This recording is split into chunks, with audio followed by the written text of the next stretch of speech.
university system. And we did it in a way in concert with the chancellors. And you know what happened, Mr. President? We actually balanced the budget. We did do those cuts. And the last time I checked, the North Carolina university system is still considered one of the greatest systems in the United States of America. Why do I use that example? Because the Medicaid proposal in this bill bears no resemblance to that kind of discipline and due diligence. It has no insights into how these provider tax cuts are going to be absorbed without harming people on Medicare.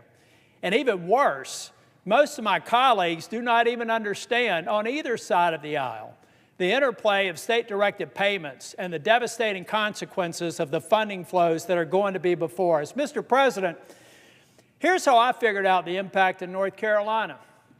I used to be Speaker of the House, and I like the Speaker and have good relationship with the Speaker and the President Pro Tem, so I called them up.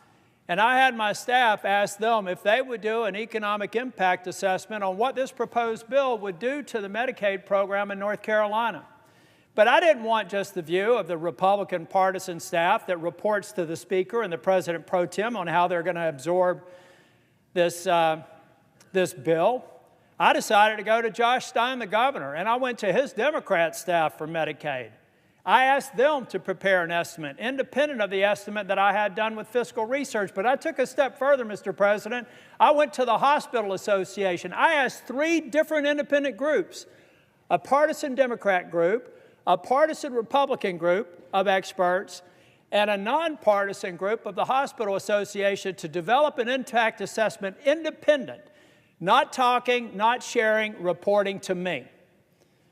And what I found is the best case scenario is about a $26 billion cut. Now, we've got a delay, so it may be 2 years, it may be 1 year. All it does is make that $26 billion happen in year 1 or year 12, but the impact is the same, Mr. President, and it's indisputable. Now, when I actually presented this report that you can find on my website, I had people in the administration say, "You're all wet, you don't know what you're doing."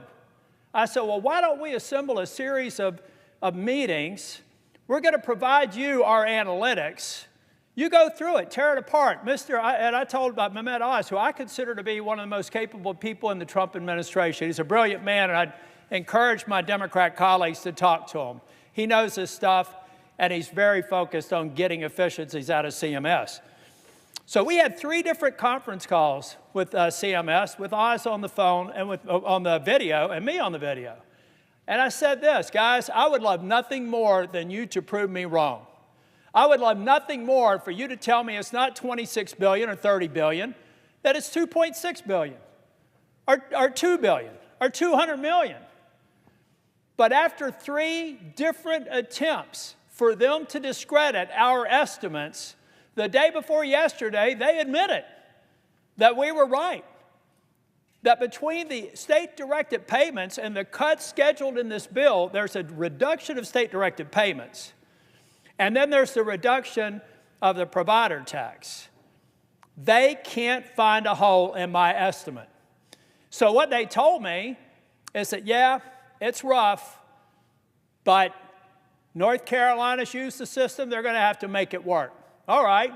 So what do I tell 663,000 people in 2 years or 3 years when President Trump breaks his promise by pushing them off of Medicaid because the funding's not there anymore, guys? I think in the White House, senators advising the president are not telling him that the effect of this bill is to break a promise. And you know the last time I saw a promise broken around health care, with respect to my friends on the other side of the aisle, it's when somebody said, if you like your health care, you can keep it. If you like your doctor, you can keep it. We found out that wasn't true. That made me the 2nd Republican Speaker of the House since the Civil War, ladies and gentlemen, because we betrayed the promise to the American people. 2 years later, 3 years later, it actually made me a U.S. Senator because in 2010, it had just been proposed. And just anticipation of what was going to happen was enough to have a sea change election that swept Republicans into the majority for the second time in 100 years. Now, Republicans are about to make a mistake on health care and betraying a promise. It is inescapable that this bill in its current form will betray the very promise that Donald J. Trump made in the Oval Office or in the cabinet room when I was there with finance, where he said we can go after waste, fraud, and abuse on any programs. Now, those amateurs that are advising him, not Dr. Oz, I'm talking about White House healthcare experts, refuse to tell him that those instructions that were to eliminate waste, fraud, and abuse all of a sudden eliminates a government program that's called the provider tax.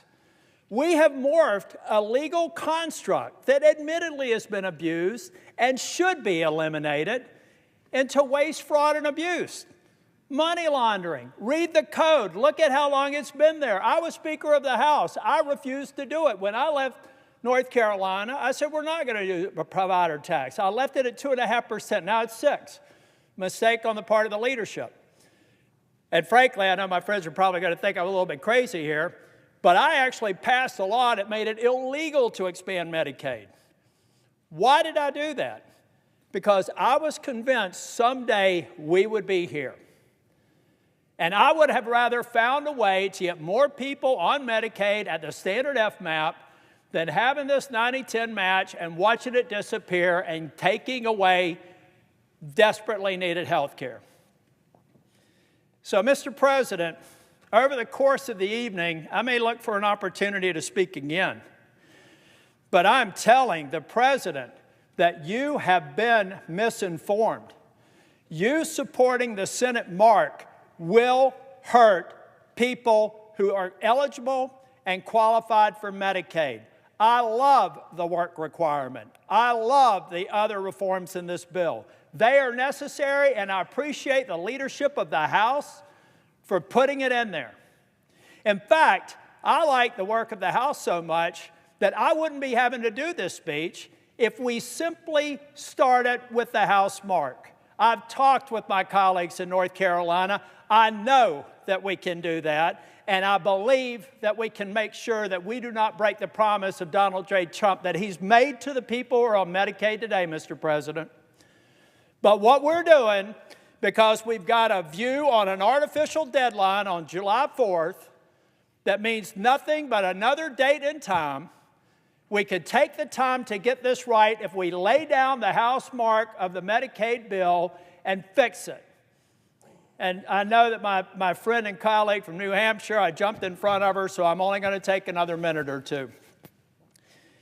But, Mr. President, we owe it to the states to do the work to understand how these proposals affect them. How hard is that? I did it. How hard is it? How hard is it to sit down and ask the Medicaid office, ask the legislative staff, ask the Independent Hospital Association what the impact is? If there's no negative impact, what's wrong with daylight? What's wrong with actually understanding what this bill does?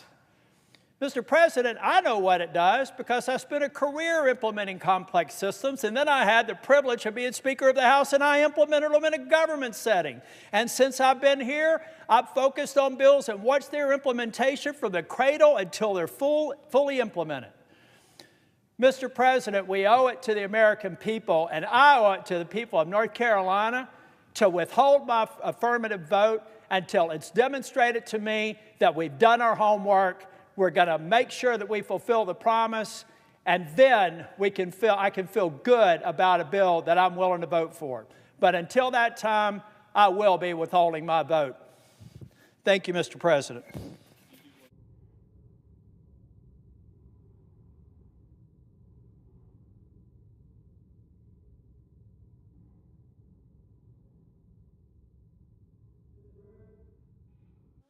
Senator from North Carolina. I ask unanimous consent that the following appear separately in the record. Without objection. I ask unanimous consent that the Senate proceed to executive session to consider the following nominations in block, calendar 198 through 249, with the exception of calendar 241, and all nominations on the Secretary's desk with the exception of PM 89. That the nominations be confirmed en bloc, the motions to reconsider be considered, made, and laid upon the table with no intervening action or debate. That no further motions be in order to any of the nominations, that the President be immediately notified of the Senate's action, and the Senate then resume legislative session. Without objection. Thank you, Mr. President. Mr. President, I also ask just for indulgence for one more minute. I ask unanimous consent that this also the following appear separately in the record. Without objection. This is really easy, Mr. President. Yesterday was my 38th wedding anniversary. I've convinced Susan Tillis to stay married to me for 38 years. I wish I was going to be with her and a couple of dozen family members down at the beach, but I'm doing my work here and I'm going to stay until it's done. I also want to wish my grandson that they're celebrating his second birthday today down there at that same beach house. God bless my family. I love you. Mr. President. The Senator from New Hampshire. Thank you, Mr. President. I'm sorry to see my colleague, Senator Tillis, leave before I have a chance to tell him how much I'm going to miss him. And we have worked together on a number of things, including the Senate NATO Observer Group, and he's been a great partner, an excellent senator, and I'm sorry to hear that he's not going to be staying in this body. But, Mr. President, I'm really here on the floor to oppose the reconciliation bill that we're considering today. It would be the largest transfer of wealth from the poor to the rich in a single bill in our history. This legislation would take away health care from millions of Americans. It would cut food aid for millions more. It would raise household energy and health care bills, and it would add trillions to the debt, all to give the top, not just 1%, but the top 0.1% of people who make more than $2.5 million a year, an extra $250,000 a year. At a moment when Americans are struggling with the high cost of living, this bill will take money out of the pockets of working people, the average household making less than $50,000. That's 30% of Americans. So 30% of Americans will lose about $700 a year from this bill. Now, here are some of the ways that it hurts middle-class Americans, the people who I'm very proud to represent in New Hampshire. Somehow the Senate took the bad bill, or what I thought was a bad bill from the House, and they made it much, much worse. This bill is the largest cut to health care in American history. In total, the bill proposes more than $1 trillion in cuts to Medicaid and the Affordable Care Act. $930 billion of that is Medicaid alone, and because of these cuts, more than 300 rural hospitals could close. More than 500 nursing homes could close. These are core programs and services that benefit seniors, children, veterans, people living with disabilities, and working families. The Congressional Budget Office estimates that 17 million Americans, including 43,000 Granite Staters, will lose their health insurance. Now, over the past several weeks, past couple of months, I've toured New Hampshire. I've heard from countless constituents who are deeply anxious about what this bill means for them and for their families. Again and again, they have said plainly, without Medicaid, without the Affordable Care Act, they would not be here today. I heard from Danielle in Dalton, northern New Hampshire. Danielle is a proud mother of 3 sons, 2 of whom have autism. Danielle's sons rely on Medicaid for their health coverage and for their home care. Danielle is not only their full-time caregiver, she receives a stipend from Medicaid to provide for their care. And thanks to Medicaid, both of her sons are able to work part-time. They're able to live at home with their mom, and they're able to remain active in the community. This bill would put all of that at risk. Danielle says her sons could have difficulty qualifying for Medicaid under these new rules. And losing Medicaid would be catastrophic for her family because it would likely force her sons out of work, out of her home, and into a group home or institution. And so it's going to cost a lot more if that happens. Her boys are now contributing members of society, and this bill threatens not only their livelihood and their independence and their future, it threatens their dignity. I heard from Sean in Claremont. Sean shared with me his story of addiction to alcohol, cocaine, and heroin, and his long road to recovery. After several near-death experiences, he found stability in a sober living home and enrolled in Medicaid. With access to treatment, he was able to hold a job and get his life back on track. He eventually opened his own sober living home, Hope to Freedom, where he now helps others suffering from addiction so that they can enroll in Medicaid and begin their own journey to sobriety. I heard from Carla in Exeter. Carla has twin 3-year-old boys, one of whom had serious medical complications at birth. Now, she always was able to have health insurance with her job, but as her family's medical bills piled up, she enrolled her son in Medicaid to ensure that he got the care that her family could not afford and her employee-sponsored health insurance wouldn't pay for. He still needs extensive care to this day, and losing her coverage would put her family into devastating medical debt. Probably the story that I heard that touched me as much as any was from a man in Berlin in northern New Hampshire. He had had a number of substance misuse issues, mental health challenges. He said, without Medicaid, without this center, we were at a center where Medicaid helped pay to support people who needed help. He said, without this, I would just give up. I would commit suicide because there would be nothing for me. These are just a handful of the countless stories I've heard these past few months. They're about real people. This bill isn't just words on a page. It's a direct attack on not only their health and their economic security, but their very dignity, their ability to have fulfilling lives and to contribute back to their communities and to society. We owe them better than this. This bill would also make catastrophic cuts to food assistance that's provided by the Supplemental Nutrition Assistance Program, also known as SNAP. During this time of high food prices, of increasing food insecurity, it's particularly critical for families to be able to rely on SNAP to help them keep food on the table.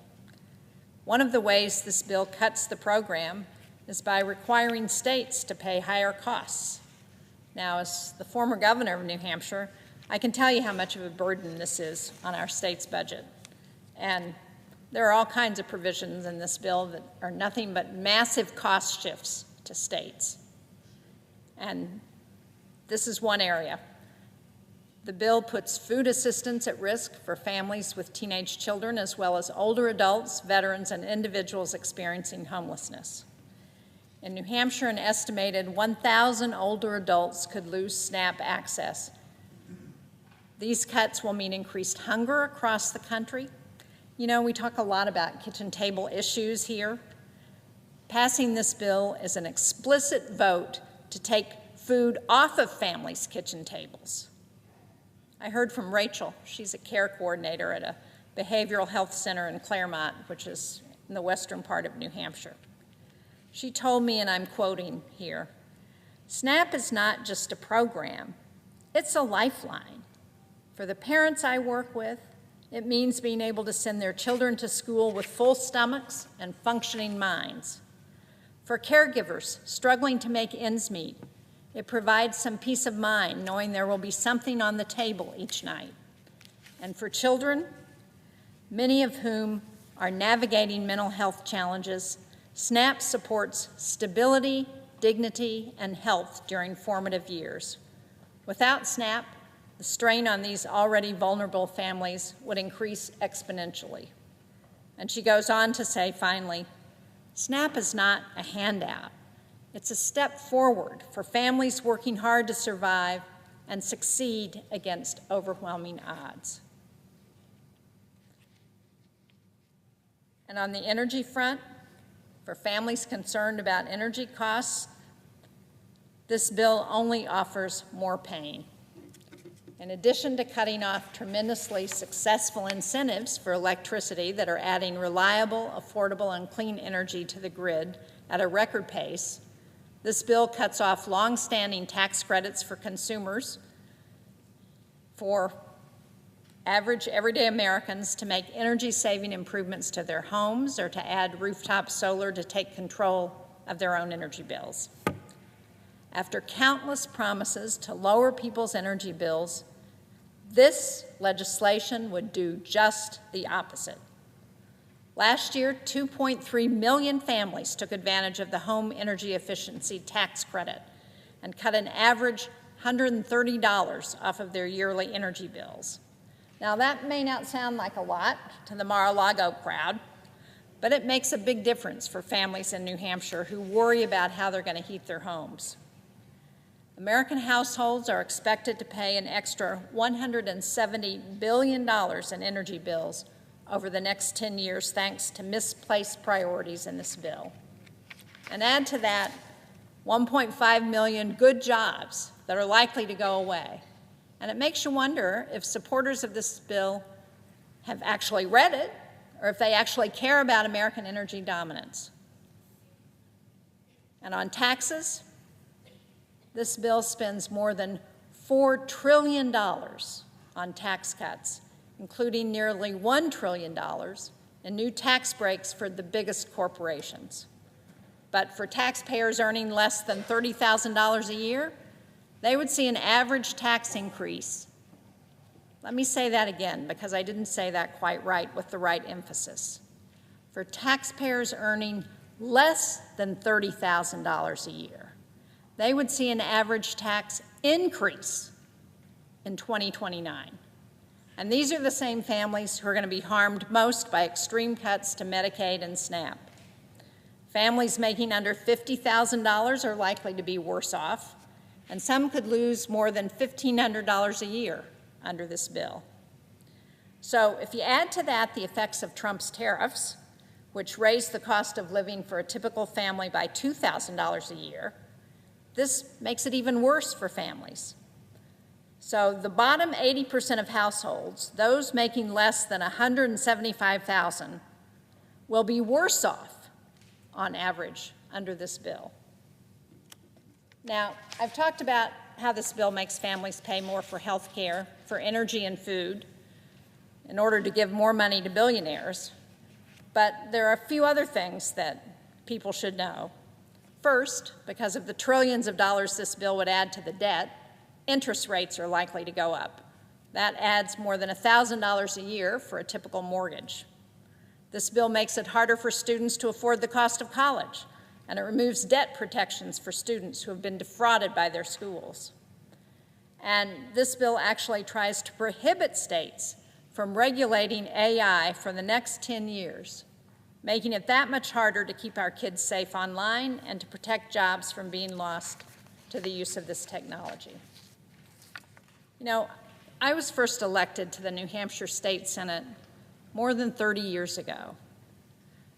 This bill that we're considering today would do more harm to more people than any other law I have seen in my entire time in public office. This bill makes having a family more expensive by raising the costs of energy, health care, and education. This bill takes food and health care away from seniors and families, and it does all of that. It does all of that to give trillions of dollars more to corporations and to the wealthiest, and it explodes our deficit in the process. That's not what the people of New Hampshire are asking for, and it's not what Americans deserve. And so to my colleagues in the Senate, I say this. At a moment when Americans are feeling squeezed by the cost of living, we should be doing something about that. Instead of gutting health care to pay for tax cuts, we should be expanding access to affordable quality care.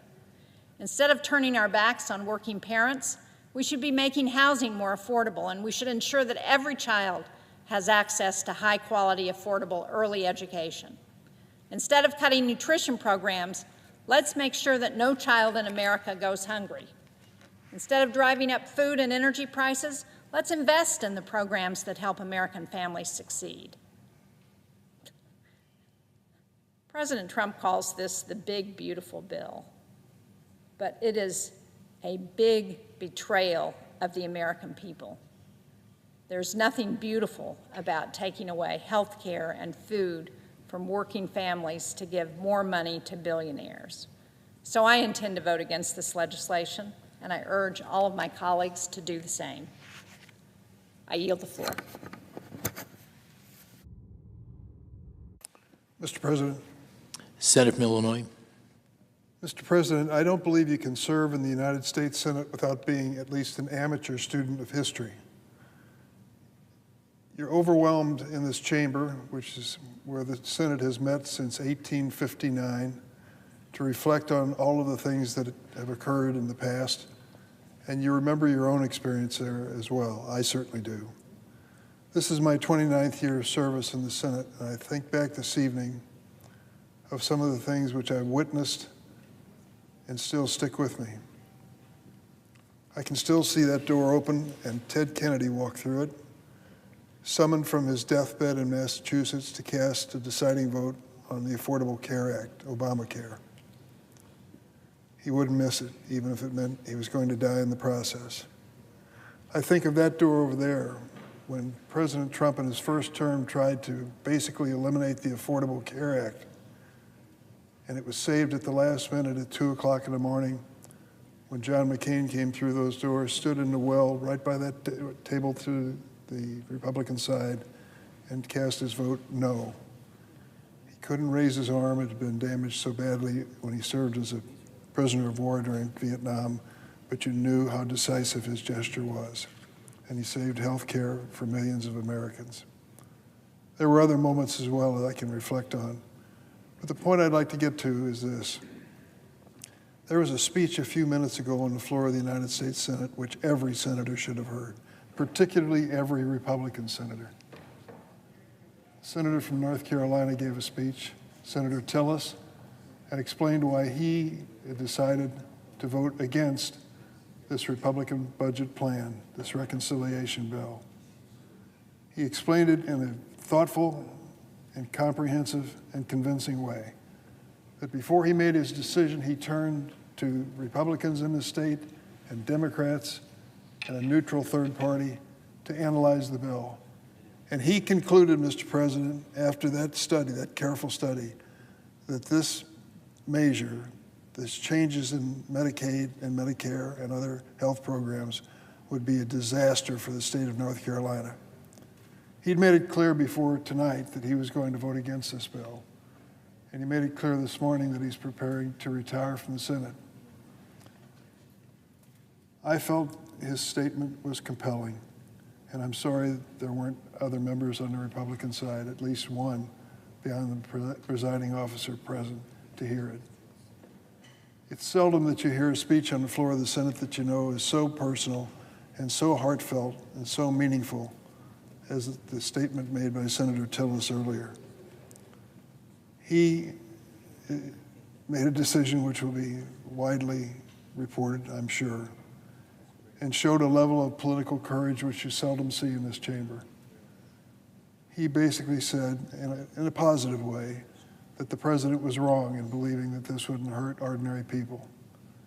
This Republican measure, which is before us tonight, tomorrow, is going to hurt a lot of people. We estimate that 16 million American families will lose their health insurance as a result of this measure that's on the floor today. I've said it before, but I want to repeat it. If you have ever been the father of a new baby with a serious medical problem and you have no health insurance, You'll never forget that moment as long as you live. I know, I've been there. I went to the charity ward of Children's Hospital here as a student at Georgetown Law School with my wife and baby. And we waited in line to see which doctor would walk through the door and see my baby and save her life. You feel that you've let everybody down in the world at that point, that you don't have health insurance when you need it so badly. It means so much to you. This bill is designed to take health insurance away from 11 million families in America. 11 million families in America in a period of time will not have the peace of mind that they have access to the best care because they will have lost their health insurance. What is it about Donald Trump taking away coverage of health care? Why has this become the trademark of the Donald Trump Republican Party? He did it in his first term, or tried to, and John McCain stopped him. And now he's trying to do it again. The question is whether Senator Tillis and his Republican colleagues can muster enough courage to step up and find 4 Republican senators who will say, no. No, I'm not going there. I don't want it on my conscience or my record that I took health insurance away from so many American people. Now, you may argue, Durbin, you're a Democrat, and I am. And your arguments have to be tempered because you're so partisan, so political. Surely it isn't as bad as you just said it was. Well, let me read something to you. It's from a group called the American Cancer Society. I'm sure you've heard of them. This is their Cancer Action Network. And it's a letter to the Senate from Lisa Lacasse, president of the American Cancer Society Cancer Action Network. And here's what she says about the measure that's pending before us now that we're being asked to vote on. From the American Cancer Society Cancer Action Network. Quote, history will be made with this vote. Congress has one last chance to stop this unprecedented attack on access to health care for millions of Americans, including cancer patients and survivors. Congress can say no to terminating health coverage for nearly 11 million people who will have no other affordable option available to them if this bill passes.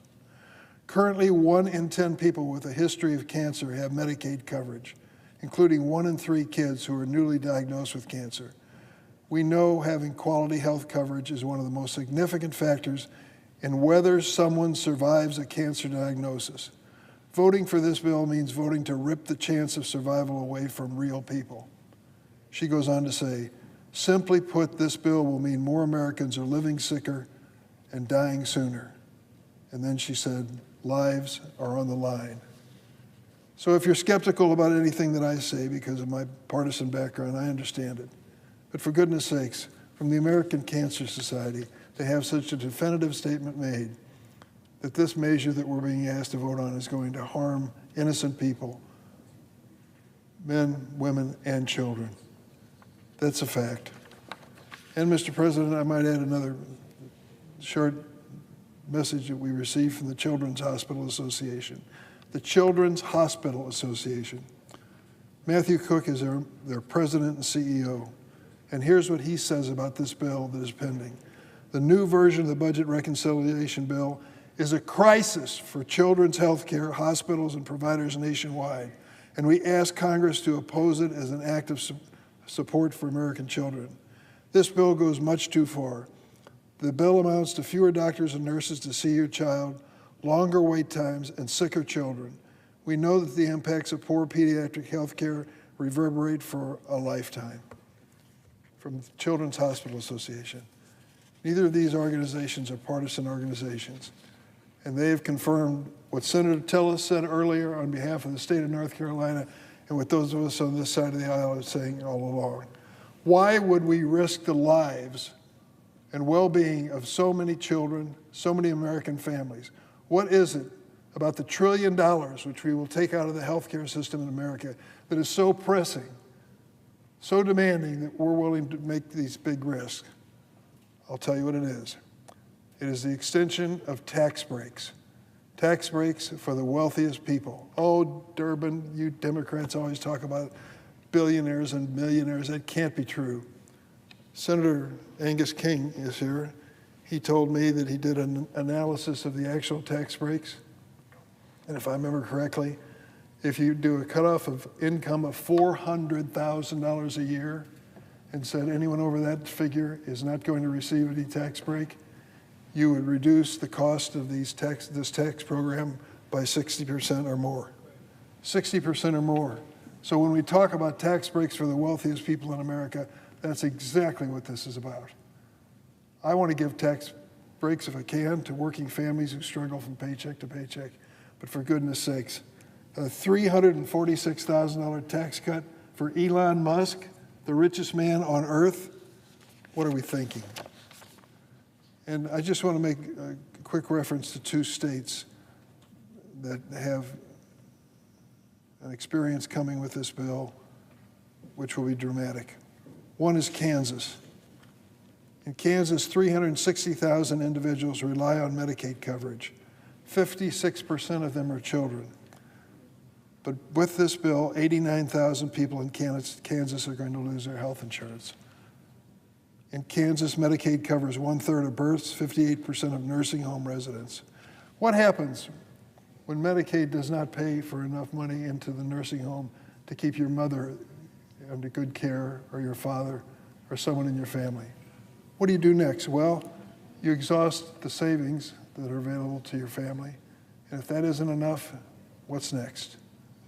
I don't know, but when I grew up as a kid, there was a spare bedroom in my grandparents' home for brothers and sisters who had no place else to go. I suppose that's going to happen to some families. Already 28 rural hospitals in Kansas are at immediate risk of closure. To think that this measure would have no impact on those families and those communities is just plain wrong. In adjoining state of Missouri, which I grew up across the river in the Mississippi River, grew up in Illinois, I grew up across the river from St. Louis, Missouri, 1.2 million individuals rely on Medicaid coverage. 50% are children. With this bill, 250,000 people in Missouri are projected to lose their health insurance. Medicaid covers 40% of births in Missouri, 65% of nursing homes. Already 10 rural hospitals in Missouri are at immediate risk of closure. Mr. President, you know as well as I do what happens in small town America, rural America, when they close the hospital. It is devastating, not just because you don't have access to quality health care, because you just lost a major economic engine for that community. Try to attract a new business to that town after the hospital closes, and watch what you run into. It is that devastating. And that is the reality of this approach. And why are we doing it? What is the national emergency that calls on us to make this change? Tax breaks for the wealthiest people in America. That is what's motivating the Republicans now. I want to close and just say thank you to Senator Tillis. He's shown extraordinary courage. The question is whether others will join him, whether 4 Republican senators will step up and say enough. I've heard enough, I've seen enough, I believe this is wrong. There are ways we can help people who need a tax break rather than the wealthiest people that won't damage so many families, 11 million, 16 million, whatever the number turns out to be, who lose health insurance. I hope that we come to our senses and do it soon. I hope that what Senator Tillis said on the floor will inspire members of his own caucus to listen carefully, to know that he speaks the truth, and he has taken great political risk to say it. I yield the floor.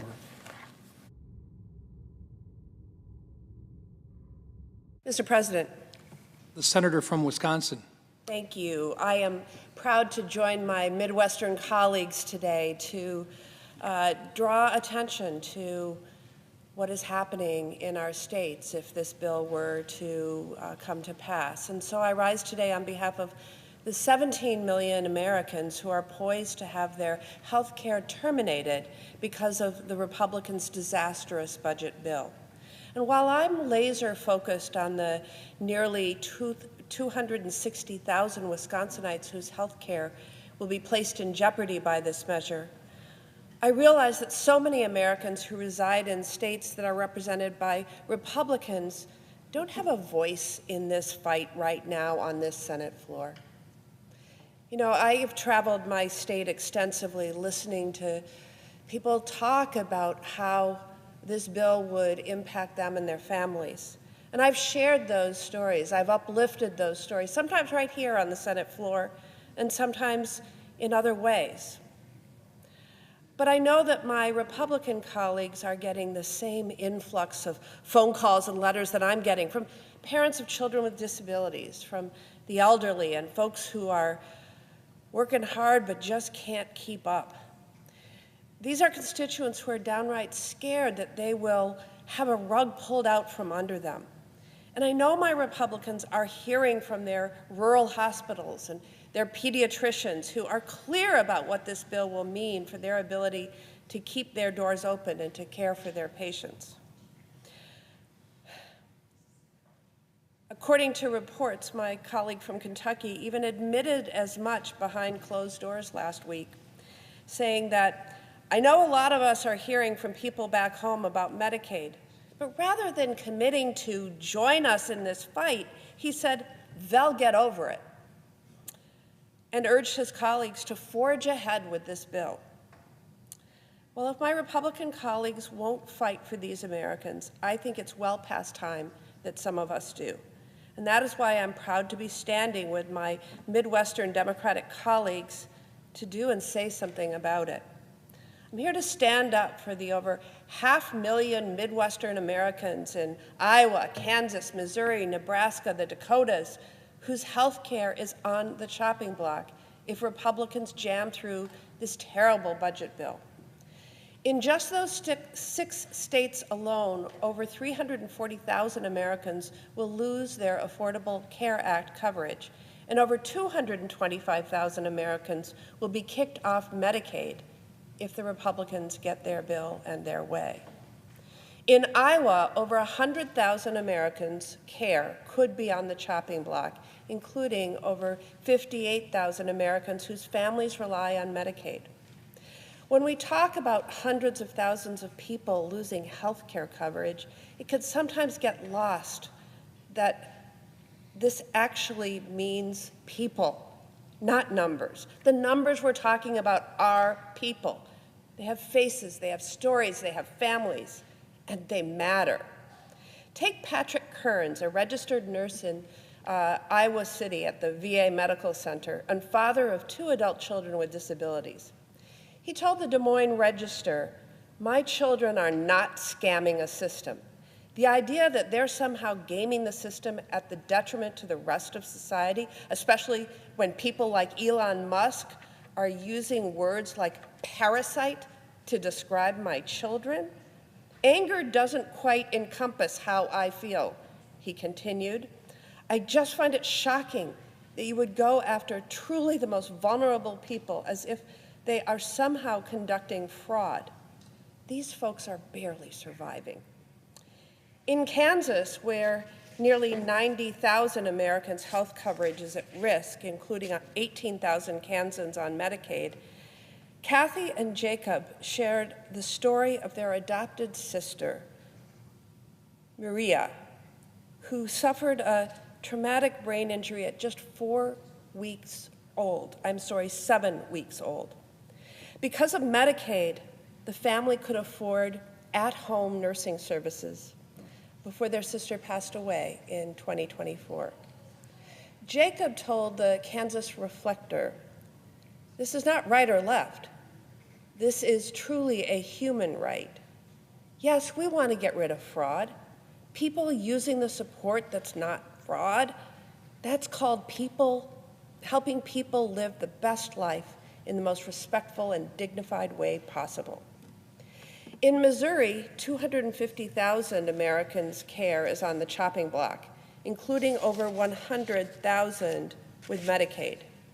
In the suburb of St. Louis, Sandra told the Kaiser Family Foundation Health News that she worries about her 24-year-old daughter, Sarah, and the 24-hour care she needs, including in-home nursing. Sandra said, "I really and truly don't know what I would do if we lost the Medicaid home care. I have no plan whatsoever. It is not sustainable for anyone to do infinite 24-hour care without dire physical health, mental health, and financial consequences. especially as we parents get into our elder years. In Nebraska, 74,000 people could lose coverage, including 26,000 Americans on Medicaid. Dr. Ann Anderson Berry, who works at the Children's Hospital in Omaha, Nebraska, told Nebraska Public Media that these cuts would greatly harm those in Nebraska's rural communities. According to Dr. Anderson Berry, this is not just a healthcare issue. It's a workforce issue, an education issue, and economic issues. Communities without access to safe childbirth cannot attract or retain young families. They struggle to grow and they suffer generational consequences. Nebraska simply deserves better. Our rural families deserve better. Cutting Medicaid may save money on a spreadsheet, but it will cost lives in real communities and put the expensive burden of care back on our communities. In South Dakota, 31,000 Americans' insurance is at risk under this bill, including 12,000 Americans on Medicaid. Retired family physician Tom Dean from Wessington Springs shared his concerns about what the cuts to Medicaid will mean for nursing homes and the health of moms and babies. He told the South Dakota Searchlight, "I'm really frightened about the impact it will have on nursing homes.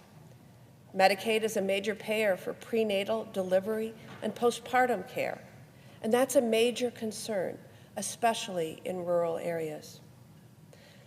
I know that my Republican colleagues are hearing these stories from their constituents, and we need to make sure that they can't ignore them. These stories and the people behind them make all the difference in this fight to protect Medicaid. I'm proud to give them a voice in the Senate as my Republican colleagues continue their crusade to rip away health care from 17 million Americans. The American people don't like this bill, and that includes Americans who live in red, blue, and purple states. We're going to keep ringing the alarm bells on behalf of Americans in every corner, every part of this nation, and protect the critical coverage working families need and deserve. Lives depend upon it. I yield.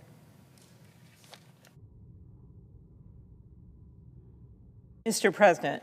The senator from Minnesota. Mr. President, I rise today along with my colleagues from Illinois and from Wisconsin, and you just heard from Senator Baldwin, about the effect of this budget bill on the Midwest. I guess I'd start by asking the same questions that our colleague, Senator Tillis, who just announced he wasn't going to seek re-election after the president threatened him with a primary, and after he took a vote and had the audacity to ask the questions that had to be asked about this bill. And you heard him today. He talked about how he had talked to the hospital association in his state, how he had talked to the governor's office, how he had gotten the actual data on the effects of Medicaid in North Carolina. And then he asked the questions, how hard is it to see the impact of these proposals? And he asked, what's wrong with putting a little daylight on what's going on here? So that's what I'm going to do in my few minutes here. Put a little Midwestern daylight on what's going on here. That is that under this bill, 17 million people would be kicked off their health care because of the Medicaid and the Affordable Care Act changes. That was 16 million people until we got the updated numbers from the Congressional Budget Office. That's a nonpartisan group. It also drives $4 trillion in debt. It used to be 3.4. Now it's up to $4 trillion. And what will that mean? That will mean big time in the Midwest, where I have so many of my own constituents wanting to buy their first house. It's going to mean major increased interest rates. It's going to mean difficulty in buying all kinds of things for which you would take out loans, or for small businesses.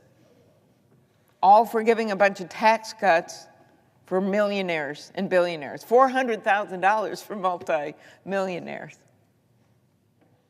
Our colleagues are going to raise costs and take health care and food away from millions of Americans.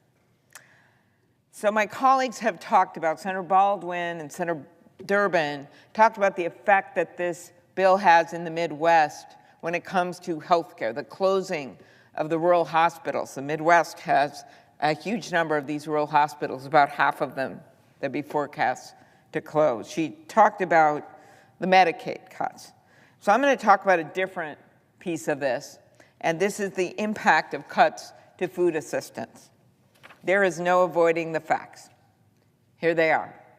About a month ago, the House passed a budget bill, as you know, that cut nutrition assistance by nearly $300 billion.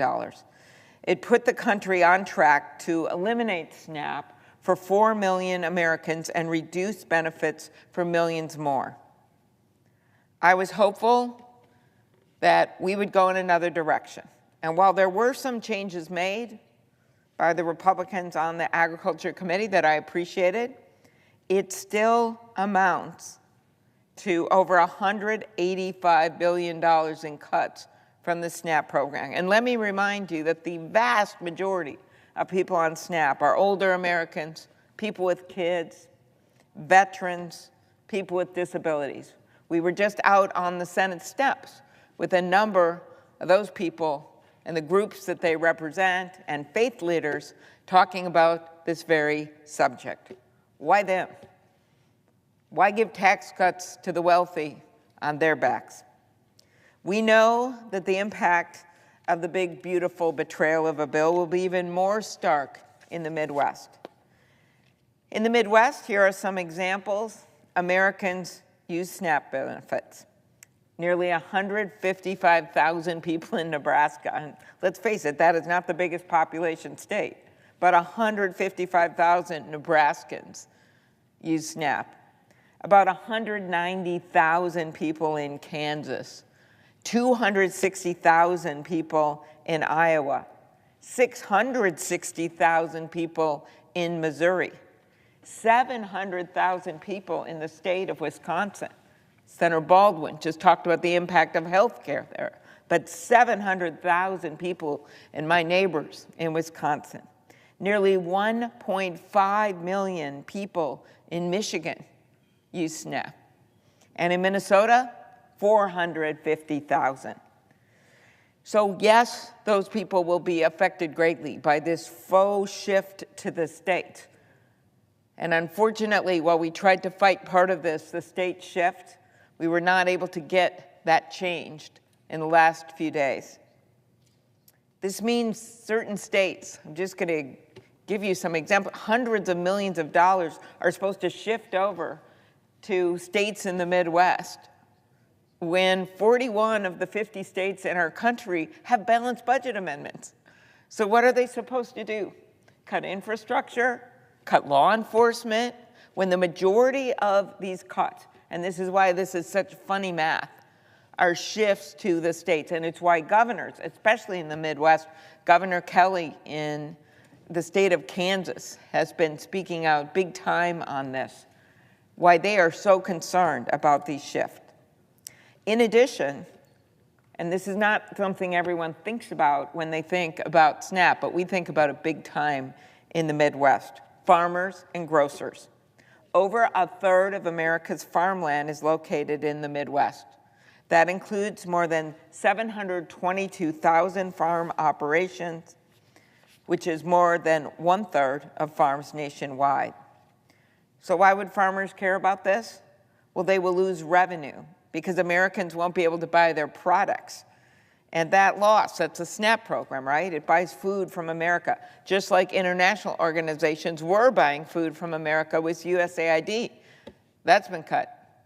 Or the Trump tariffs, which dry up markets in places all over the world because of retaliatory tariffs. That's hitting our farmers. Input costs, inflation, you name it. And now this on top of it. In addition, this is going to be a big hit to our grocers. In many rural counties throughout the Midwest, their independent grocery store is the lone grocer in the country, in the county. So in 76 counties nationwide, they don't even have a single grocery store. And half of those are in the Midwest. I recently visited an employee-owned grocery store in rural Long Prairie, Minnesota. Population, 3,600. Businesses like that operate on tight margins, and they usually serve not just that county, as you could see from the numbers I just provided you, but with the surrounding counties, or they may be the only one in town.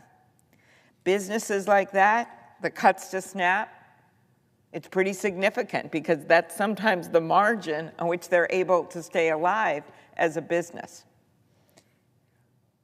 This would make it harder and harder and more expensive for those grocery stores. It could put them out of business, that's for sure. That's what the grocery stores believe. But it also hurts the individual people in their areas because in the rural areas, you have an overwhelming number of seniors, you've got an overwhelming number of veterans, and you have just an overwhelming number of the people who are using these kinds of grocery stores. So SNAP supports hundreds of thousands of jobs and billions of dollars in wages at these independent grocers, farms, other industries, including more than 1,700 jobs in Nebraska, more than 1,900 jobs in Kansas, more than 2,600 jobs in Iowa, more than 7,000 jobs in Missouri, more than 6,000 jobs in Wisconsin, more than 13,000 jobs in Michigan, more than 4,000 jobs in Minnesota.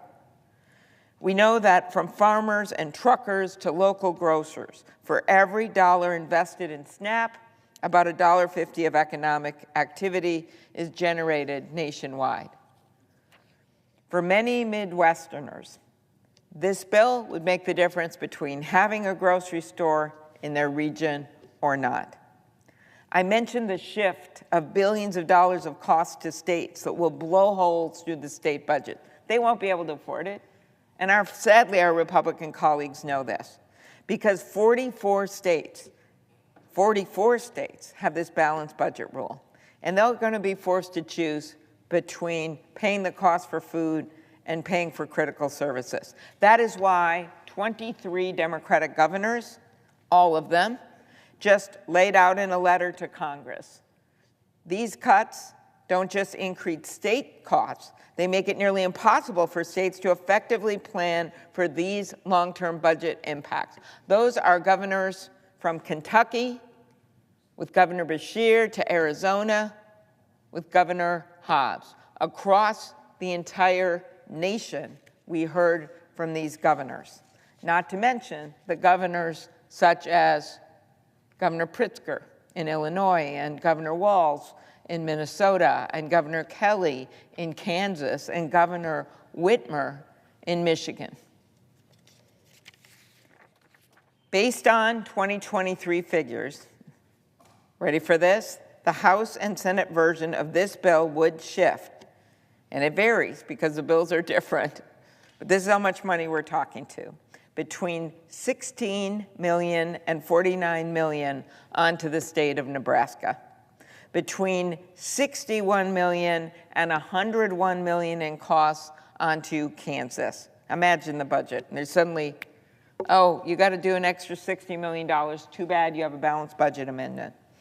Up to $26 million in costs onto Iowa, between $225 million and $376 million onto the state budget in Missouri, up to $68 million in costs onto Wisconsin, where Governor Evers was also a signator of this letter, between $456 and $761 million in costs onto Michigan, and between $43 million and $128 million in costs onto Minnesota. And those numbers are on top of an increased administrative cost shift to states. It used to be 50-50, now it's 75-25. Hello, states, you with strapped budgets, we're now making you pay 75% of administrative costs. which would make it even harder for states to invest in the staff training and upgraded financial systems that would make the program more sound and reduce payment errors. It's not just the state budgets that will be affected. In many states, including Minnesota and Wisconsin, it is counties rather than the states that run the SNAP program. So I had a visit from some of the rural counties, and they talk about living off a margin, a thin margin, trying to help their taxpayers, trying to get this done. In states like Minnesota and Wisconsin that believe in strong local government, big surprise, our states and a number of other sort of states with bigger rural areas have decided we'd rather have the counties do this. So now these cost shifts will go directly to these county governments, and you would not believe the numbers of what they would have to do to increase their taxes in these rural counties. They said, we can't do that. So if that happens, they will have to raise their local property taxes or cut county services. In the past, we have said that if you're raising kids or taking care of an older relative, we're going to help you feed your family, even if you don't have a job. This reconciliation bill would change that. It would withhold food assistance from families raising kids over the age of 13 and adults 55 and up if they don't meet the new requirements. The Senate bill also eliminates an existing exemption for veterans, homeless people, and former foster youth, an exemption my Republican colleagues supported in the Fiscal Responsibility Act just 2 years ago. So this is a shift among the party. The Republican Party actually said this was a good idea to have exemptions for vets and homeless people and former foster youth. Not anymore. These are people who are already struggling, veterans who have sacrificed to serve our country. I believe that when our veterans signed up to serve, there wasn't a waiting line, and when they're in this country and they need help with food, or they need a job, or they need a home, there shouldn't be a waiting line in the United States of America. So everyone that I've talked to about this, just as Senator Tillis was saying about Medicaid in North Carolina, and I've spent time on this. I visit all 87 counties in my state every year. I'm up to 49. So I've been able to talk to people who aren't political, who are Republicans, talk to people I just run into in rural grocery stores, in the vegetable line. I mean, I have talked to a ton of people. And what they have said to the store managers, to the food shelf volunteers, to those that take SNAP, this isn't a good idea. That's what the public opinion polls say. Fox News poll, 60% of people say this bill is a bad idea. 2 to 1 say it's going to help wealthy people and not them. Well, they're right about that. This is a betrayal of the middle class, and it only takes 4 of our colleagues, and 4 in the House, by the way, to stand up and say, we need to rewrite this thing. Let's start over. With that, I yield the floor.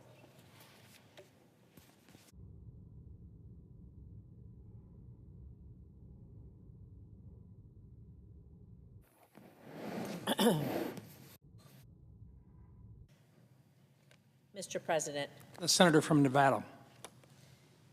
Mr. President, I rise today to express my strong opposition to the devastating and dangerous tax and spending bill that Senate Republicans are trying to jam through this weekend on a party line vote. A bill that will gut essential programs like Medicaid and SNAP just to pay for even more tax breaks for billionaires. So let's be clear about what's happening here. This big, beautiful betrayal, it isn't about fiscal discipline, it's fiscally reckless. It isn't about responsibility or doing what's best for average Americans. It's about misguided priorities. It's about giving more to the ultra-wealthy on the backs of hard-working families. This bill will take away health care and food assistance from people and families who need it most, just so D.C. Republicans can pay more for tax cuts for those who need them the least. D.C. Republicans want to have more tax cuts for those who need them the least. Once again, Republicans in Congress are putting the interests of the ultra-wealthy above the needs of hardworking families, children with disabilities, seniors, and Americans who rely on Medicaid each and every day. Earlier this year, I held a roundtable in Las Vegas with Nevada families who rely on Medicaid. For them, Medicaid is not just a talking point. They're not simply pay-fors in a budget bill. Medicaid is a lifeline. It literally keeps their children alive. I talk to people like Jessica, whose daughter Kay, well, she's 4 years old. She was born with Down syndrome and was recently diagnosed with type 1 diabetes. Jessica relies on Medicaid to help cover the cost of weekly physical, speech, and occupational therapies for Kay, all of which are responsible, well, they're helping her learn to walk, to use utensils, to write her own name. Imagine when her mother sees her write her own name. It's a proud moment. Kay also has a cardiologist and an endocrinologist to manage conditions related to her Down syndrome. Medicaid covers these doctors. It covers her insulin. It covers the insulin pump that allows Jessica to manage her daughter's diabetes around the clock, well, because Kay can't communicate when her blood sugar is dangerously low or high. And Jessica said something at that round table I'll never forget.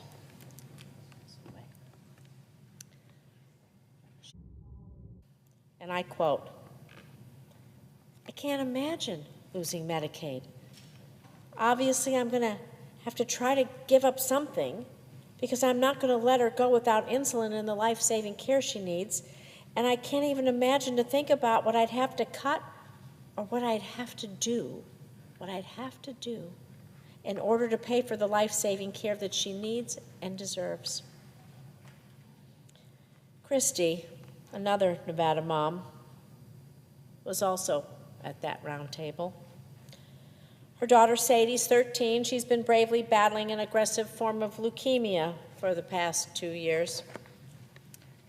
Since her diagnosis, Sadie has spent more than 1.5 years in and out of the hospital undergoing treatment for her cancer, all covered, thankfully, by Medicaid.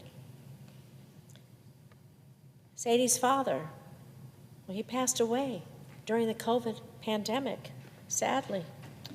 And Christy became Sadie's sole caregiver and sole provider. Medicaid, it's critical, and simply put, it is life-saving. So why are Republicans looking to cut it? So billionaires can get another tax break? So that Republican lawmakers can hand out trillions of dollars in tax giveaways to the wealthiest 1%, while thousands of people lose access to life-saving care? The cuts proposed to Medicaid, well, they're going to affect veterans and Nevadans with cancer who can't work and will be kicked off their health insurance, the insurance that they need to stay alive. It'll kick the family caregiver who takes care of both her aging parents, maybe off her own coverage. The majority of adults on Medicaid already work, and Republicans are counting on savings from these hardworking Americans losing coverage too because of paperwork. The paperwork is just going to be so bureaucratic, so full of red tape. The goal is to make it so hard, so damn burdensome that nobody can do it. No one can go to work, take care of their sick loved one, be sick themselves. They're hoping they drop off, even if they technically qualify. This is where they find their savings. Aren't we supposed to cut red tape and improve the lives of our constituents? And so this is just cruel. It's a lose-lose situation. People can't work because they have a life-threatening illness, or they're working and they miss the complicated new paperwork where people are hoping that they can't do, so they'll drop off, and that's where they'll find the savings. They'll lose their health insurance, and maybe they'll drop off and they'll lose their life too. All for a tax break for the wealthiest, for the billionaire cabinet of our current president. Mr. President, this is just shameful. This bill would also slash SNAP, as my colleagues before me have told you some of the statistics. SNAP, the nutrition program that helps nearly 1 in 6 Nevadans put food on the table. Most of these recipients are children. When they cut this program, you tell me what our families supposed to do. You tell me what families are supposed to do when they cut food assistance. How are they going to put food on the table? What will they say to their hungry children? Sorry, kids, you have to go hungry so billionaires can get a tax break? This just can't be right. This just can't be right. And it doesn't stop there. This bill threatens thousands of good-paying union jobs in Nevada, across our country, by letting critical tax credits for solar, for wind projects expire before those projects can even get off the ground. You know, in Nevada, we have more solar jobs per capita, more than any other state in the nation. And we have enough solar energy to power nearly 1.3 million homes. It's a growing, terrific industry in Nevada. We need all the energy we can get at an affordable price. And this bill is going to decimate this important and growing industry, not just in my state, but in states across this country. And on top of that, Republicans have added an additional new tax on wind and solar projects. It just won't kill the industry. Like I said, it's going to raise prices on hard-working families who are already paying too much for their energy. I thought we're supposed to be lowering prices, creating opportunities, expanding, and investing in our infrastructure and in our nation. But this bill is going to add more taxes, slash products, and raise energy prices for hardworking families. And all of this is causing companies across the country to stall or cancel projects over the uncertainty of losing access to the tax credits. This means fewer jobs, less investment, and just more families wondering actually how they're going to make ends meet. And we're talking about an industry that supports nearly 280,000 American workers, electricians, technicians, construction crews. I could go on and on about all the jobs that are in our solar and wind industry. And we're pulling the rug right out from under them, and killing thousands, hundreds of thousands of clean energy jobs. Again, I'm going to remind you, all of this for one purpose and one purpose alone: to give tax breaks to billionaires. So anyone who supports this bill is not pro-worker. They're not looking out for underdogs, for hardworking families. They're just focused on making the rich, well, richer. And I'm not going to stand by and let families lose access to their health care, to their food assistance, to their jobs. Also, billionaires can pad their pockets. And I want to remind people what we did when we used the reconciliation process. We expanded health insurance subsidies, and for the first time, we gave Medicare the authority to negotiate for lower drug prices for our seniors. We invested in our clean energy future. We cut costs for families instead of cutting lifelines. And this D.C. Republican bill is extreme. It's cruel, and it's not what the American people want. People want lower costs. People want economic security. Parents want their kids to have care when they're sick and a fair shot to thrive. They don't want their future sold off to billionaires. So I say to my Republican colleagues, please don't turn your backs. Please don't turn your backs on families who need you, who need this the most. I want you to come look at my Nevada moms and my Nevada dads in the eyes and tell them they don't matter, that their children don't matter, that their lives of their kids don't matter because they won't get the care they need. And I shudder to think of the consequences. Please come to Nevada, sit with these parents, and tell them that they don't matter. I don't know how you could face them and gut Medicaid to give billionaires a tax cut, but that's what you're about to do. And the American people deserve better. and I will fight every single step of the way to make sure that they get it. Thank you, Mr. President, and I yield the floor.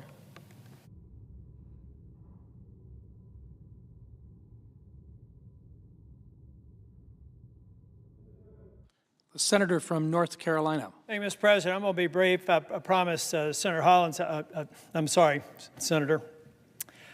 Going to be about 5 minutes. This is an easy one. Number one, I should have probably said this earlier. My colleagues on the other side of the aisle, I completely disagree with the narrative of the billionaire taxes. Folks, this is actually reducing or making sure that we don't raise taxes on people like me that grew up in trailer parks, didn't get my degree till I was 37, struggled to make ends meet. Those people benefit from that. I've read the bill. I think most of you know I'm detail-oriented. It's not what it seems. So I also should thank Senator Crapo. He's a good friend, great leader. I should have thanked him for the hard work that he's doing. I got a little bit focused on the Medicaid failed baseline that's in the bill, but I should have started with that. So thanks to Mike Crapo and to Senator Thune, who I admire as our leader. Mr. President, I'm here to talk about the production tax credit and the investment tax credit, though. It's another classic example where think tanks and people that haven't worked a day in business are setting policy in the White House without a clue about what they're potentially doing to our grid. A lot of people probably, I had Alex Weinstein, who is a self-described philosopher and expert in this area in my office, talking with 3 people, practitioners that actually work in it. One of them is someone who specializes in power purchase agreements for large businesses. Walmart's one of the most sophisticated buyers of electrons in the world. They map out their power requirements years in advance. They want to make sure that their food doesn't spoil and they got power running. They've already made several power purchase agreements with projects underway, folks. And this bill is basically gutting it. Instead, and everybody's high-fiving. What's amazing to me, Mr. President, is the mark that we laid down the other day almost achieved the same level of cuts of the House bill within $30 billion. Within $30 billion. And instead of thinking that was progress, somebody got cute and decided to take away in construction and put it in service. Let me tell you why that's disingenuous. I was a partner at Price Waterhouse, worked in the utilities practice, large utilities like TECO, Duke, Florida Progress, AEP. I know this industry. I understand base load. I understand peaking, and I understand this technology, which is increasingly becoming viable because of storage as a part of augmenting base load. Well, now we've got the Walmarts and all of these data centers and everything that we want to bring back on shore, putting in these power purchase agreements teed to these projects like solar in particular, like wind and other innovative, renewable natural gas, methane, hydrogen. I can go on.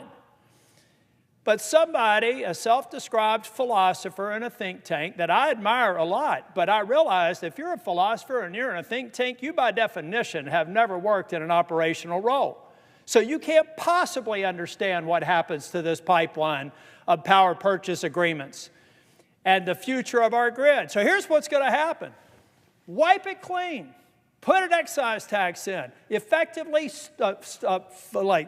throw the football in the end zone, spin it, and walk away and do the party dance. And what you have done is create a blip in power service because there isn't going to be a gas-fired generator anytime soon. Folks, the generators necessary to create power with gas, best case 5 years from now.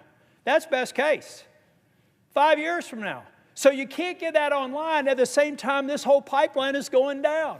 So I want that philosopher to tell me that he understands how to plan out power over time and to let me know that when all these projects fail, some will make it, some will get subsidized, some will go bankrupt, so it won't be Armageddon, but it's going to be a problem.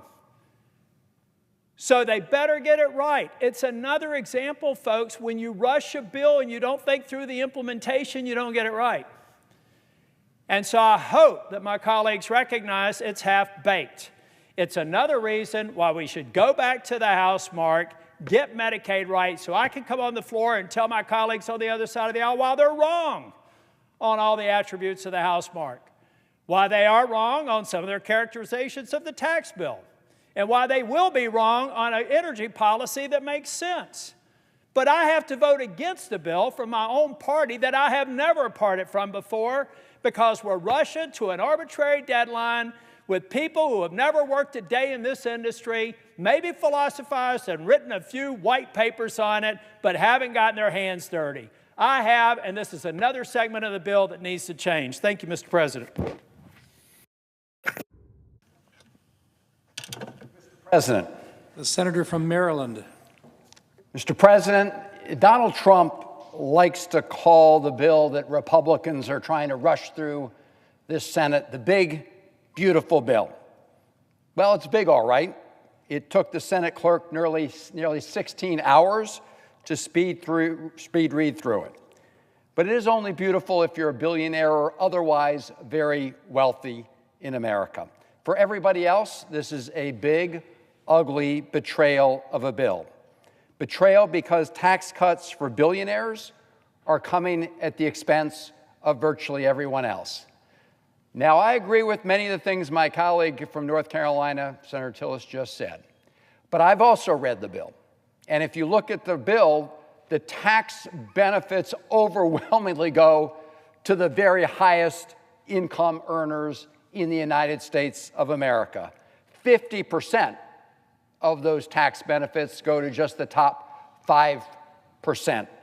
So this is a choice that is being made by Donald Trump and Republicans in Congress to give to billionaires additional tax handouts at the expense of the rest of the country. They are choosing to engage in a huge transfer of wealth from people who are working paycheck to paycheck to those who are living off their huge inheritances or gigantic stock portfolios. Now, Mr. President, Americans are going to have to pay for the tax cuts for billionaires in many, many ways. Millions will lose access to health care. Others will no longer be able to put food on the table. Others will not be able to afford to pay heating bills on freezing nights. Virtually every American will see their energy bills increase and their health insurance premiums go up. And every American is likely to face higher borrowing costs for their home mortgages or car loans. Again, also billionaires and very wealthy people can get big tax cuts. Let's look at some of the real hits to American families, starting with the attack on health care. Donald Trump said he would, quote, love and cherish Medicaid. He said the people won't be affected. That's a lie. What he loves are tax cuts for his billionaire buddies. So let's just take a look. This bill pays for over $1 trillion in tax giveaways to people who make over $500,000 every year by cutting $1 trillion of health benefits from those who rely on Medicaid and the Affordable Care Act. Think about that trade-off. Indeed, because of the cuts to Medicaid and the Affordable Care Act in this bill, 12 million Americans will lose access to health care coverage. On top of that, another 5 million Americans will lose access to health coverage because Republicans refuse to extend the tax credits that millions of middle-class Americans use to purchase coverage through the Affordable Care Act. So while extending tax cuts for the very wealthy, they are not extending the health care tax credits that middle-class Americans use to help afford health insurance.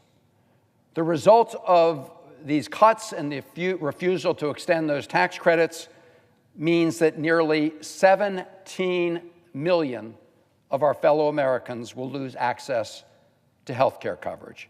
In my state of Maryland, that's 229,000 of my fellow Marylanders.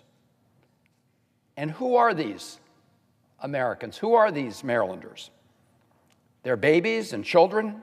Medicaid and the Children's Health Insurance Program covers 38 million children in America, 700,000 children in Maryland. Medicaid covers 40% of births in America, over 40% of births in Maryland. More mothers will die during pregnancy-related deaths as a result of pregnancy-related deaths if this bill passes. I think we also know that Medicaid is especially important to helping people through the vulnerable stages of their lives. It covers 1 in 4 people with mental health or substance use disorders. It's the primary payer for long-term health services, covering 60% of nursing home residents. If even a fraction of those residents lose coverage, entire nursing homes can close. And those families will have to figure out how to care for their expelled loved ones. An analysis that was done estimates that as many as 500 healthcare or nursing homes could close because they're on the cusp. Rural hospitals are also especially vulnerable, and it's estimated that up to 300 rural hospitals could close if this bill passes. Americans with disabilities, Medicaid is absolutely essential to their lives. It helps them receive home and community-based care so they don't have to choose between getting the care they need and being separated from their loved ones. A study by Yale University and the University of Pennsylvania predicts that this bill, before the Senate, will result in over 51,000 preventable deaths each year. Preventable deaths. So officially, the death certificates will say that somebody passed away because they had late-stage cancer. It was detected too late because they couldn't get the preventative care they needed. Or an accident occurred at a nursing home because there were not enough nurses on site. But those reasons, those conditions will have been set because this bill passed. And again, making millions of Americans more vulnerable to pay for tax cuts for the ultra-wealthy is unconscionable, but it is the choice being made in this bill. Now, 17 million people who will lose their health coverage is a very big number to wrap our heads around. So I want to read just a few stories of Marylanders who rely on Medicaid and who have been watching closely this whole effort that has unfolded on the floor of the United States Senate. I had a call from one of my constituents who has a son. Her son takes chemotherapy, and it relies on those chemotherapy treatments to sustain his life. She wrote to me that if he loses access to his health insurance, that it would be, quote, a death sentence. Another Marylander wrote to me about his autistic son, who is still able to work, but who depends entirely on Medicaid for support. He also said, please don't let the Senate pass this bill. And the stories go on and on and on. Just the other day, Senator Alsobrooks and I had a telephone town hall, had 12,000 Marylanders joining us. And after that call, we received many more stories about people who would really be in desperate shape if they lost access to their health coverage. Now, Mr. President, on top of the 17 million Americans who stand to lose their health coverage, all other Americans are likely to see higher premiums, because what happens when you have uncompensated care is more people go to the emergency rooms at the hospital, and those hospitals can't just eat all those additional costs. And at the end of the day, those additional costs cycle through the system in the form of higher premiums for others. And we are already seeing that impact in Maryland as insurance companies today look at the possible liability that they will have going forward as a result of this legislation.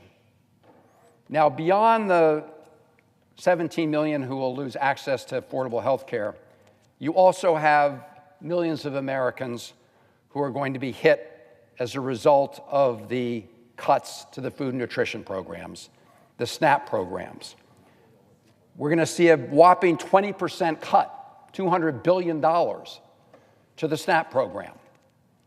Over 40 million Americans get some kind of help from that food and nutrition program, and over 3 million of them will lose their SNAP benefits entirely. Others will see rising costs.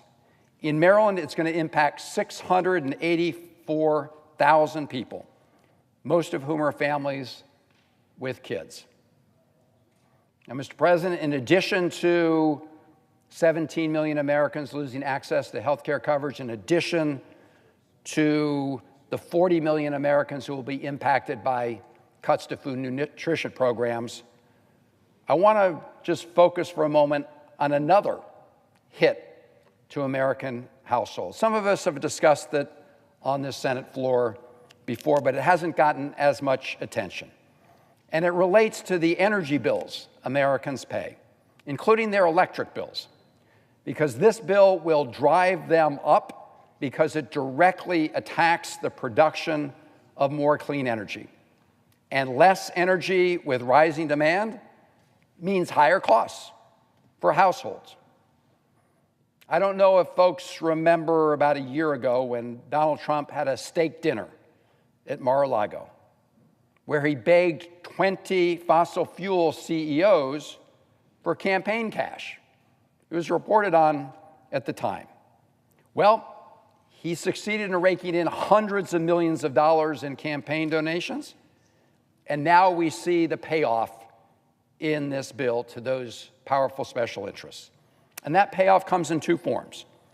First, this bill gives big oil companies a new $1 billion tax break. As a result, some of the fossil fuel companies will pay $0 in federal income tax. Second, this bill, and the senator from North Carolina referred to some of the provisions that will have this impact, this bill sabotages the production of more clean energy. It does so by slashing production and investment tax credits for clean energy and scuttling new clean energy projects. And it continues the Trump administration's baseless attacks on the Greenhouse Gas Reduction Fund, a program we established that will be a win-win-win for our environment, for our economy, and for family pocketbooks. By cutting these clean energy incentives and initiatives, this bill will reduce the overall amount of energy added to our electric grids by at least 50% by 2035. Think about that. So this bill is going to result in a dramatic reduction in the amount of new energy produced that goes on the electric grids, and with less energy generated and higher demand, household energy costs and bills are going to go up. In fact, it's predicted that household electricity bills will go up by $110 on average as soon as next year, and by up to $400 per year for families over the next decade. This will serve the interests of big oil and gas producers and utility companies who benefit from the higher prices that consumers will have to shell out. This will also do something else, Mr. President. It will surrender entirely the clean energy playing field to China, who already has a big head start on us in the area of clean energy deployment. So this is not America first. This is very much America in retreat. I don't often agree with Elon Musk, but he is absolutely right when he said just a few days ago that, and I quote, "the latest Senate draft bill will destroy millions of jobs in America and cause immense strategic harm to our country. Utterly insane and destructive. It gives handouts to industries of the past while severely damaging industries of the future. That's the Republican Senate bill. Looking in the rearview mirror rather than ahead. And again, what is the driving purpose? What's the North Star of this bill? To give very, very wealthy people tax cuts at the expense of everybody else. Everything else is sacrificed. As a result of those tax cuts, the top 0.1% highest income earners will get an average tax break of $255,000. Top 0.1%, tax break of $255,000. Individuals making over $1 million a year will get a $35,000 tax break. And as I said earlier, almost 50% of all of the tax benefits, all the tax monies go to the top 5% of income earners. And to make that happen, as I've said, everything else gets sacrificed. Cuts to Medicaid, cuts to food and nutrition programs, cuts to clean energy that result in higher costs for consumers. But even after making all of those cuts and imposing all of that pain on so many Americans, this Republican bill is still going to add over $4 trillion to our deficit over the next 10 years, and an estimated $35 trillion over the next 30 years. So despite paying for part of those additional costs through cuts to Medicaid and food nutrition programs, they're going to blow the roof off of our deficits and debt. And make no mistake, when you do that, you cost every American, because it will generate upward pressure on interest rates, which raises costs for Americans who want to take out a mortgage to buy a home, or want to get a car loan, or for small businesses. In fact, the Yale Budget Lab projects that the House-passed bill would add over $1,000 a year to the cost of a mortgage, and over $800 a year to the cost of a small business loan. That's the House-passed bill. The Senate bill will be worse, because the Senate bill is about $1 trillion more to the deficit over 10 years than the House bill. Now, Mr. President, I do want to just focus on a final aspect of the deficit and debt impact of the Senate Republican bill. And that is this very deliberate effort to use fraudulent accounting to hide the deficit impact of this bill from the American people.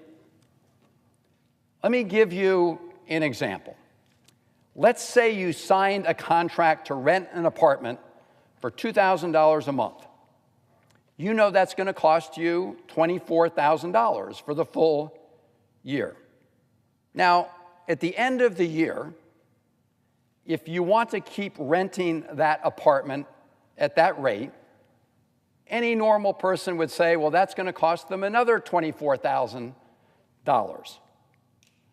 Senate Republicans want to tell the American people that the cost of continuing to rent that apartment for another year is zero,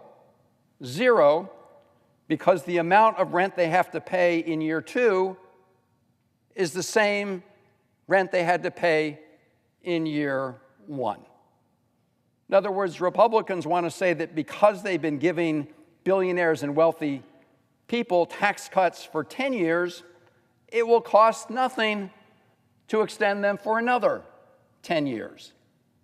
That's the so-called, quote, current policy baseline. In other words, if you just keep in place for another 10 years the same tax breaks for billionaires and others, we don't have to count the lost revenue. And we don't have to count the amount the deficit will increase as a result of that lost revenue. Now, Mr. President, a third grader can see that this is bogus math. Let me read my colleagues a statement made this year by somebody, and I quote, "Anyone who says that about the," here's what he said, "anybody that says the current policy baseline is the way to go is engaging in intellectual and economic fraud," end of quote. I wanted to make sure I got that quote correct because it was made by a Republican congressman from Arizona, Congressman Schweithart. Here's another quote. "This is fairy dust, and they are all full of crap, and I'm going to call them out on it." Who said that? Congressman Chip Roy, Republican from Texas. And I think it's worth quoting those Republican members of Congress because while I dramatically disagree with what they did in their House bill, at least they used honest accounting. At least they didn't try to perpetrate this budget fraud that we're witnessing here in the United States Senate. A budget fraud that would, I dare say, make the Enron scammers blush. And if you go through the numbers, it's dramatic. For example, honest scoring of the bill shows that extending the individual tax rates from Trump 2017 will cost $2.2 trillion. That's what the House of Representatives said, $2.2 trillion. When you use the fraudulent budget math that Senate Republicans want to use, all of a sudden that's $83 billion. If you look at the cost of extending key deductions for businesses, the House used accurate accounting. It comes to $820 billion over 10 years. Under the Senate plan, $6 billion. So I'm not going to spend a ton of time, Mr. President, going over this chart, but I do want to put it up here. This is from the Committee for a Responsible Federal Budget. And the blue shade in each of these years shows what Senate Republicans say their bill will cost in each of those years. This is the so-called current policy baseline. This is what those House Republican members called fraudulent accounting, and it is. And if you add up all of those blue deficits over those 10 years, they claim it's $441 billion additional debt over 10 years. But if you use the honest accounting that we've always used in the United States Senate for the purpose of budget reconciliation, you get the full bar, including the orange numbers, which is $4.2 trillion in debt over those 10 years. I do want to point out to my colleagues something interesting because you have these dashed orange lines. What this is representing is that some of these costs from lost revenues in some of these out years go down. That's because under this House Republican plan, the tax cuts for people with the no tax on tips, they go away. They vanish. They vanish right here in 2029. But the tax cuts for very wealthy people, for billionaires and others, they go on for the 10 years. In fact, they go on forever. And the last point I'm going to make is by letting them go on forever, tax cuts for very wealthy people, Senate Republicans are violating the entire structure of the budget reconciliation process. Because when it was first devised, the entire purpose of it was to reduce our deficits and reduce the debt.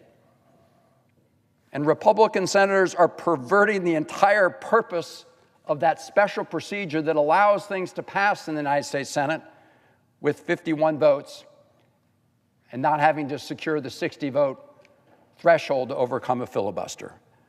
They are violating that entire structure. And again, why? Because they're hell-bent on making sure those tax cuts for very wealthy people go on forever. and again at the expense of everybody else. And I'll just close, Mr. President, by pointing out that it wasn't that long ago that just down this hall here in the Senate Rotunda, Donald Trump took the oath of office. He looked at the cameras and he said he wanted a new golden age for America. But this is not a golden age for America. It is a gilded age for the wealthiest people in America. And those are the people he was really speaking to because they're the ones who were sitting right behind him on Inauguration Day. Elon Musk, Jeff Bezos, Zuckerberg, the tech titans, the billionaire cabinet, more billionaires than any cabinet by far in American history. That's who this bill serves. It serves very wealthy and powerful people, and it does so at the expense of everybody else in America in one form or another. And I hope our Senate, on a bipartisan basis, will give it a big thumbs down, and I yield the floor.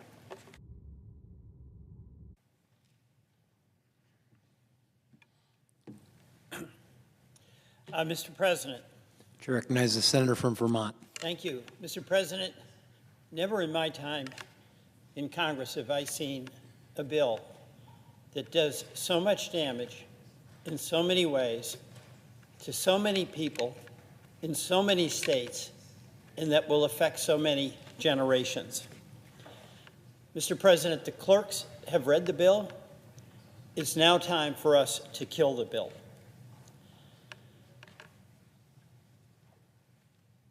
The point of reading the bill was to reveal that this bill has one goal, and that is to extend tax cuts to very wealthy Americans, where the top 1% will get 60% of the benefit, and to make everyday Americans pay the price to fund those tax cuts.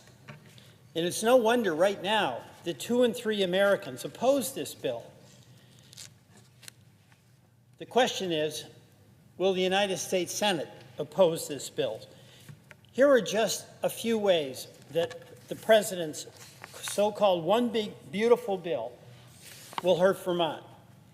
In Vermont, 11,500 people will lose their health care coverage under Obamacare, the Affordable Care Act. 21,000 Vermonters will lose Medicaid coverage. And food nutrition programs that are so essential to the well-being of your citizens and mine.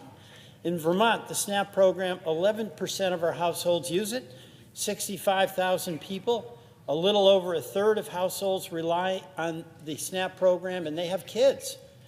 Nearly 3,000 veterans in Vermont rely on the SNAP program.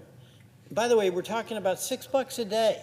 Billions are going to be cut across the country, and that's going to hurt Vermont, and it's going to hurt everyone.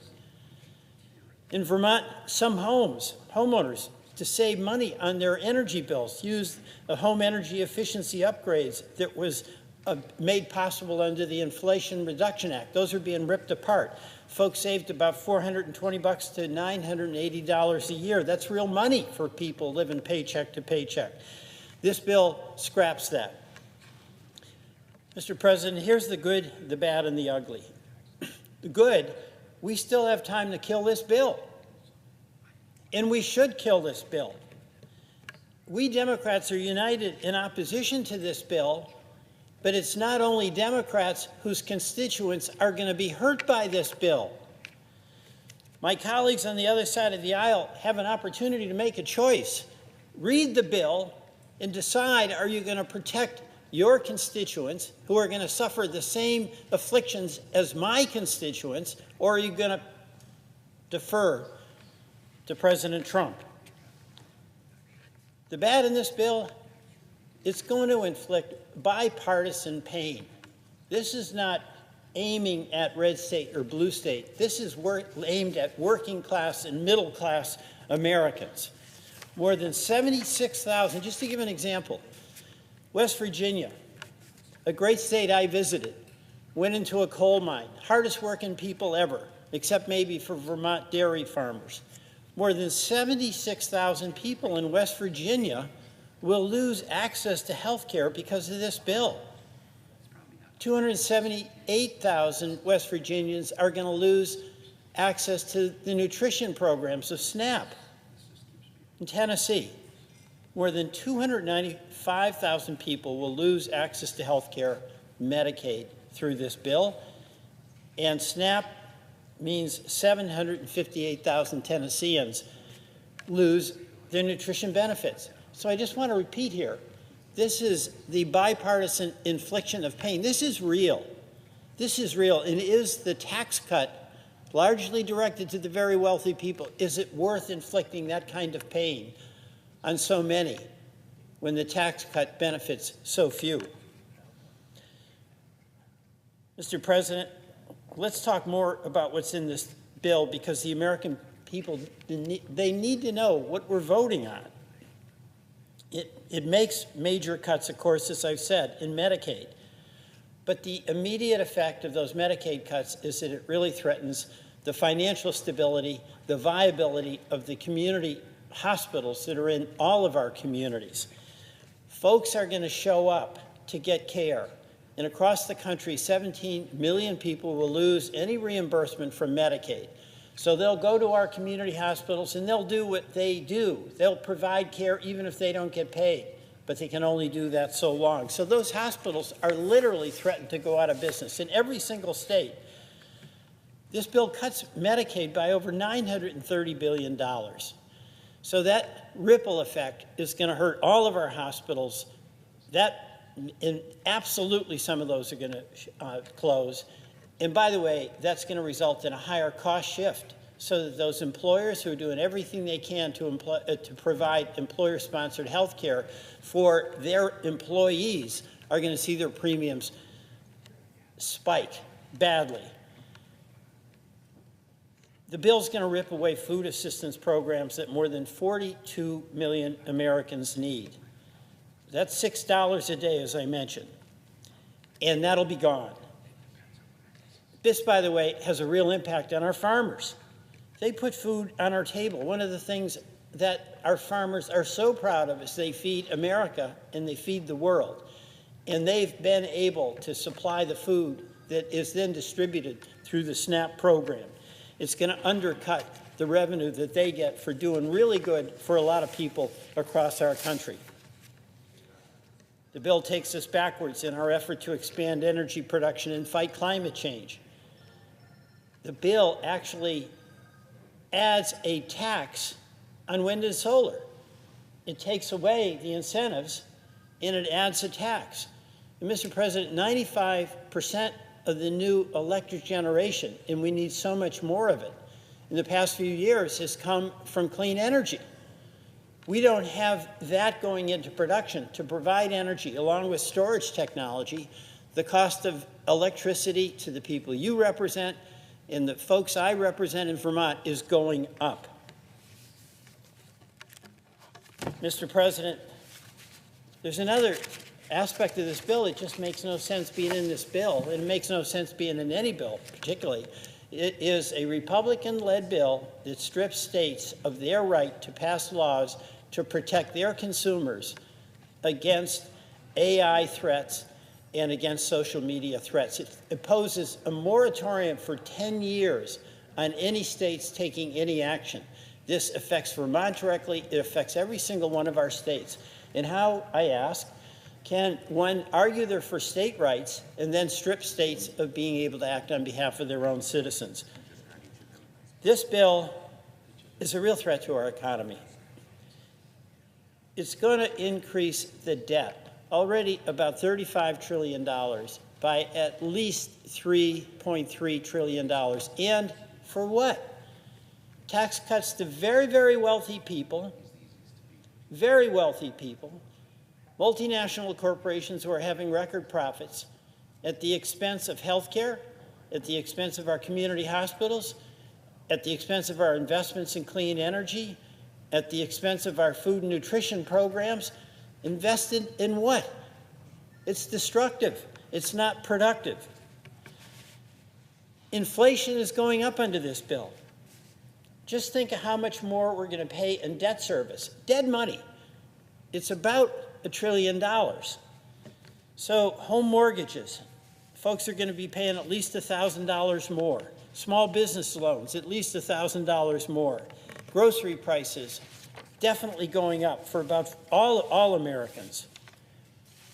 You know, Mr. President, there's an ugly aspect of this bill as well. And it is that this bill is entirely in service of providing tax cuts largely to the very wealthy.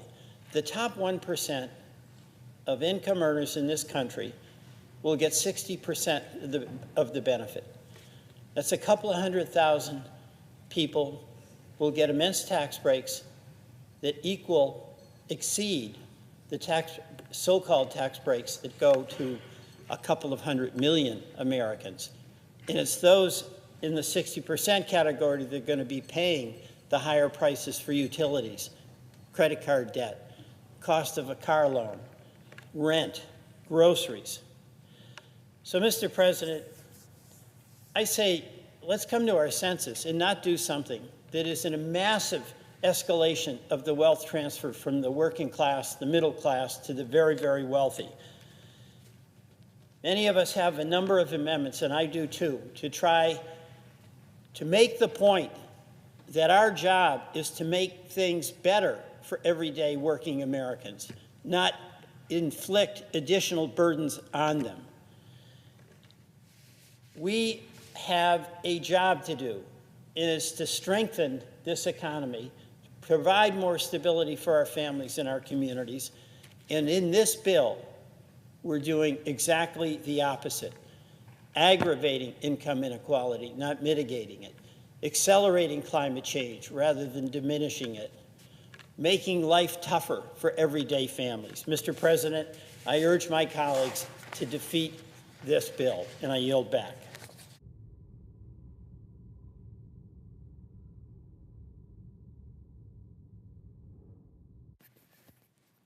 Mr. President. To recognize the senator from Maine. Mr. President, this bill is a farce. Imagine a bunch of guys sitting around a table and saying, I've got a great idea. Let's give $32,000 worth of a tax break to a millionaire, and we'll pay for it by taking health insurance away from lower income and middle income people. And to top it off, how about we cut food stamps, we cut SNAP, we cut food aid to people. It's a joke. I would say it was a joke, except it's not the least bit funny. I've been in this business of public policy now for 20 years, 8 years as governor, 12 years in the United States Senate. I have never seen a bill this bad. I have never seen a bill that is this irresponsible, regressive, and downright cruel. The basic premise of the bill, as I said, is cut benefits for the American people, particularly in the areas of health care and food, in exchange for tax cuts for the very wealthy. Now, I know my colleagues are going to come to the floor because I've had this discussion before. They're going to say, oh no, this is a middle-class tax cut. This is going to cut taxes for people in the middle class. Well, here's a little suggestion of how to get out of this mess. If you cap the tax cuts at people making $400,000 a year, which is a pretty healthy income, the cost of this bill would drop by 60%. And you wouldn't have any need to cut Medicaid. And by the way, there are Medicare cuts also built into this, and SNAP. $400,000. In other words, we're for the middle class tax cuts. That's okay. But just stop it at $400,000 and don't give the tax breaks to the people. A millionaire under this bill gets a $32,000 tax cut. A person making $5 or $10 million gets a couple of $100,000 tax cut. I don't think they need it. They sure as hell don't need it as much as people need health insurance. So just to put a fine point on it, this bill is literally, and remember my $400,000 suggestion, so we're taking care of the middle class, but with 60% of the cost above $400,000 in income, this bill is literally taking food out of the mouths of kids to give a millionaire a $32,000 tax break. That's the facts. They're ugly. And like I say, if we were talking about this in random, sitting around at a lunch table, people would say, well, that's a joke, that's ridiculous. Nobody would suggest that. But here we are. And several of my colleagues, including Senator Tillis from North Carolina, have pointed out there's no rush on this bill. We don't have to do this bill by July 4th or July 10th.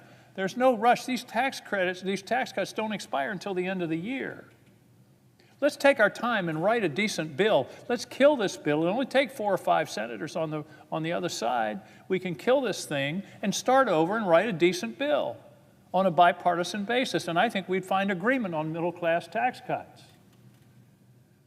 But I think we could also do some things with expenditures that wouldn't be so bloody harmful. Medicaid. Let me start with hospitals. In Maine, I've talked to the hospitals, I've talked to the hospital association, I've talked to small hospitals, large hospitals. They're mostly running on a 1%, 2%, or 3% margin. The analysis is that this could cost us 2 to 5 of our rural hospitals. And when a rural hospital goes out, several things happen. One thing is the economy of the town goes with it. In most of these small towns, the hospital is the major employer. So you're talking about the economics of those jobs in a small town that will make a huge difference in that local economy. The second thing that happens is a loss of services for everybody in town, not just the Medicaid people. That hospital closes, everybody in town is going to have to drive another 30, 40, 50, 100 miles to get care. And they're going to have to not only, there may be closures, there will certainly be cutting of services. We already have a serious problem in Maine of obstetric services. We've got a county with no obstetric services. And that's only going to get worse under this bill. The hospitals are pleading with us to not do this. And again, do we really need to do this to give a millionaire a $32,000 tax break? It doesn't make any sense. Now, I've talked about hospitals, but let's talk about people. The analysis is 60,000 people in Maine would lose their insurance coverage.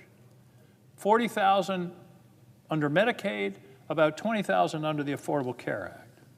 And we've had a lot of personal stories tonight. I want to tell a story about myself. When I worked here in the 70s, I had insurance. It was employer-supported insurance. We paid part of the premium. I had insurance as a junior staff member in this body 50 years ago. Because I had that insurance that covered a free checkup, I went in and had my first physical in 8 years. And I wouldn't have had that physical if the insurance hadn't have covered it. I wouldn't have been able to spring for it. I had that physical, and the doctors found a little mole on my back, and they took it out. And I didn't think much of it, and I went in a week later, and the doctor said, "You better sit down, Angus. That was malignant melanoma. You're going to have serious surgery." And a friend of mine who was a doctor said, "Angus, here's my best advice. Let them be as radical as they want in that surgery." And I had the surgery, and here I am. If I hadn't had insurance, I wouldn't be here. And it's always haunted me that some young man in America that same year had malignant melanoma. He didn't have coverage, he didn't have insurance, he didn't get that checkup, and he died. That's wrong, that's immoral. So the idea of cutting health insurance from people is just, oh, well, they just won't have coverage for their doctor's visits. No, people die when they don't have health insurance. There is statistical analysis to bear that out. So this isn't any joke. And by the way, people say, well, we're talking about fraud in Medicaid. Listen, almost $1 trillion cut in Medicaid, 15 million people being cut off, 60,000, 40,000 in the state of Maine, that isn't fraud. That's cutting people who need the care. And I don't understand the obsession, and I never have, and I stood right there and watched John McCain cast that vote to save the Affordable Care Act, along with my colleague Susan Collins. I don't understand this obsession with taking health insurance away from people. I don't get it. trying to take away the Affordable Care Act in 2017 or 2018, and now this? What's driving this?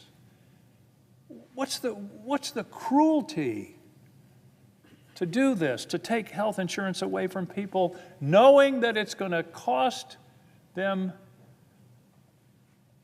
It's hard to calculate the cost, up to and including losing their lives. Okay, let's talk about SNAP. Let's talk about SNAP. The average benefit for SNAP is $6 a day. You feed yourself on $6 a day. The average cost of a meal in the U.S. is about $10.50 a day. So we're already below cost, if you will. And here's what it means in my state. 20% of the children in my state are food insecure. And we're talking about cutting SNAP and taking dollars away from those kids. And I was interested in that, and I thought, oh, that's pretty bad. I'm worried Maine's 20%. 20% of our kids are food insecure. So I did a little research. In Arkansas, it's 24% of the kids who are food insecure. In Iowa, 17%. South Carolina, 14%. Michigan, 19%. Missouri, another 19%. That's 1 out of 5 kids are food insecure, and we're going to cut that food in order to give a millionaire a $32,000 tax cut. Mr. President, that's not only bad policy, it's downright immoral. Okay, what's the other problem with this bill? There's so many, and so many problems, so little time. It's irresponsible. It adds about $4 trillion to the deficit. And by the way, this current policy thing doesn't pass a straight face test. A 7th grader knows it's nonsense. You got to borrow the money to pay. If this bill doesn't pass, then there isn't a $4 trillion hit on the budget. If it passes, there is. And the thing that really gives a lie to this nonsense is also in this bill is a $5 trillion increase in the debt ceiling. If it's not really debt, then we don't need to increase the debt ceiling. It's a sham. Voodoo budgeting. So, I don't want to hear any more from my colleagues about deficits. I don't want to hear any more crocodile tears about deficits. We're mortgaging our future. I hear all this drama about deficits from people who are voting for this bill to add $4 trillion to the deficit unnecessarily. There's a saying of a famous New Englander, your actions speak so loud I can't hear your words. Your actions speak so loud, I can't hear your words. Your actions are, you're adding to the deficit unnecessarily. So don't talk to me about deficits. Now, the first rule, if you're in a hole, is stop digging. And we're in a hole, Mr. President. We're in a hole, so you stop digging by not passing this bill or not passing it in the extreme form that it is to give the tax benefits, 60% of the tax benefits to people making over $400,000 a year. The reason, what's driven the deficit, if you go back and look over the last 20 years, there are 3 things. One were the unpaid for Bush tax cuts. We had major tax cuts and then a war that we put on the credit card. The unpaid for Trump tax cuts in 2017 and COVID. Now, COVID was an emergency. And the financial crisis in 2008 and 9 and 10, that were emergencies. That's where you run deficits. But you don't run deficits when times are good, and that's exactly what we're doing here. If you're in a hole, stop digging. And by the way, the Committee for a Responsible Federal Budget, a nonpartisan group, has said, and I haven't heard this mentioned, this bill will actually accelerate the insolvency of the Social Security Trust Fund and the Medicare Trust Fund. There's a nice thing for you. It'll make those funds go insolvent sooner than would otherwise be the case. Gutting the IRS. By the way, I have another suggestion for my colleagues. You want to find $600 billion a year? Enforce the tax laws against cheaters. That's the estimate. $600 billion a year is left on the table because cheaters, mostly high income, are not paying the taxes they owe. The poor stiff that gets a 1040, he has to pay it. Everybody knows what he's making. But it's these people with the fancy lawyers and accountants, and I'm not talking about tax avoidance here. I'm talking about stone-cold tax evasion. $600 billion a year. That would be nice instead of cutting Medicare and Medicaid and food stamps. Another piece of this bill that hasn't got much attention is ICE. The current budget of ICE is $9 billion a year. Under this, they're increasing it $75 billion over 4 years. That's an additional $18 billion a year. They're tripling the budget of ICE. They're tripling the budget. We're dangerously close, Mr. President, to creating a federal police force, which we've never had in this country and we shouldn't have. And by the way, I have never in my life seen a law enforcement officer with a mask on. I don't get where that came from. A law enforcement officer wearing a mask. Where I come from, people that wear masks are not the good guys. And I don't understand that, but to triple this budget, you wonder where that's going to take this country. So let me go back to the beginning. All this damage to give a tax break to a guy who's making $1 million. The chairman of the Finance Committee wasn't here, I think, when I said this. Mr. Chairman, if we limit the tax cuts to people making $400,000 and less, it will reduce the cost of this bill by 60%. It will ameliorate the need for any cuts to Medicaid and SNAP. It would also minimize the hit on the debt and the deficit. There is no rush to pass this bill. Let's kill it, give it a merciful death over the next 24 hours, and then start over writing a responsible bill to deal with the expiring tax cuts for the middle class and deal with issues within the federal government that should be addressed. But this bill is not the answer. It is a sham, and it is a shame. And it is embarrassing to even be debating this bill. It should have never come before us in this form. I hope that enough of my colleagues will see that this is an unnecessary damage to the citizens of this country and the citizens of their state. Every state's citizens are going to suffer. And this is something that we in this body can and should prevent. Mr. President, I yield the floor. President. To recognize the senator from Idaho. Mr. President, I ask unanimous consent that when the Senate complete its business today, it stand adjourned until 9 a.m. until Monday, June 30th, that following the prayer and the pledge, the morning hour be deemed expired, the journal of proceedings be approved to date, the time for the two leaders be reserved for their use later in the day, morning business be closed, and the Senate resume consideration of calendar number 107, H.R. 1. Further, that the leaders be recognized, and following their remarks, all debate time on calendar number 107, H.R. 1 be expired. Without objection. And Mr. President, if there's no further business to come before the Senate, I ask that it stand adjourned under the previous order following the remarks of my colleagues, pursuant to the relevant debate time limits under the Congressional Budget Act. Without objection. Mr. President. To recognize the senator from Arizona. Mr. President, what are we doing here? Seriously. I'm still waiting for somebody to tell me how this makes sense. We are debating a budget that gives another round of tax cuts to billionaires and giant corporations on the backs of everyday Americans. And it also adds trillions of dollars to our national debt. That doesn't make any sense to me.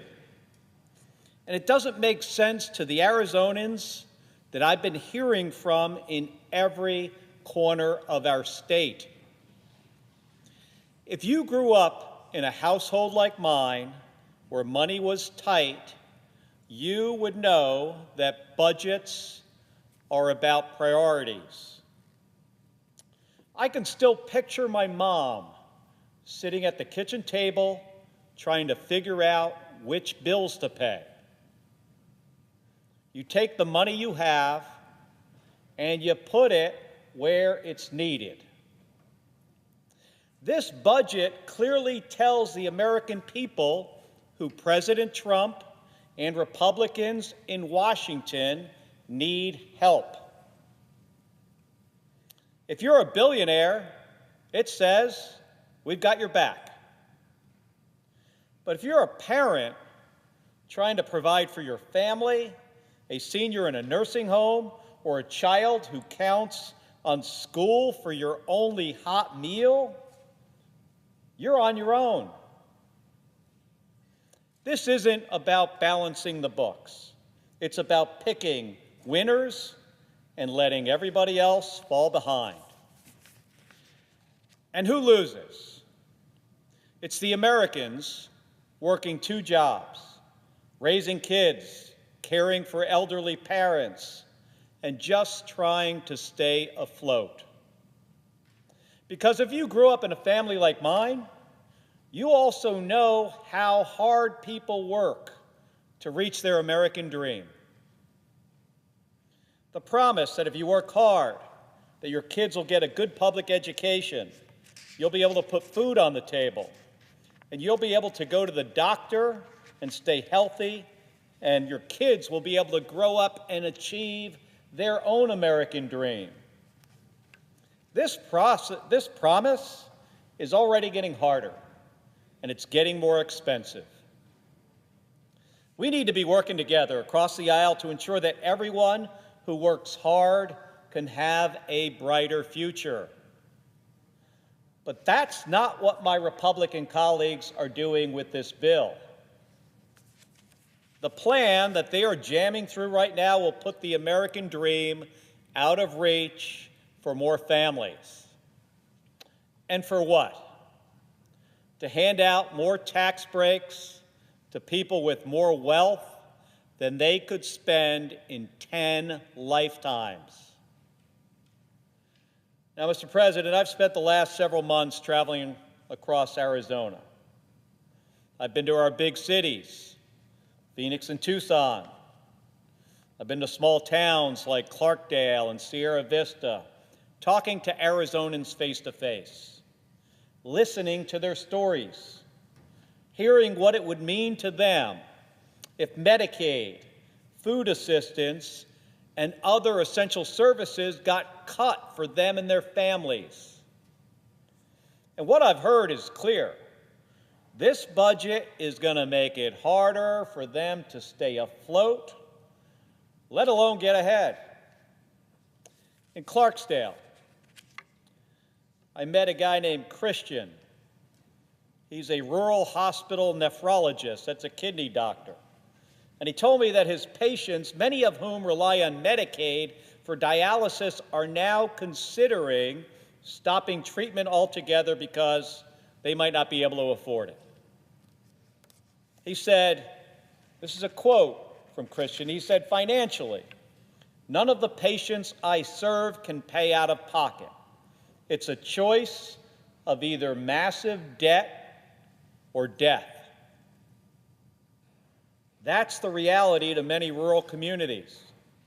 Another woman told me about her friend, a survivor of 2 car accidents and a spinal injury.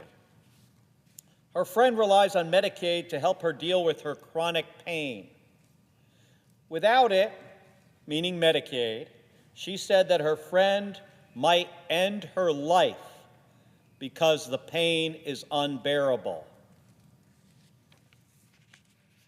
She asked me to deliver this message to my colleagues.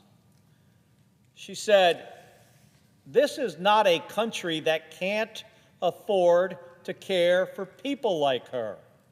We can afford to care for everyone if we change our priorities from giving tax cuts to billionaires to taking care of Americans who are in pain every day. Mr. President, people across Arizona are pleading with us to get our priorities right. In Sierra Vista, I hosted a Medicaid town hall, and that's where I met this woman named Tara. She told us how she was once a single mother and how programs like Medicaid and SNAP helped her raise her kid and build a stable life. Today, she works a good job. She doesn't rely on these programs anymore. But here's what she said. She said, I am deeply concerned about the proposed cuts to Medicaid, SNAP, and related programs. I know firsthand that they don't just help families, they're often the only path to stability. Just last week, I was in Tucson, where I live, where Gabby and I live, helping distribute school lunches at a local high school. It's actually the high school that my wife went to. And I wanted to see firsthand what these summer meal programs mean for Arizona families.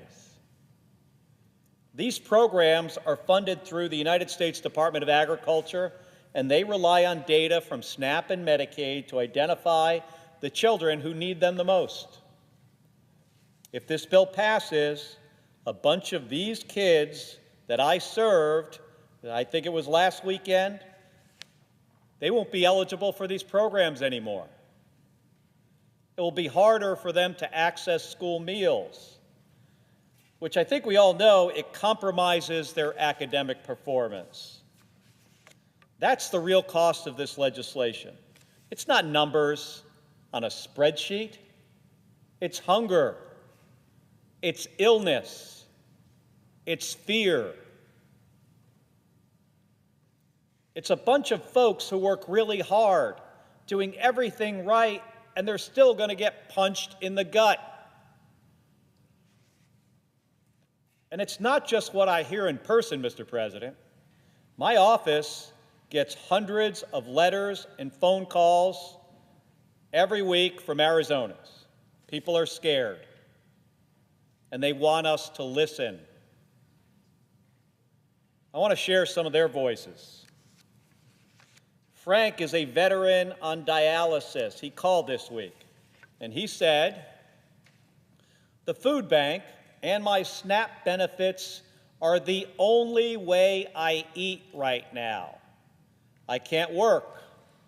I'm not old enough to retire. And I'm dipping into my retirement early just to keep up with my mortgage. Without this help, I don't know what I will do. Mr. President, veterans should never have to say those words in this country.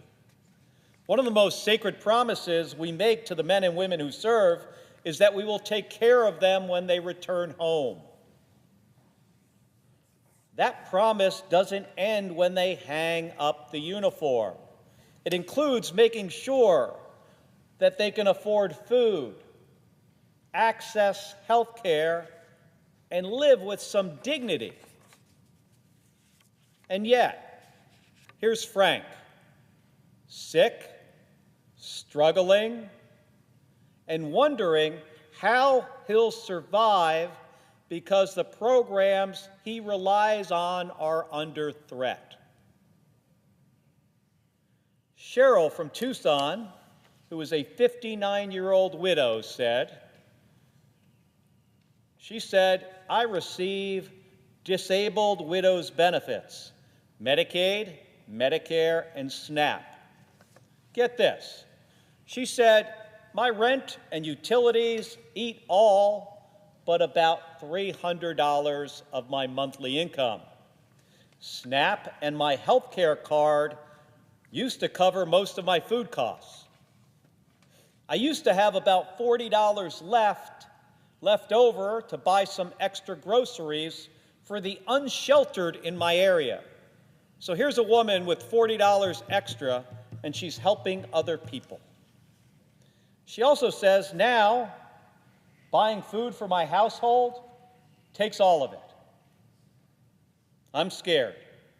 If I lose even one of these benefits, I'll lose the grip that keeps the roof over my head. Karen from Scottsdale has worked for over 25 years helping veterans and people with disabilities. She wrote, "Many of the people I work with rely on Medicaid because they can only work part-time or because their employers don't offer benefits. Cutting them off will just make health care more expensive for everyone. The rich do not need an extension on tax cuts at the expense of low-income and middle-class families." Mr. President, these are my constituents. These are folks who, unprompted, took time to write or call their senator. And every single one of them, Mr. President, is saying the same thing. We're barely holding on, and we're scared this is going to put us over the edge. Now, I wish I could say that these stories were met with compassion by everybody here. But instead, one of my Republican colleagues apparently said, this is a quote, "They'll get over it." And another, when asked whether cutting Medicaid would cost lives, said, "Well, we're all going to die anyway." Now, I didn't come here to throw jabs. I'm repeating those words because they reveal how this budget was written without any connection to the real-world consequences. This isn't about politics. It's about people. So I ask again, what are we doing here? Who do we serve? Is it people like Tara and Cheryl and Crystal and Frank who are working hard and doing everything right to just try to get by? Or is it a bunch of billionaires who've already made it and who don't need another handout? If my colleagues don't believe me, I urge them to go read some of the emails and listen to some of the phone calls that they're getting. Maybe hold a town hall. Listen to those folks. Really, listen to what they are saying. Don't crush their American dream. Don't rig the system even more against them. Don't take a vote just because it's easy. We can do better for the people we serve. Mr. President, they deserve that from us. Thank you, and I yield the floor.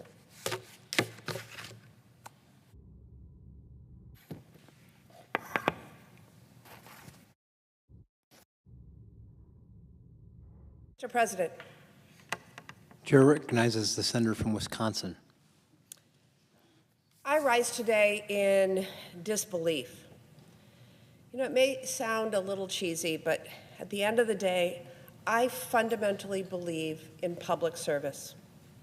I believe it can be a force for good, a force that gives people opportunity, a force that is people-powered, that can lift our neighbors up and instill hope, a force that meets the toughest challenges of our constituents, and that is why I am struck with disbelief. Disbelief because if you believe these things like I do, which I would argue most of my colleagues here do, why would you be jamming this bill through? At a time when Wisconsin families are asking us to take on the high cost of living and let them have a fair shot at success, Republicans are raising costs and making an already unfair tax system even worse. My Republican colleagues are not using their time and energy to go after greedy corporations, not to lower the cost of housing, and not to expand access to affordable health care.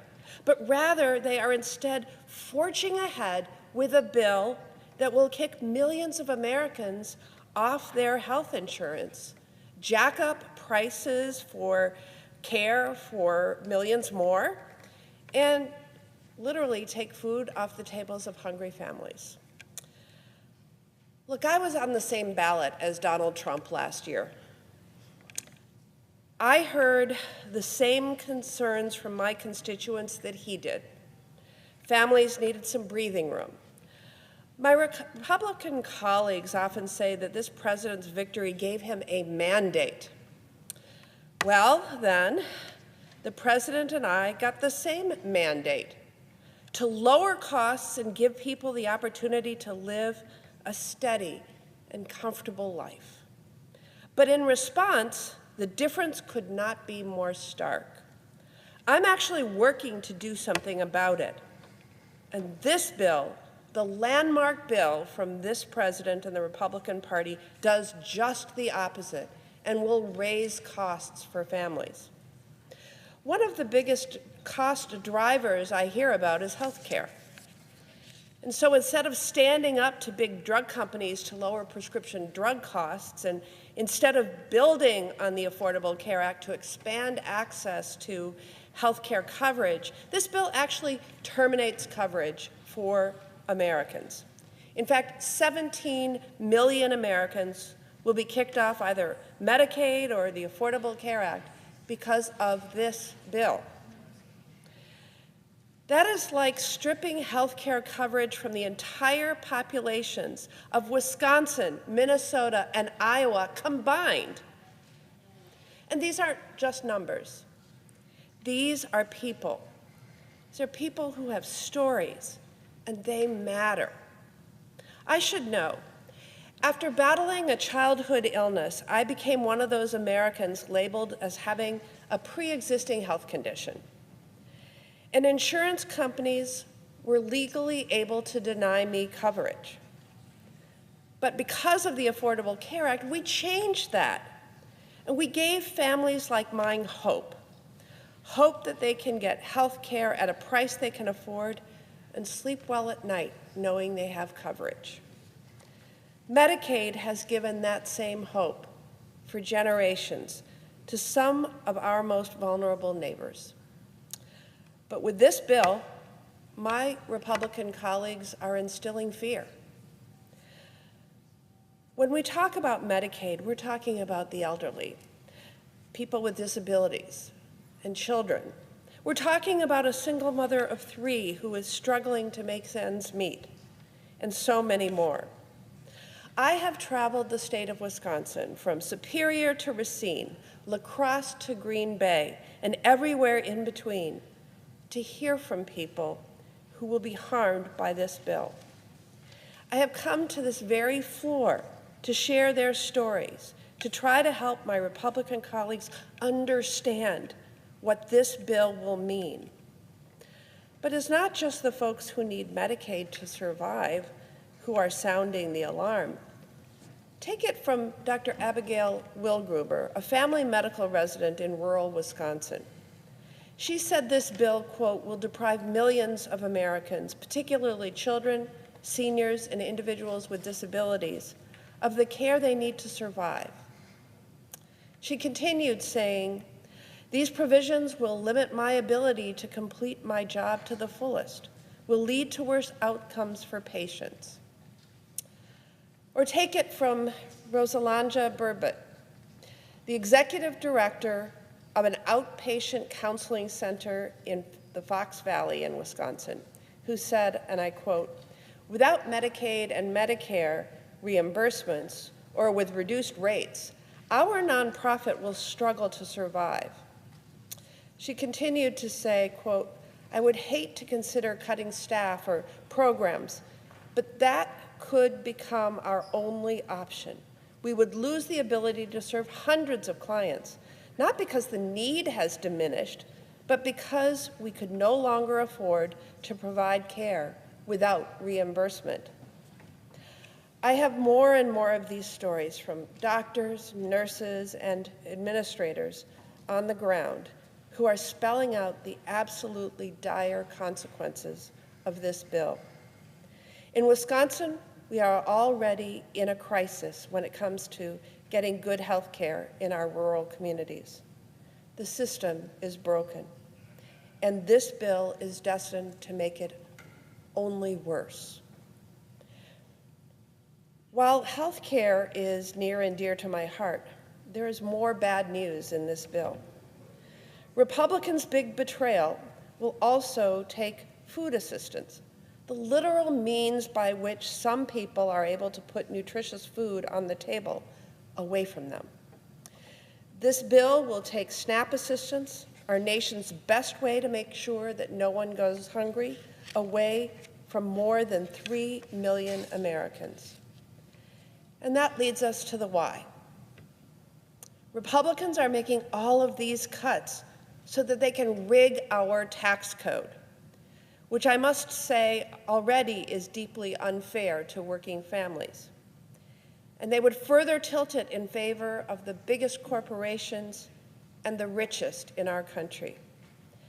The Republican bill gives people at the top 0.1%, the richest of the rich, a tax cut of more than $250,000 every year. Yes, $250,000 a year.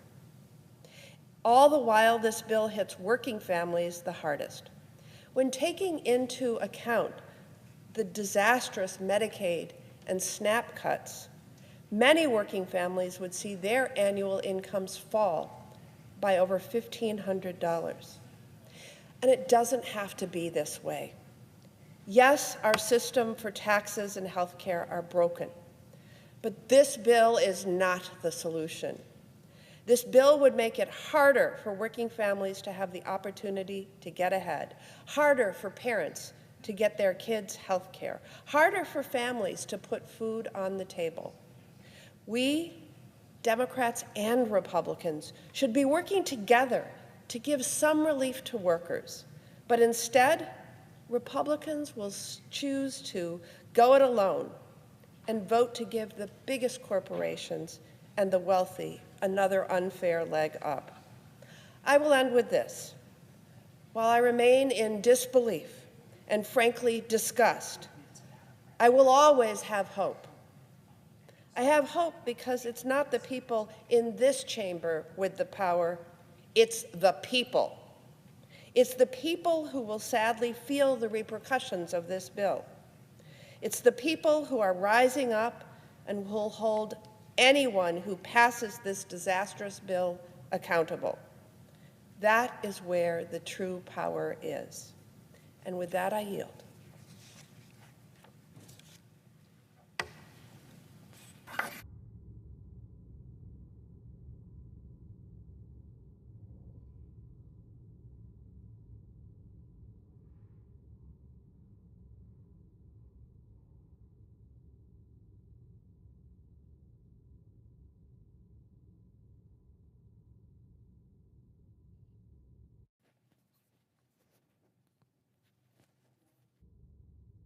Madam President.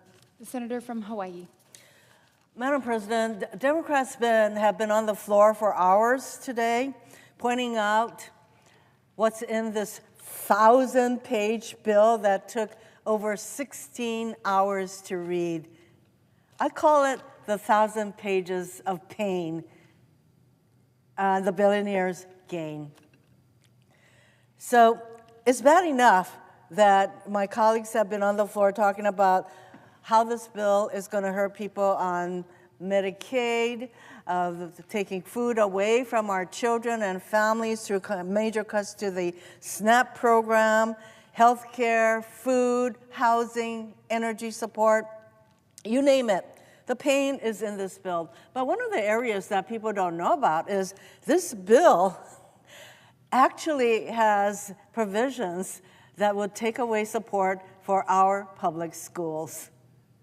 Okay, let that sink in. It's not enough that this bill has 1,000 pages of pain in just about every aspect of our lives that you can think of, but now they're coming after support for our public schools. So today, I am rising as an advocate for the 49 million children who are enrolled in public schools across our country.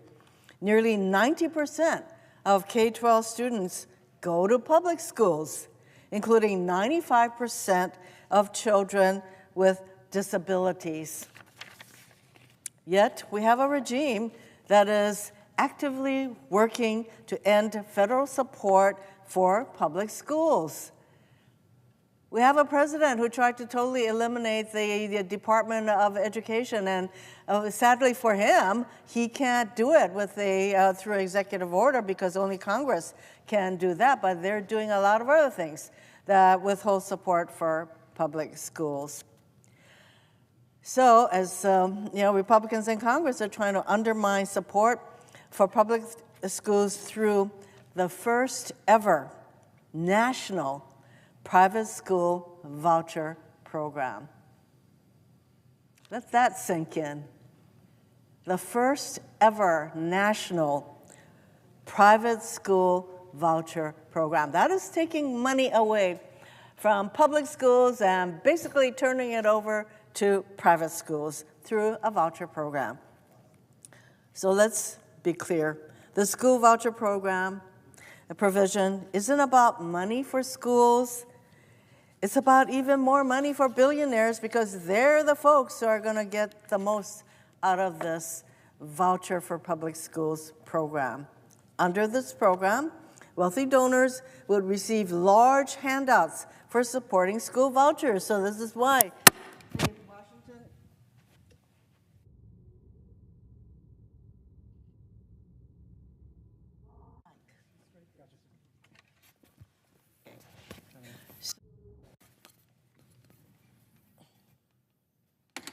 The Washington Post, in their headline, GOP voucher plan would divert billions, $4 billion a year in taxes in perpetuity to private schools. So specifically, the plan would provide a dollar-for-dollar tax credit. We're not talking about tax deductions. We're talking about a tax credit. This is money that comes right off your taxable amount.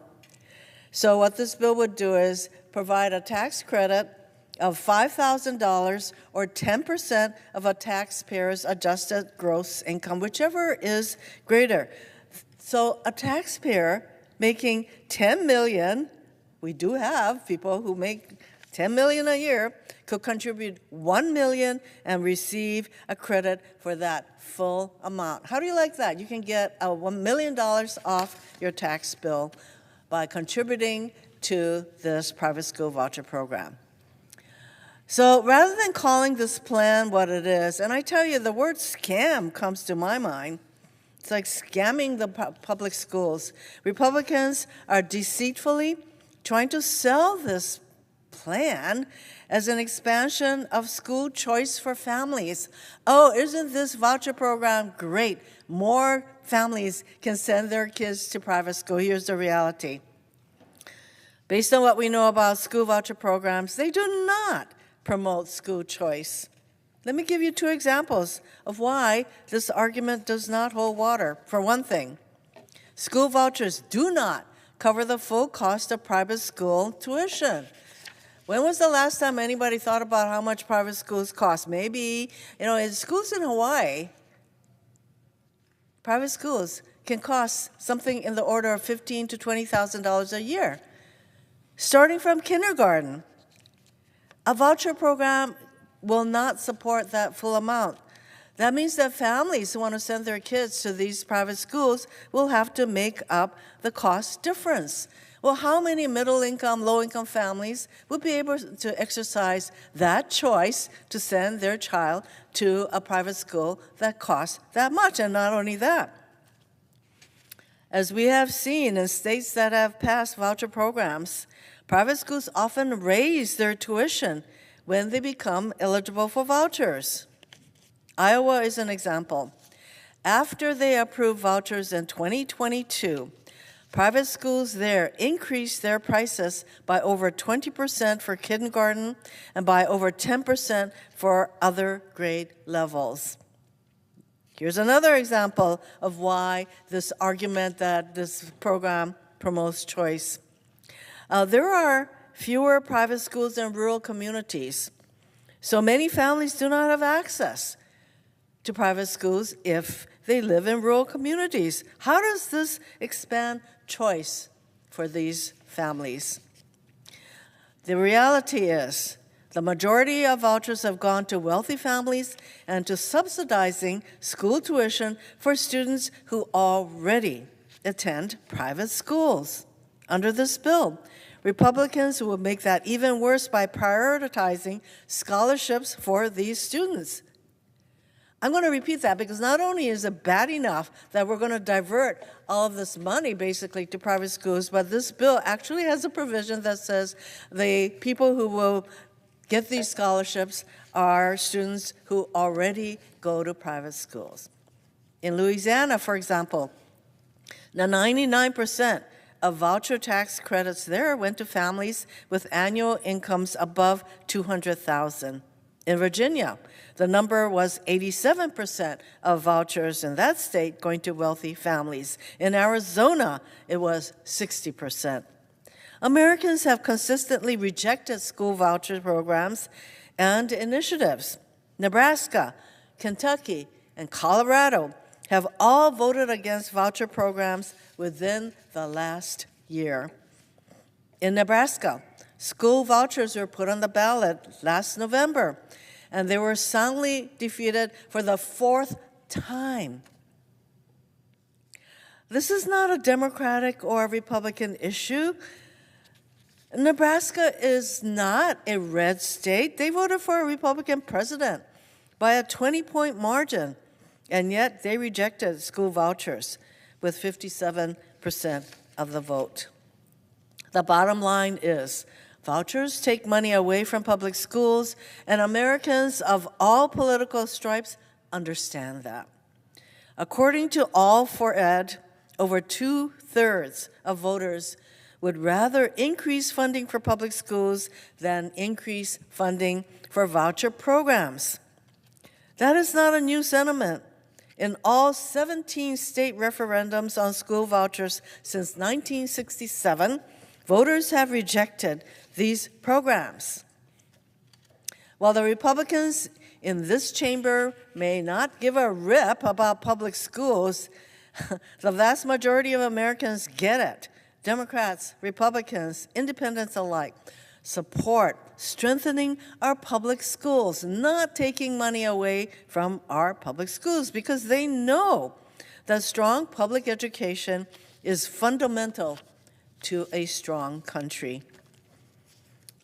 Well, undeterred by public sentiment, Republicans are trying to create, as I mentioned, a nationwide school voucher program. It's not enough that some states have voucher programs, but now the Republicans, through this misguided almost 1,000 pages of pain bill, they want to provide $4 billion per year for a private school voucher program with no accountability. Remember early on I said that a huge percentage of children with disabilities go to public schools? Well, private schools do not have any responsibility to make sure that they are providing education for children with disabilities. So no accountability. Let's just provide $4 billion per year, perpetuity, tax credit for private school programs that have no accountability along these lines. We all know that this kind of funding could be used for rural and low-income schools, for students with disabilities, for other programs that actually support and strengthen public schools. Instead, under the Republicans' plan, that funding will go to wealthy donors who will receive large handouts, up to $4 billion a year, for supporting school vouchers. Again, this plan will enable a taxpayer making $10 million a year to contribute $1 million and receive a dollar-for-dollar credit for that full amount. And even worse, the taxpayer could contribute appreciated stock and avoid capital gains on the appreciation. And there's all kinds of data on who owns stocks in this country, and generally it's the people with a lot of wealth. So this bill had a provision that enable people to donate appreciated stock so that they could escape capital gains taxes on that stock contribution totally. So this Republican voucher proposal, outlandish as it is, was briefly delayed after it was deemed non-compliant with budget rules earlier this week. Republicans remained undeterred, and they have decided to plow forward with a nearly identical plan. What it comes down to is this plan does not help students. It does not promote choice. It does not support public schools where the majority of our kids go. We should be supporting our public schools, not taking resources away from them. So my Democratic colleagues and I will continue to fight to fund quality public schools to improve public education in this country. Foundational. This voucher plan is yet another wrong-headed proposal that should be called out for what it is, a handout for the wealthy at the expense of hardworking American families. I urge my colleagues to reject this idea, and I yield back.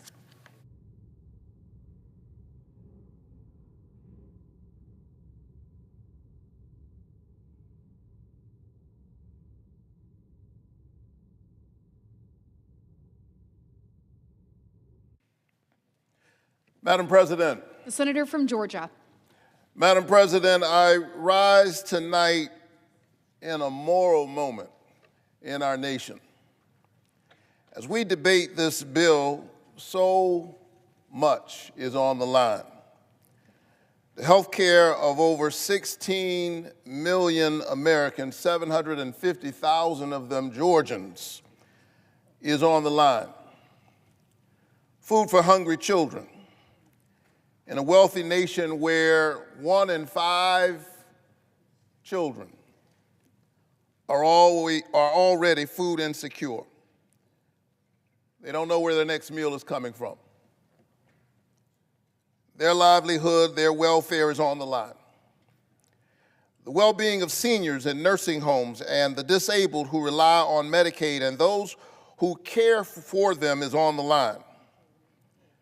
The fate of rural hospitals in Georgia, in Alaska, in Louisiana, in little towns all over this nation that are right now barely hanging on is on the line, and the scraps that they are throwing them while cutting them will not save them.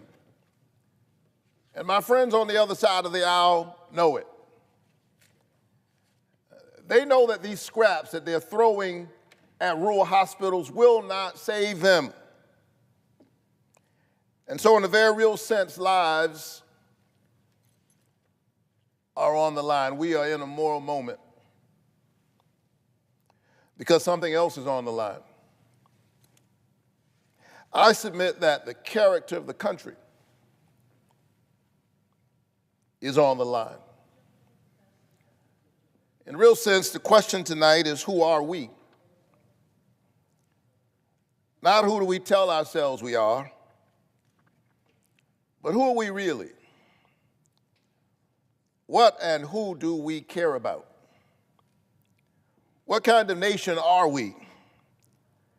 And what kind of people do we want to be? Who matters? And who doesn't? Who do we think is dispensable? In no place is the answer to that question clearer than in a nation's budget. I submit that a budget is not just a fiscal document. A budget is a moral document. Show me your budget and I'll show you who you think matters and who doesn't. And if this awful budget were an EKG, it would suggest that our nation has a heart problem and is in need of moral surgery. And so I'm clear tonight. I understand the nature of what we are engaged in. This is a political process. It is. But it is also a moral exercise, not only for the nation, but for each of us individually, and especially for the mere 100 of us out of a nation of 300 million who get to vote, perhaps in a matter of hours. We have the rare privilege of standing up for people who have entrusted with us the covenant of centering their families.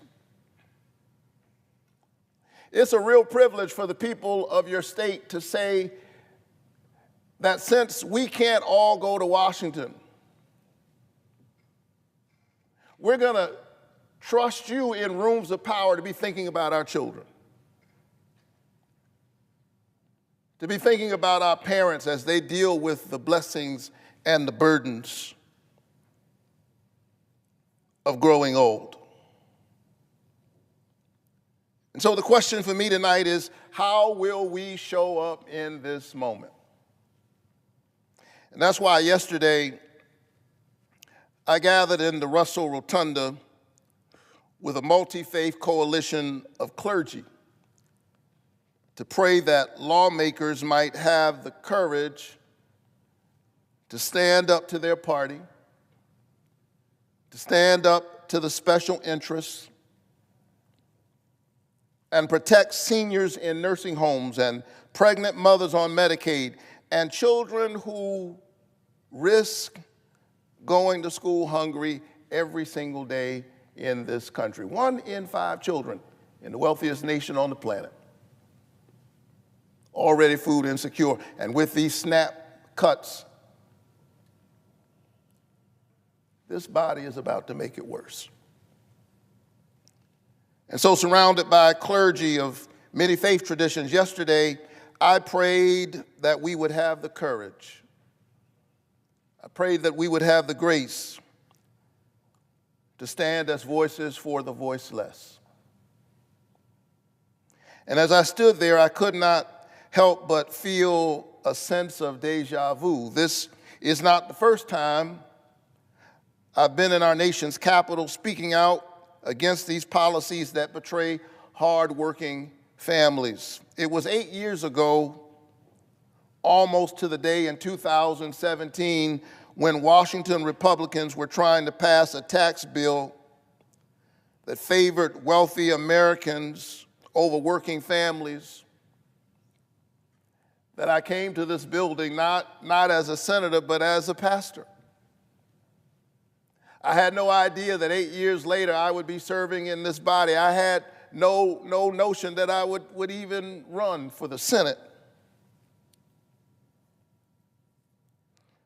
I came as a citizen. And standing with a multi-faith coalition, we were praying for our nation's leaders. We were gathered in the rotunda of the Russell building, and as we were singing and praying, the Capitol Police said, I'm sorry, pastors, you can't sing and pray in the rotunda. If you do not disperse, we will have to arrest you. And let me say that the Capitol Police did not mishandle us that day. They were first-rate professionals. But they said that if you don't disperse, we will have to arrest you. What they didn't understand is that I had already been arrested. My conscience had been arrested. My heart and my imagination, my moral imagination, had been arrested by this idea that we as a country are better than this. I come from a tradition where you don't just pray with your lips, you pray with your legs. You put your body in the struggle for other struggling bodies. And so here I am tonight, 8 years later, having transformed my agitation into legislation, I was arrested that day, but I have transformed my protests into public policy. 8 years ago, I was on the outside. Tonight, I'm on the inside, but it's the same fight. Some of us fight on the inside, some of us fight on the outside, some of us get to serve in the Senate or in the House, others are just watching at home tonight, but be really clear that we are in the same fight, whether we are on the streets or in the suites. Same fight. And in some ways, this is the same bill 8 years later, just worse. Like most horror movies, the sequel tends to be worse. We were here 8 years ago. Washington politicians were trying their best to gut the Affordable Care Act. Remember that? They were trying to gut the Obamacare out of political motives. Millions of Americans were spared. But tonight is the sequel to that horror movie. They are back to their old political tricks, trying to dismantle the ACA again with this legislation. It's the same fight, just worse this time. Instead of extending tax credits that would lower health insurance costs for the middle class, my friends on the other side are giving billionaires and the richest of the rich a tax cut. They are working real hard tonight to help billionaires because God knows they are having a hard time, apparently. What that means is that 1.2 million Georgians and nearly 20 million Americans are going to see their health care premiums rise. That's what's at stake tonight. If they enact these deep cuts to Medicaid, as they are positioned not to extend these premiums, these tax credits, they are raising the cost of health care for all of us. Even if you are on private insurance, you are not safe. Your health care is about to go up. Your hospital might close because they're cutting these clean energy tax cuts. Your utility bills are about to go up. And so I have a question tonight. Who voted for that?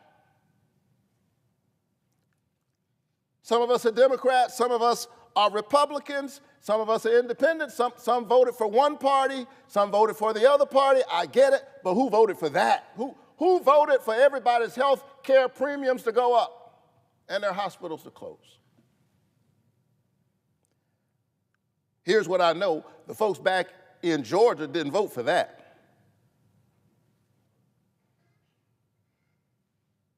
They voted for me and they voted for Donald Trump, but they didn't vote for that.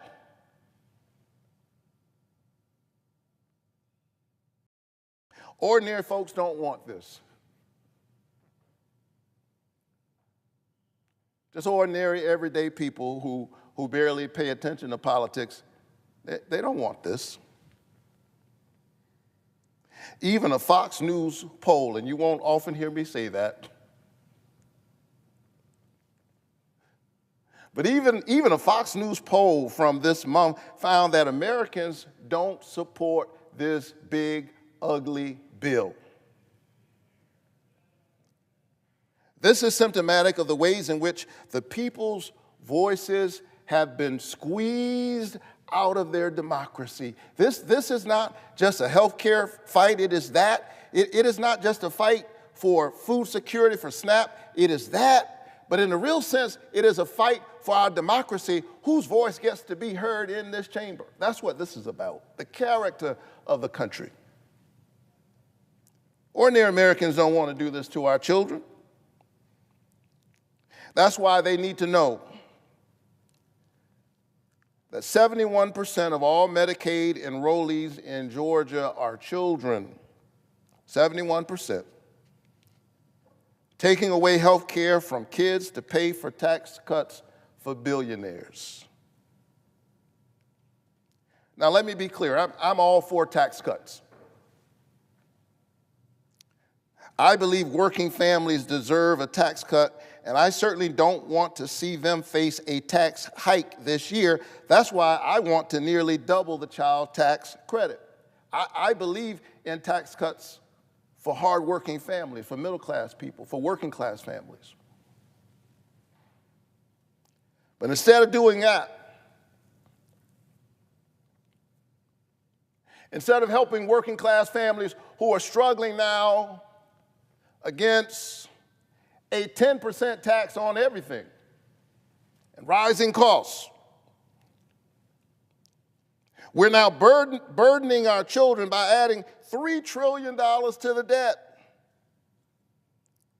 We're taking away health care from kids and then burdening them with the debt. We are engaged in Robin Hood in reverse, this body of stealing from the poor in order to give to the rich. This massive transfer of wealth from the bottom to the top. Yeah, this is socialism for the rich. And when the people hear about it, guess what? They don't like it. Democrats and Republicans and independents, when the people hear about what's in this big, ugly bill, they don't like it. And that's why the folks on the other side are trying their best to fast track it. That's why they're trying to pass it, and they haven't even finished writing it. They're twisting themselves in knots, making their members walk the plank under the threat of a primary to pass this big, ugly bill. The American people do not want to rob our children of food and health care and then burden them with trillions in debt to give billionaires and wealthy corporations another tax cut. The people do not want this bill.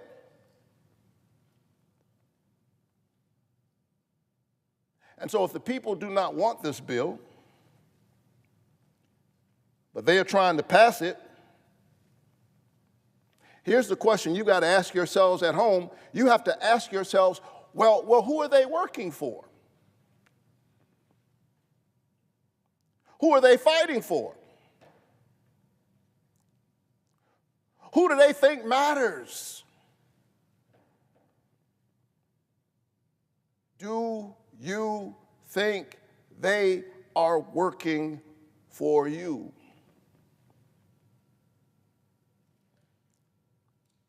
This is a moral moment,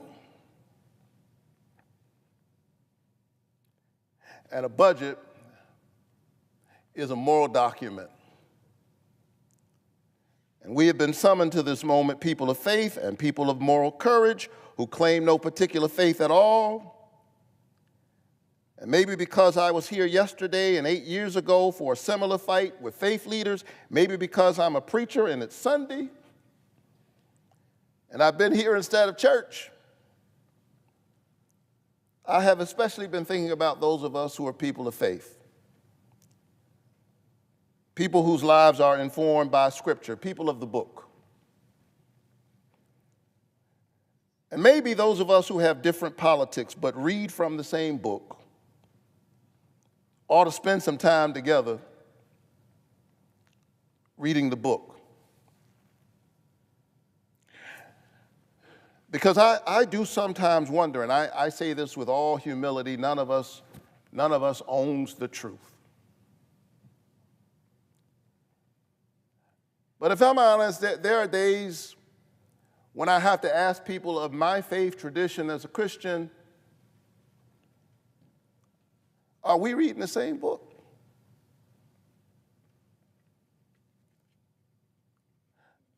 The book I know says, I was hungry and you fed me. I was sick, I was in prison, and you visited me. I was a stranger, and you welcomed me. Inasmuch as you've done it to the least of these, you've done it also unto me. The book that I love says, learn to do good, seek justice, rescue the oppressed, defend the orphan, plead for the widow. Speak out for those who cannot speak, for the rights of the destitute. Speak out, judge righteously, defend the rights of the poor and the needy. My book says, whoever is kind to the poor lends to the Lord and will be repaid in full. The prophet Amos condemns those who buy the poor for silver and the needy for a pair of sandals. They sell the poor out and working class people for cheap. And for those of us who have a vote in this moment, for my colleagues who are swinging on a moral dilemma, I hear the prophet Micah say, he has already told you what is good. What does the Lord require? But that you do justice, love kindness, and walk humbly with your God. May God be with our nation and grant us grace, wisdom, and courage for this moment. Madam President, I yield the floor. Madam President. The senator from New Hampshire. Madam President, first I want to thank my colleagues, and especially just now my colleague from Georgia, for their work tonight, for their expression of what's at stake in this moment, and to Senator Warnock, I say thank you and amen. I'm here today because I'm joining the majority of Americans who are deeply alarmed by this plan from the President and his congressional allies, a plan that will make life less affordable for more Americans. When we return home for this 4th of July, it'd be nice to be able to tell our constituents that we came together and passed bipartisan legislation to help bring down costs for families. Instead, my colleagues who vote for this legislation will have to explain why, at a time when families' pocketbooks are strained, they chose to support a partisan bill to make American life even less affordable. What will America look like once this bill takes effect? Millions of people will have lost their health coverage, thanks to the largest cut to Medicaid in American history. More people won't be able to afford preventive care and cancer screenings, and more people will get sick. Healthcare premiums will surge for everyone because fewer people will have care and the number of uninsured Americans will increase. Rural hospitals will close their doors because they lost Medicaid reimbursements that help keep them afloat. More people, especially in states like mine, will have to make long car rides just to get to a hospital 50 miles away in those desperate moments when minutes feel like hours and hours like eternities. Seniors will be thrown into grave peril because this bill threatens hundreds of billions in Medicare cuts. And once this plan eviscerates food assistance programs, it will be much harder for families to afford to put food on the table at a time when groceries are already far too expensive. Let there be no mistake. More families and children who today are being fed will go hungry. And all the while, our children will be burdened with trillions more in debt. In the name of what cause is all this done? Well, it's all to pay for tax breaks for billionaires. This bill will also make us an America where our people are less free. In New Hampshire, during my time as governor, we adopted Medicaid expansion with support from both political parties, and we balanced the budget at the same time. We understood that with health comes freedom, the freedom to work and provide for one's family, the freedom from disease and despair, the freedom that comes from, why do I even have to say this, being alive. Granite Staters also understood that a great country like ours treats its people with great dignity. In America, we don't sacrifice the health of our neighbors, we don't let families fall sick, and we do not imperil our economy, our debt, and our workforce just to pay for a tax giveaway for a billionaire. So what kind of country will we be with this bill? We will not only be less healthy, but we will be less prosperous and less free. In short, this bill is at odds with what we aspire to be as Americans. It's also worth noting how remarkably out of step this bill is with the American people's plea to bring down costs. In a democracy like ours, theoretically, the people's representatives pass legislation that reflects the aspirations of the majority. I say theoretically because clearly that is not what is happening today. Indeed, according to the data from the Joint Economic Committee minority, if one combines this bill with the president's tariffs, firefighters, truck drivers, and teachers, for instance, will lose $470 or more next year, while the top 0.1%, that's people who earn about $4 million or more, will be $348,000 richer. This bill would take away health care from tens of thousands of Granite Staters and would take a similar toll across the country. Indeed, in both Florida and Texas, the number of people who will lose their health insurance is greater than the entire population of New Hampshire. Millions of people losing care with a stroke of a pen. What have these people done to deserve that? All the American people are asking for is for us to help bring down costs. So the president and the Republicans in Congress take away their health care? Sometimes in Washington, we're faced with bills that fail to fully meet the moment, to be sure. But it is rare to find legislation like this, a bill that makes life less affordable during a time when Americans of every political stripe are crying out for lower costs. A bill that seems as if it was drafted just to make a mockery of the wills and wishes of the majority of people in this country.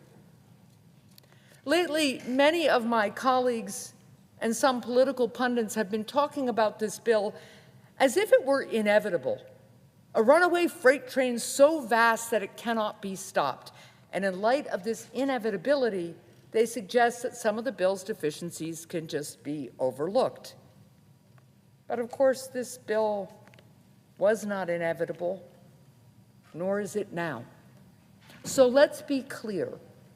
Each and every senator in this body has free will, God-given free will, which means that the measures in this legislation that gut Medicaid weren't written by mistake or by chance.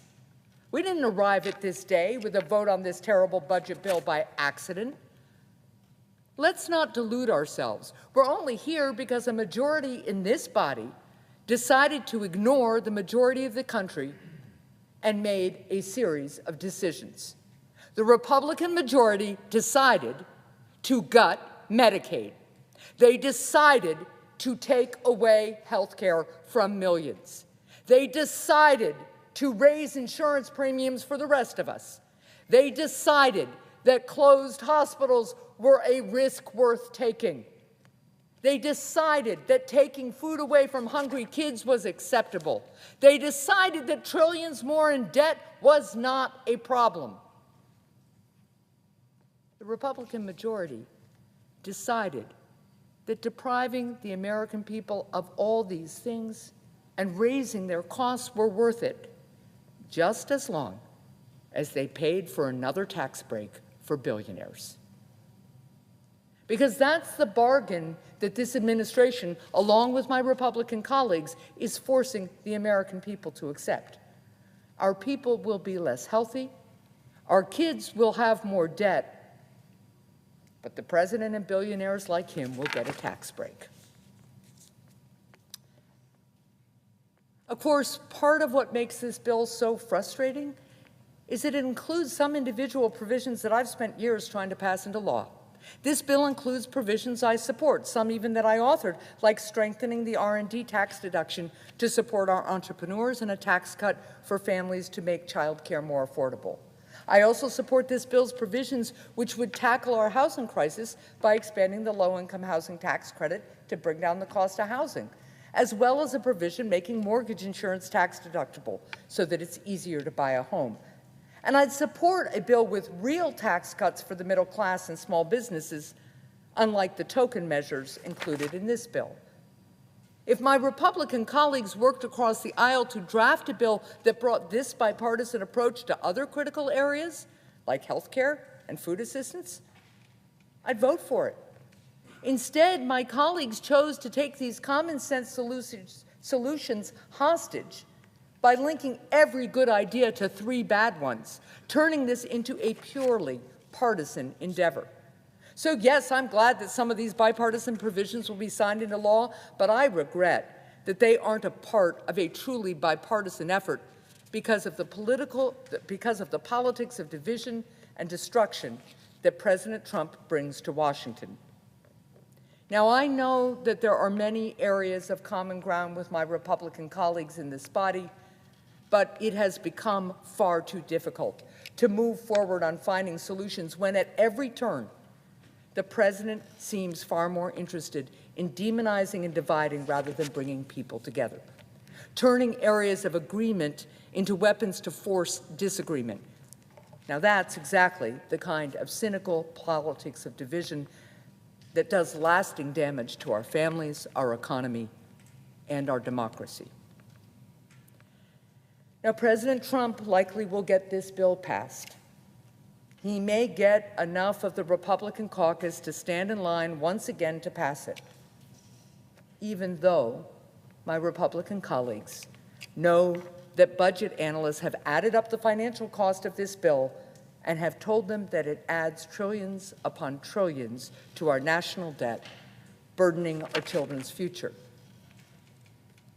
But you know, as important as the debt is, it's not the only cost of passing this awful bill. There's another kind of cost, a cost not simply of dollars and cents. I shouldn't have to remind this administration and my colleagues on the other side of the aisle about the nature of this cost. They know it. But just to be clear, this tax break for corporate special interests and billionaires has a price that can't be summed up in a budget line or written off during tax season. Because when we debate health care in America, some dress up these discussions with words like reconciliation and program and discretionary spending. But what they're talking about is being sick and being healthy. What they're talking about, whether they want to admit it or not, is living and dying. So how much does this bill cost? The cost is millions of Americans losing their health care. The cost is countless families feeling the pain of higher insurance premiums. The cost is a mother being forced to choose between paying out of pocket for her own care or paying for groceries for her kids. It's a price that's exacted in cancers that go undetected. It's exacted in chronic illnesses that go untreated. It's exacted in the healthcare challenges in our country that continue to go unaddressed because we spend all our energies simply trying to keep our heads above water in floods of the president's own making. The price tag is more than dollars and cents. It includes the cost of losing more people from our workforce because they're too ill to work. It includes the gnawing pains of hunger and the slow toll of malnutrition that will come as food assistance programs are robbed. It includes the anguish of young parents no longer knowing how they will make ends meet. It includes the lost hopes and deferred dreams of people held back by illness. It includes the cost of having to say more early goodbyes. What is the price tag of this bill? The price, in the end, is the health and freedom of millions of Americans, a price that will be paid because somewhere on the road that brought us here in President Trump's Washington, some people decided that the health of some child or her mother may be dear, but it doesn't carry the same weight as a bigger tax return for a billionaire does. Thank you, Madam President. I yield the floor.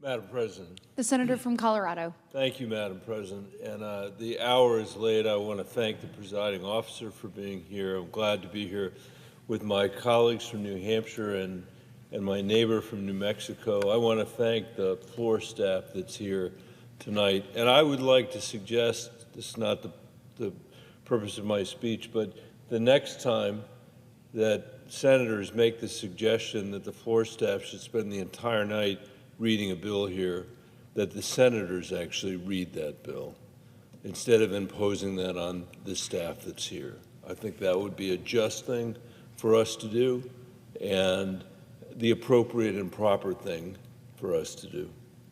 Madam President, the last time that we were headed down this road, when Republicans were passing President Trump's 2017 deficit exploding tax cut, it didn't take a mathematical genius to figure out what was about to happen. I told the Senate at that time, as our debt grows, we will spend billions more, not on schools, roads, and innovation, but on interest costs. Worse, we're about to blow another hole in the debt without really helping the middle class. 8 years ago, I said, on top of that, we know that when deficits swell, as they surely will, cuts to Medicaid and Medicare are sure to follow. Further burdening working families struggling to make ends meet. Well, here we are. That's exactly the story of this bill. Utterly predictable. This bill, which massively increases our deficit when our children can least afford it. The Republican senators passing this bill tonight or tomorrow morning, if they do, know they're doing it when we have already hit a new milestone for the first time in American history. Our interest payments, Madam President, exceed the amount that we spend on our national defense.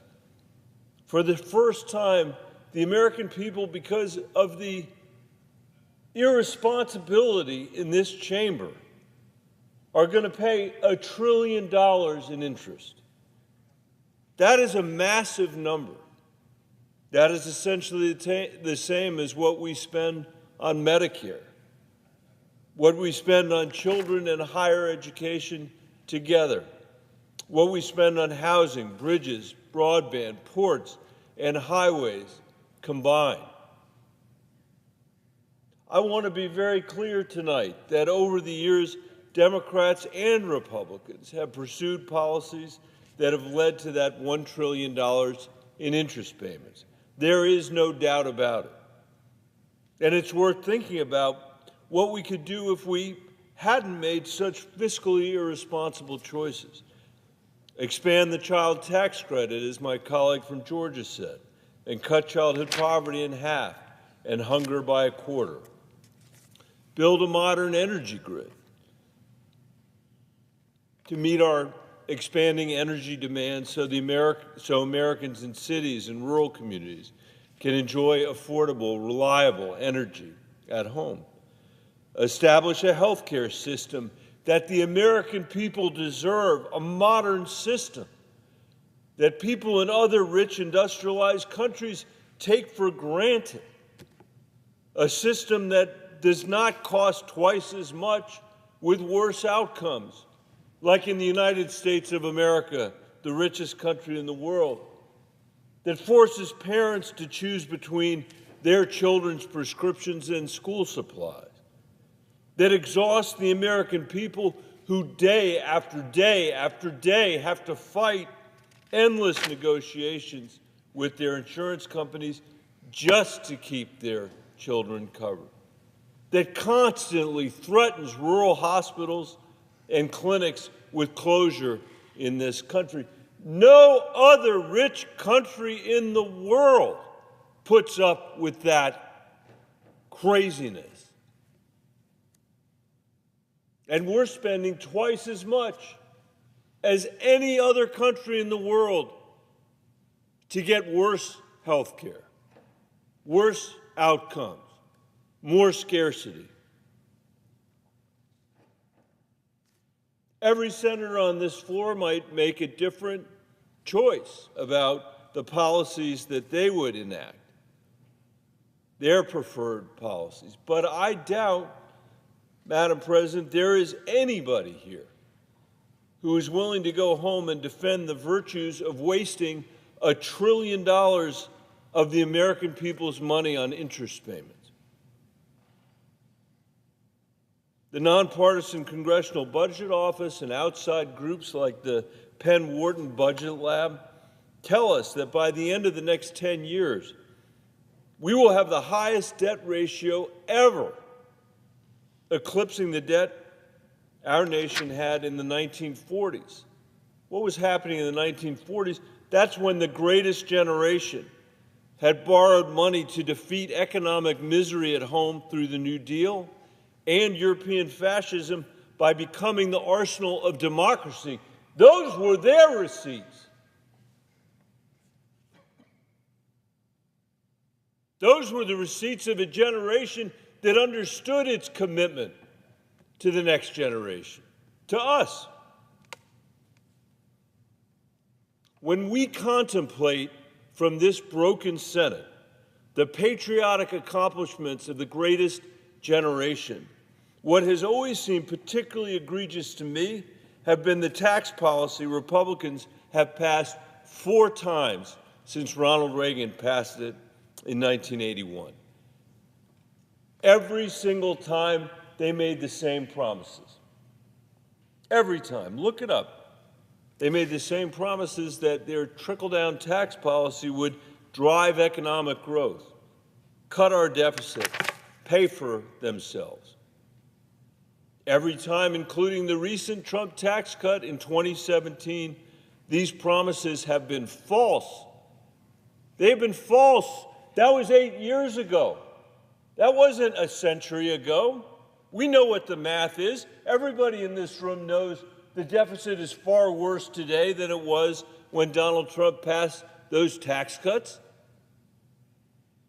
President Trump has had a very rare thing happen, which is he got to take 4 years off and come back and be president. The effect of the tax cuts he passed the last time that he said we're going to pay for themselves clearly have not. There's nobody in this chamber who can deny that. I always find it amazing when I hear these promises, why people make them if they know they're so false, over and over and over again.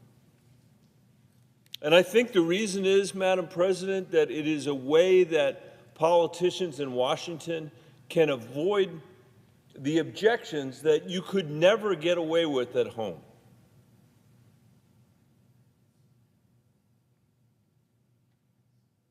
Imagine for a minute if there were a mayor in America, any mayor, in any town, in Santa Fe, New Mexico, or in Lyman, Colorado, or in Los Angeles, California. It doesn't matter, Republican town or a Democratic town. Imagine if a mayor came to you, Madam President, and said, this town is going to borrow more money than we have ever borrowed before. That would worry you, that would worry me. And I think our first question would be to that mayor, okay, That worries me. What are you going to spend the money on that you're borrowing?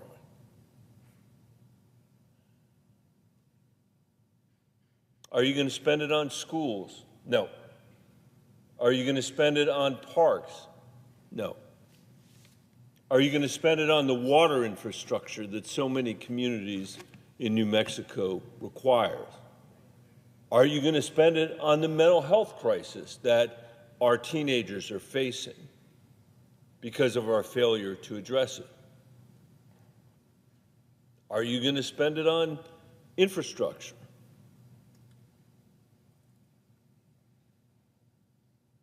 And the answer to all those questions would be no. What are you going to spend the money on, Mr. Mayor? Well, the answer is I am going to give tax cuts to the 2 richest neighborhoods in town and hope that those trickle down to everybody else. That is the Republican tax policy. There's a reason why no mayor in America has ever done that.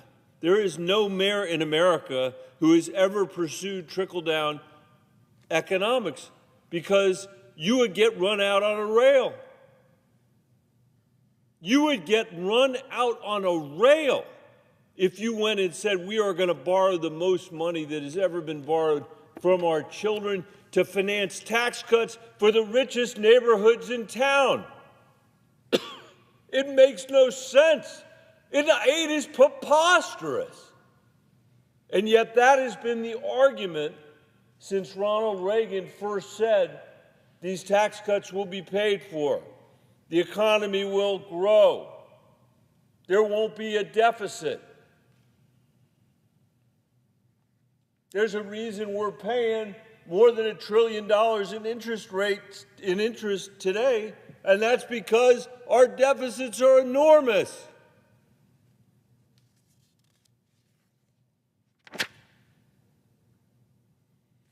Fortunately, and this is really important for the American people to understand, we still live in the strongest country in the world. We are in the world's richest economy. We have the most lethal military.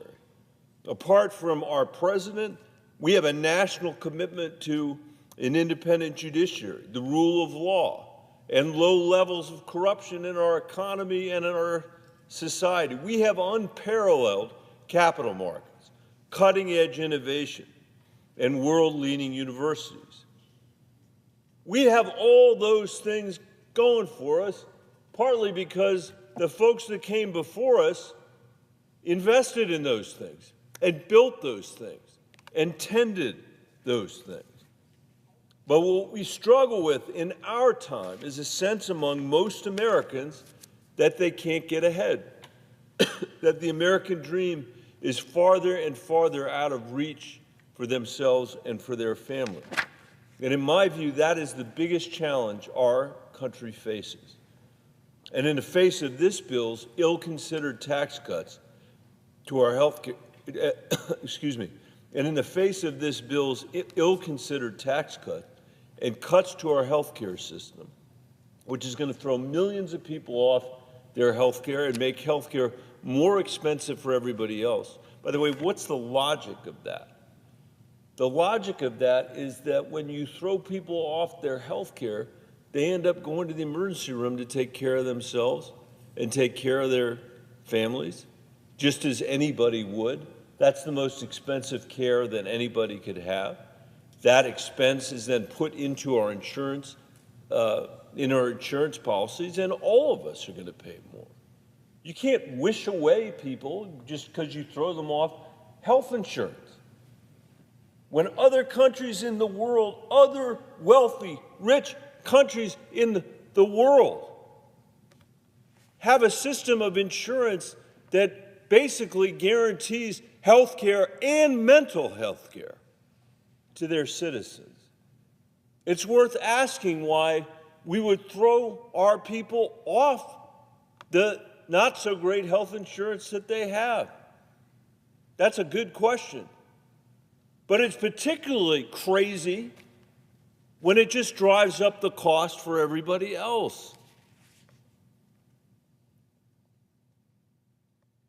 We need to deeply think about the challenges that our country is facing today. It's more unequal. The top 1% owns 30% of our nation's wealth, Madam President, and the bottom 50% owns 2.5%.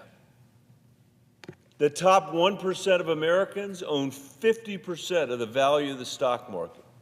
The top 1% of Americans own 50% of the value of the stock market, while the bottom 50% owns just 1% of its value. Something that's really affecting my state is the nation's median home price is now 5 times higher than median family income. And as a result, the average first-time homebuyer is now 38 years old.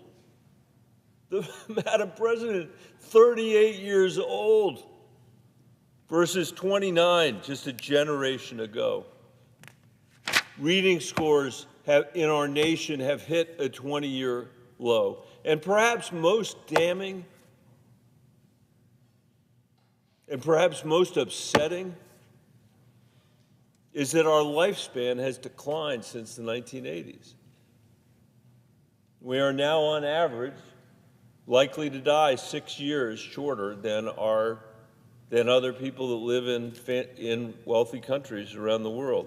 If you're African American, your chance of dying is on average 12 years sooner than people living in the industrialized world.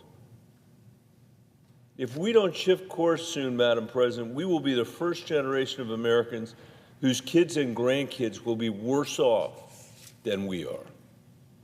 That has never happened before. We are on track for that to happen to our children. Many young people today can't afford to live on their own, and they may never be able to afford a house. They can't afford health care or child care. They can't count on a quality education for their children in too many parts of America. Some are really worried about whether they're going to be able to afford a child at all. If you haven't heard a family say that to you in your town halls or in your meetings, you haven't been paying attention. But instead of addressing any of these challenges, we are debating a bill tonight that will make the wealthiest Americans even wealthier and the poorest Americans even poorer, 500,000 of whom live in Colorado, while adding millions more to the debt which working Americans are going to have to pay back. That's what this Republican trickle-down economics comes down to. No matter how you dress it up, that's what it comes down to. Our generation has made some very bad choices when it comes to our children's future. This bill only makes matters worse for them. And all this debt will constrain the choices that they are going to be able to make for themselves. And that's a shame, Madam President. Because unlike us, perhaps they will aspire to following in the footsteps of the greatest generation to build a country where lifespans are growing, not falling, where economic mobility is rising, where poverty and economic anxiety are falling, where energy exports are increasing and emissions are decreasing, where quality health care and child care, education, and affordable housing are abundant, not scarce. It seems obvious to me, Madam President, that our child's ambition should be ours as well. Unfortunately, tomorrow, the Republican majority may pass a bill that takes us further in the wrong direction. In its wake and in its wreckage, Americans who do feel an obligation to the next generation are going to have to fight even harder to fulfill our duty. Madam President, I yield the floor.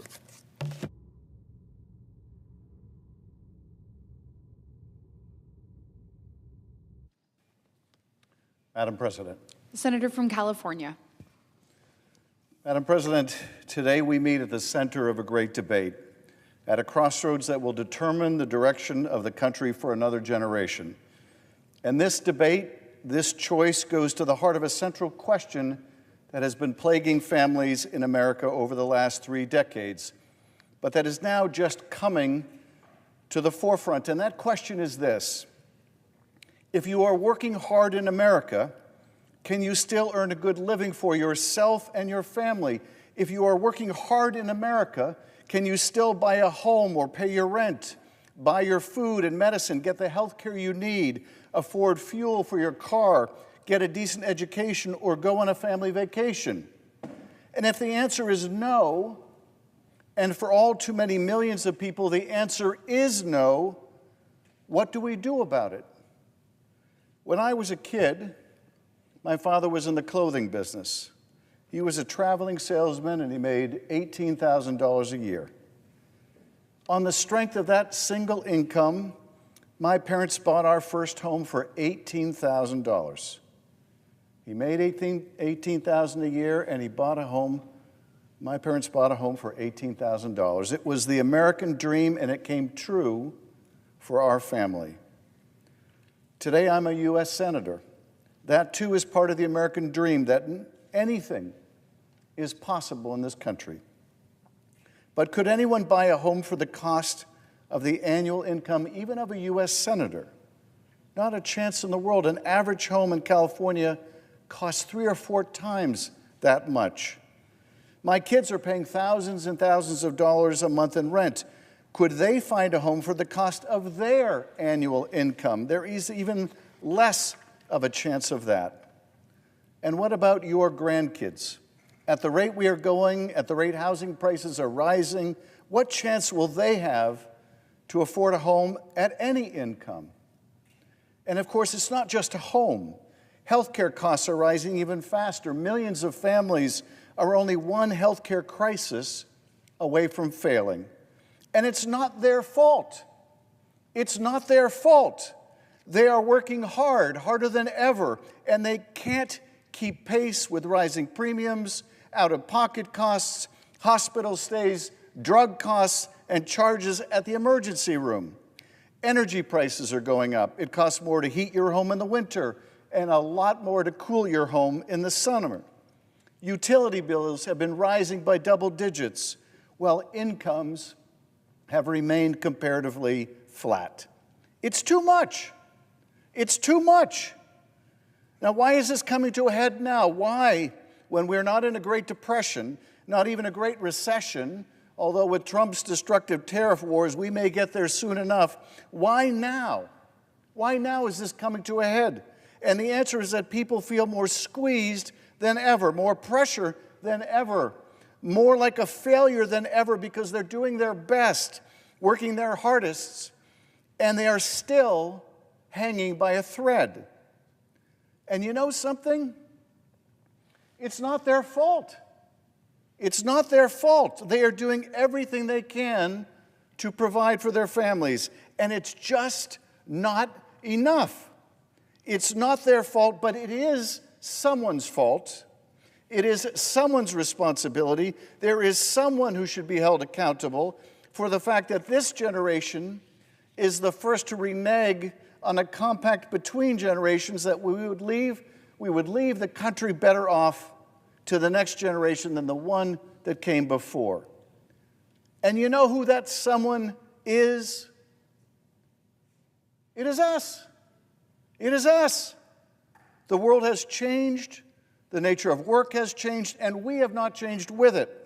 We have not kept pace, and in too many ways, through our policy failures, we have moved the country in the wrong direction. And the question before us today is whether we continue to barrel down that track towards higher home prices, bigger health care costs, more hunger and greater hardship, or whether we change direction. Much too late, yes, requiring an even more profound course correction, certainly. But finally, steer this country to a better quality of life for all of our citizens. Is this bill that change in direction? Does it lead our country on a new path towards affordability and prosperity? And the answer, the simple, terrible, but clear as day answer is no. It most emphatically does not. No, it does nothing to bring down costs. No, it does nothing to make it easier for your kids or mine to buy a house, pay their rent, buy groceries, afford their medicine, or fill up the car for a family vacation. Instead, it throws more coal in the engine, barreling down a track to nowhere. Donald Trump promised he wouldn't cut Medicaid, but this bill cuts hundreds of billions of dollars from Medicaid. It is shredding the president's commitment made again and again. In January, the president said Republicans will love and cherish Medicaid. In February, he said, we're not going to touch it. Even a few weeks ago, the president said, we're not changing Medicaid, we're leaving it. But we see in the black and white in this text they released in the dark of night that simply isn't true. This bill will result in millions losing their health care from cuts to Medicaid. We know that. The Republicans know that. Tom Tillis has made this point over and over again tonight, as have other Republicans in this body. This bill will close down hospitals in the poorest counties and states. It will raise health care costs for families everywhere and by the thousands of dollars. It takes food away from the hungry. It kills clean energy so that we have to rely on oil and gas for everything, enriching that industry and impoverishing the rest of us with higher prices at the pump. It raises taxes on working families and the middle class while lowering taxes on the very wealthy and corporations. If you are in the top 0.1% of income earners making more than $5 million a year, you will get a $346,000 tax cut. How is that fair? How is that right? And it borrows the money from our kids to pay for that $346,000 tax cut, to pay for the habits of really rich people. Where is the fairness, the morality in that? When is enough enough? My father was part of the greatest generation. We, it would appear, are part of the most selfish. And I'm fed up with it. I'm fed up with it. What happened to any sense of responsibility in this generation?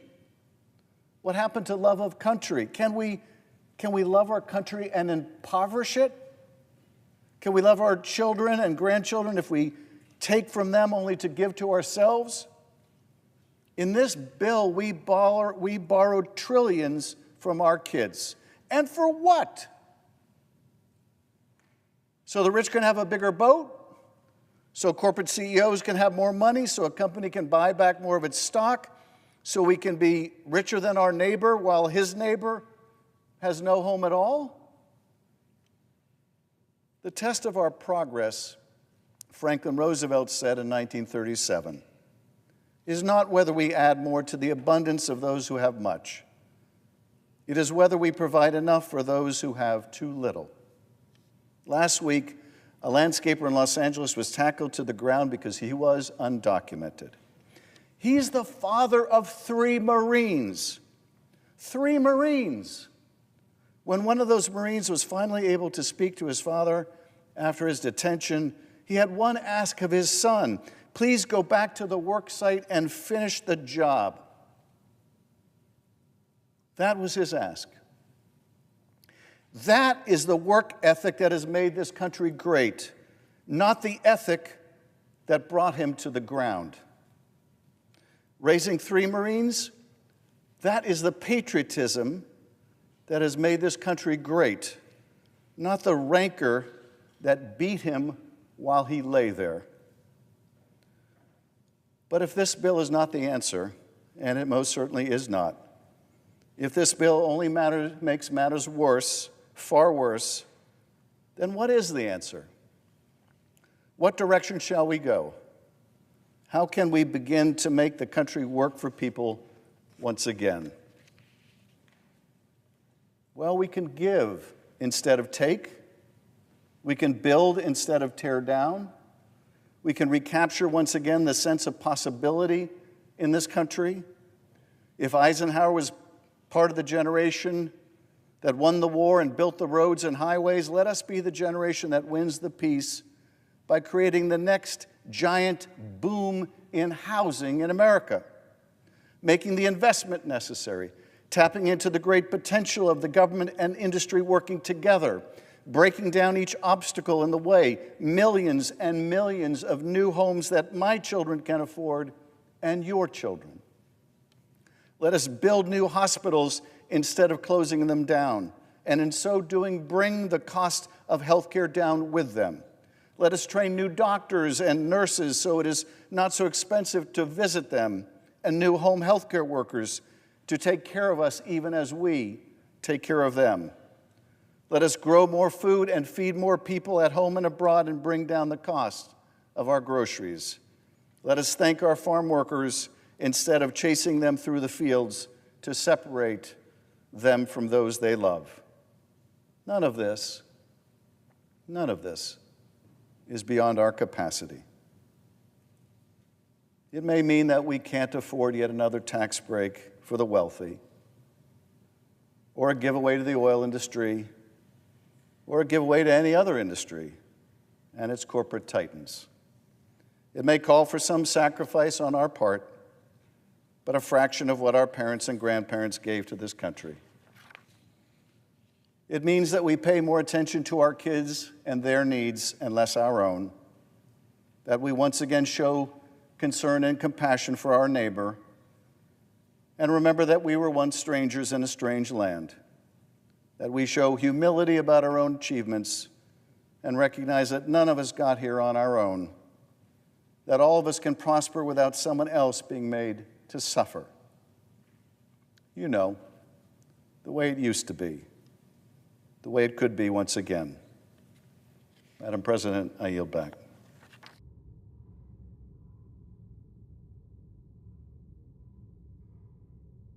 Madam President. The senator from New Mexico. President, I've heard several of my colleagues speak tonight about what this bill means for Americans all across America. Now, each of us has a responsibility to ask whether this bill meets the needs of the people that we're honored to serve. Now, I grew up on a small farm, as many of you know, working the land, caring for animals, sometimes even cleaning barns. And I can tell you, this bill does not pass the smell test. For New Mexicans, hardworking people, this bill does not help our families get ahead.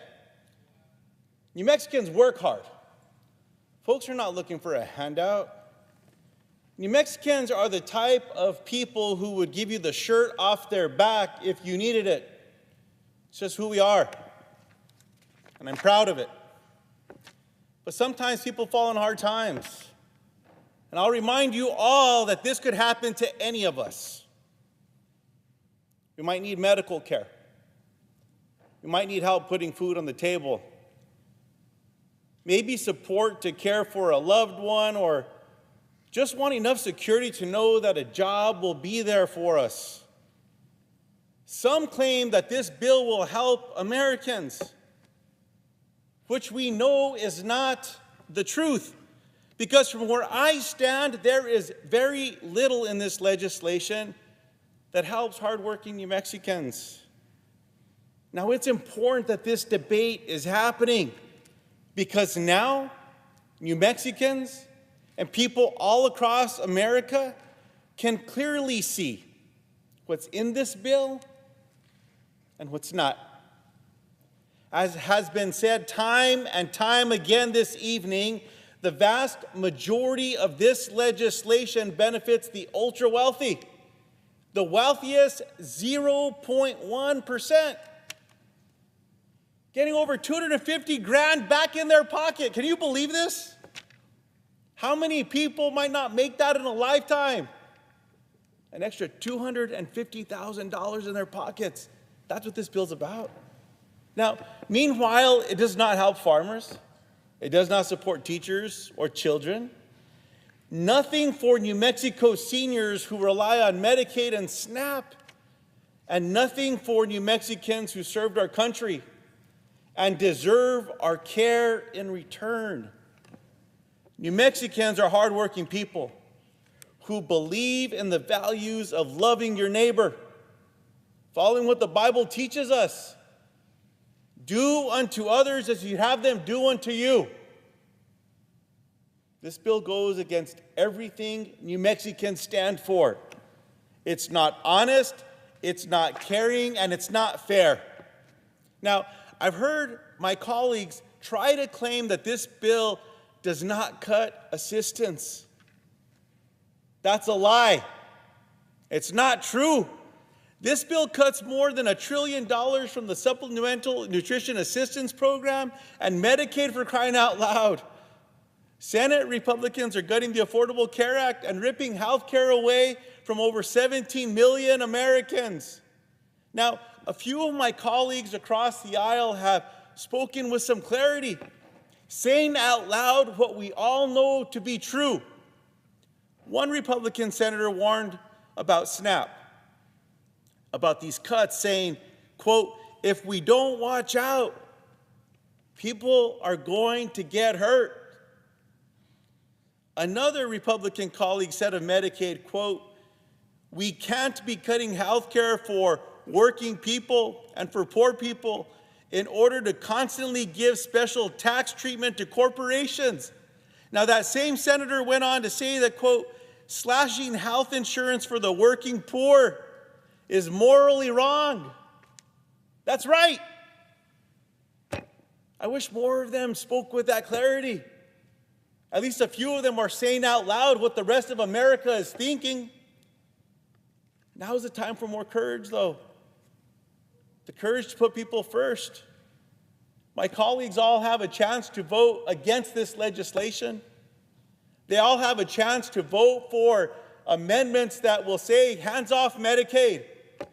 Don't cut those nutrition programs that one senator said are going to hurt people if we don't watch out. This bill takes food from the mouths of New Mexican children and takes care away from New Mexicans who are sick. And it's not just New Mexico. These cuts will hurt people in every state. My Republican colleagues, to lock up one more vote, offered something called the polar payoff, a carve-out for one state.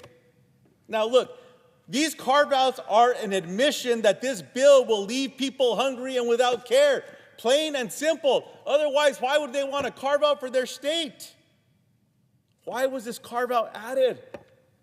Because this scam of a bill cuts funding for rural hospitals and the programs that feed children and families in need. For our rural communities out there, for the farmers and ranchers who grow our food, this bill will hurt your bottom line while closing rural hospitals, closing rural grocery stores. For families who rely on SNAP, this bill means less food on the table and more children going to bed hungry, all while making health care, especially emergency care, harder to access. That is what this bill does to hardworking Americans. And I'm not even mentioning the Americans who currently have health care but will no longer be able to afford it because of this bill. Those of you watching at home tonight who do not think this impacts you, it just might. Earlier this week, I had the honor of speaking with a healthcare worker from Las Cruces, Julie. Julie traveled all the way from New Mexico to Washington, D.C. to tell Congress not to mess with her family's Medicaid. Like many of her colleagues, she had a story to share. Now, Julie's son received mental health care through Medicaid. When that coverage was cut, Julie lost her son. Soon after, her daughter was diagnosed with a serious condition that required immediate care. Now, without Medicaid, her daughter may not have survived either. Just think about that. Let it sit in. New Mexicans understand the responsibility of looking after family. Like so many families in New Mexico and across the country, I grew up helping to take care of my grandparents, Grandma Nestora and Grandpa Celedon, my dad's parents. Now, when my other grandparents, Grandpa Luis and Grandma Cleotilde, were victims of a terrible car accident, I watched my mom, my uncles, my aunts, and my cousins show what grace looks like, what love feels like, what compassion really means. Now, this bill is a direct attack on those values. Values of helping one another and shared sacrifice. There's no shared sacrifice in this bill, only more handouts for the wealthy. There is nothing in this bill that shows that we are all looking out for our neighbors across America. And like so many Americans, I'm so deeply concerned about the price tag. This bill would add more than $3 trillion to the national debt. Now, to people watching, this is not just a number. It affects your everyday life. Higher interest rates. Think about your credit cards, your car loans, your mortgages if you're fortunate to have one. This bill is going to make your life more expensive. It's a total betrayal of our constituents. So to the American people, hear me when I say keep speaking. You've done it before. The American people, all of you that spoke up, you helped stop the sale of our public lands. You made your voices impossible to ignore. Now, this bill is not the law of the land yet. But if we stay silent, it will be. So keep organizing, keep calling, and keep showing up. Because part of our responsibility as American citizens is to protect one another, to stand by one another, to treat others the way that we want to be treated. The golden rule. It's not hard. We all have a responsibility to stand up when something this dangerous threatens our neighbors, our values, and our future. Mr. President, I yield the floor.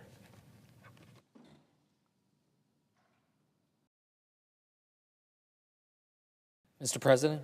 I recognize the senator from New Jersey. Mr. President, I rise today to lift up the fact that this reconciliation bill will do real harm to countless American families. It's not theoretical or hypothetical. Families are hurting right now.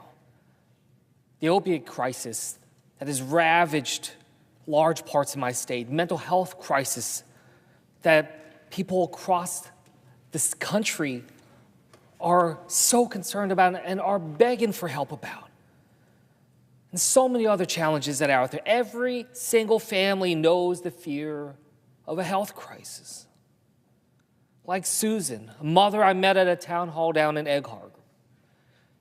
A town hall that was part of a series of town halls that I did, trying to highlight the challenges that so many families are facing. And in this crowded room of over hundreds of people, a woman named Susan shared her story. A mom of a 24-year-old son with Down syndrome. They used Medicaid to be able to cover his care. She broke down at the weight of her fear and worry of her child, something a lot of us can relate to. She said to me that this is the face of Medicaid. And as I went over to give her a hug, I remember what she said. It's real. And it is real. And I know everyone in here knows that. I know because offices on both sides of the aisle are getting the same calls. Our phone systems broke down because of the overwhelming volume of people calling and literally begging us not to do this, begging us to protect Medicaid so their kids can see the doctors, begging us not to cut SNAP benefits so their students can have access to healthy food. It is a humbling experience seeing a parent begging for the resources to take care of their sick child. And yet, as I look around, I see far too many people rushing through this process to get it done, with little care about the resulting impact it will have, generational damage that will be done, while we are rushing through, barreling through, without the ability to properly debate this. Well, I want you to know, the people in New Jersey, the people in this country, this budget represents an abandonment by their government. And this will hurt everyone we are supposed to be helping. Some of the people that could be impacted the most are people within the disability community. Hundreds of thousands of people in New Jersey with disabilities rely on Medicaid for coverage. Over 15 million across our country, including a man named Tom Spadaro, a disability advocate in Ocean County, New Jersey, who joined me for a town hall. After a gun accident when he was 11, Tom is a total quadriplegic, dependent on a ventilator and others. Medicaid helped him go to school, then college, and in his own words, has given him dignity. When talking about this bill that we are debating here today, he said, quote, "If I lose Medicaid, I feel like I'm getting shot in the head again. This time, it's not a bullet, it's legislation." I want his words to echo through this chamber today for everyone to hear. If this budget passes, families in every single state across this country will feel these cuts long after the media and the Trump administration have decided it's time to move on and get over it. A cancer patient doesn't just move on when they have to delay treatment because they've lost insurance coverage, when a family has to upend their lives to become caregivers to their parents because they can't afford elder care, when a hospital closes and the new closest emergency room is hours away after the child is in an accident and needs help now, not in 5 hours, they won't get over it. America will feel this long after Donald Trump is no longer in the White House, and they will remember what has happened to their lives because of it. Now, there's some people listening who might not think that this is going to affect them. But these cuts to health care in this bill are so dramatic that it's going to have an impact that reverberates all throughout our communities. I talked to a hospital leader in New Jersey who said that these cuts could be so devastating for their revenue because of how much they get through Medicaid reimbursements that they're not sure that they're going to be able to keep their doors open. A hospital, not certain that they can keep their doors open. This is not the only story like this across my state, across the country. Whether it's rural hospitals or suburban or urban, we're going to have a lot of challenges that are going to reverberate beyond just those on Medicaid. It's going to affect every single one of us and raise prices at the same time. Losing that critical care in communities not only abandons people in their time of most need, but it leaves a tragic ripple effect on others and other hospitals. So today I'm putting forward an amendment to this bill that would stop this from happening and directly take out the parts of this bill that would force hospital closures and reduce access to affordable health care for so many across this country. In no reality should we be helping billionaires send their rockets to outer space while turning people away at hospitals. And yet this is the reality we find ourselves in, deciding how much care is acceptable to take away from families across New Jersey to fit a budget line, or how many patients can be turned away from life-saving medication just so that the wealthy can have a nice tax break. A doctor in Frenchtown shared some profound words with my office. She said, Medicaid is a reflection of our values. It's how we show up for each other when life gets hard. Well, what does it say about our nation as we were having this debate that could very well take $1 trillion out of Medicaid? About those who need the care the most, as if they're just expendable, as if they are just some remainder on the equation of capitalism that is just pushed to the wayside, as just an inevitability, as a shrug of the shoulder of our society and say, I'm sorry for what happened to you, without a care and an extended arm and a hand to reach out and pull them up. Let's be very clear. This bill will cause prices to drive up. In New Jersey alone, over 454,000 families will see higher costs in premiums, according to the New Jersey Department of Banking and Insurance, which is why I'm introducing an amendment to make sure this bill wouldn't raise these costs by striking provisions that would increase premiums or out-of-pocket costs under Medicaid, the Children's Health Insurance Program, and some private insurance marketplaces too. We cannot allow billionaires to get richer while working families are seeing drastic increases to their premiums or out-of-pocket costs. Costs to keep their children healthy as we deal with the worst measles epidemic in decades. Costs to afford their kids medicine while we see our government attacking science and fact, making parents have to work that much harder to keep their children safe. With all the challenges we are dealing with right now, it's painful to think through what will happen if this bill goes into effect. And the fact that these healthcare cuts will increase our gaps, worsen conditions for our vulnerable communities, including children. If we can't stand up for them, for our children, who are we willing to stand up for? And as I said at the beginning, every family has a healthcare story. Everyone has felt overwhelmed in the face of sickness and injury. Just a year ago, my father took a fall. I got the call while I was on the campaign trail, rushed down to the hospital. But even after the surgery, what we learned is there was an even more debilitating challenge that we face, a cognitive decline as my father is descending into dementia. I just spent Father's Day weekend with my father, the entire weekend.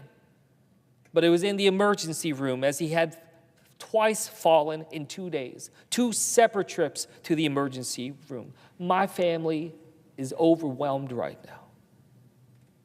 We struggle to think through his needs that go far beyond what we can be able to provide, goes far beyond what Medicare can provide. And it's not just my father and my family. We have failed seniors. We have failed as we have failed to plan and create a place for elder care in this country that preserves a foundation of dignity and decency for everybody. And when you are in the trenches fighting for your own life or gripping the hand of a loved one struggling, the last thing you want to think about is worrying if you're eligible for this treatment or that. You want to be able to provide what it takes for your loved one to survive, to be able to go a little further, spend a little more time on this planet with us, and to grow our love deeper. And we think about that, and then we ask ourselves, well, why is this bill happening? Why are these cuts happening? It's not to bring down the deficit. Instead, it's going to balloon the deficit by trillions of dollars. Who among us in this country think that the problems that we face as a nation is because the wealthiest among us don't have enough? The distrust in government right now, it's not because politics isn't doing enough to help the most well-off in our country, the billionaires and the millionaires. I asked my colleagues to find the courage to do the right thing. I want us to bring back to 2017, in this very chamber, as senators gathered to decide the fate of the Affordable Care Act, which was at the time hanging by a thread. Many of my colleagues here in this chamber were also on the floor at that time. I was not. I was a regular citizen angry at what I was seeing unfolding, watching it on my phone. A citizen that felt so detached from what was happening on this chamber, I remember thinking to myself, how could the Senate be seriously considering doing such harm to this country, to so many Americans, by trying to gut pre-existing condition protections, the Affordable Care Act, so much others? I asked myself, am I missing something? Am I missing information to understand why it is that this is even happening? And we saw rushed conversations, and we saw people running back and forth. And we also saw Senator John McCain step up and signal with his arm that he did not stand for this. Senator McCain's vote was a rare moment of doing what you know is right, even when you're surrounded by noise telling you it's wrong. It's surreal now finding myself on the floor of the Senate in a similar moment in our own nation's history, when so much on the line with this vote, and I look around this chamber and yet again think the exact same questions from 8 years ago. How can the Senate seriously be considering gutting care for so many? And now, with the benefit of being here and the conversations and the information, I'm still left with this question of, am I missing something? How is it that such an esteemed body that is meant to protect the American people, in this chamber where so many decisions have been made to protect the American people, that we are on the cusp of doing something that will do generational damage to so many American families? This vote before us seems as surreal and reckless from within this chamber as it does from outside. But while the problem is the same, so is the solution. It is about courage. The courage John McCain had. The courage that so many of my constituents have. So many people who have called and shared their personal stories, stories about their family's health they probably have never told anybody. But they feel so desperate right now to do something that they are willing to open themselves up. Be able to pull back the curtain of the dangers and the pain that they have endured.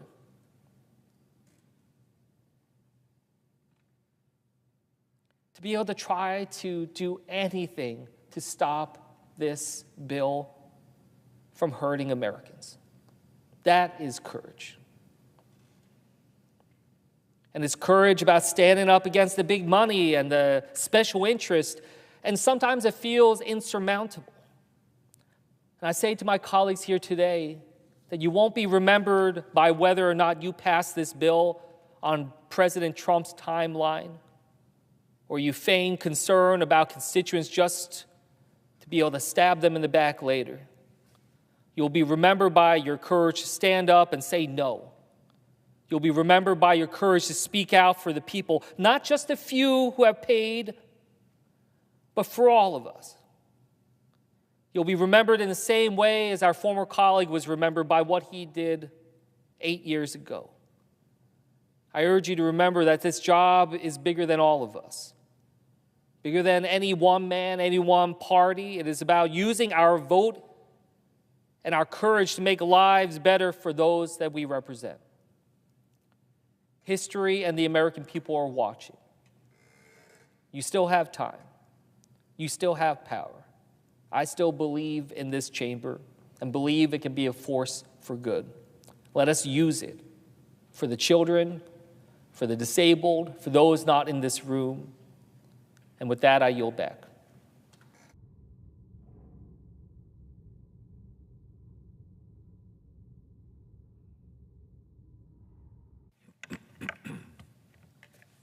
Mr. President. I recognize the senator from California.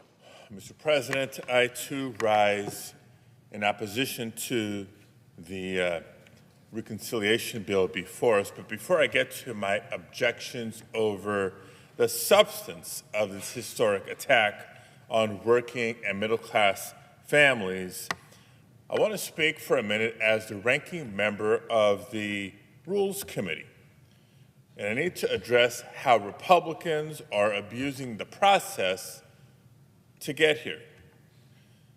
They're breaking the Senate rules to hide the true costs of the bill.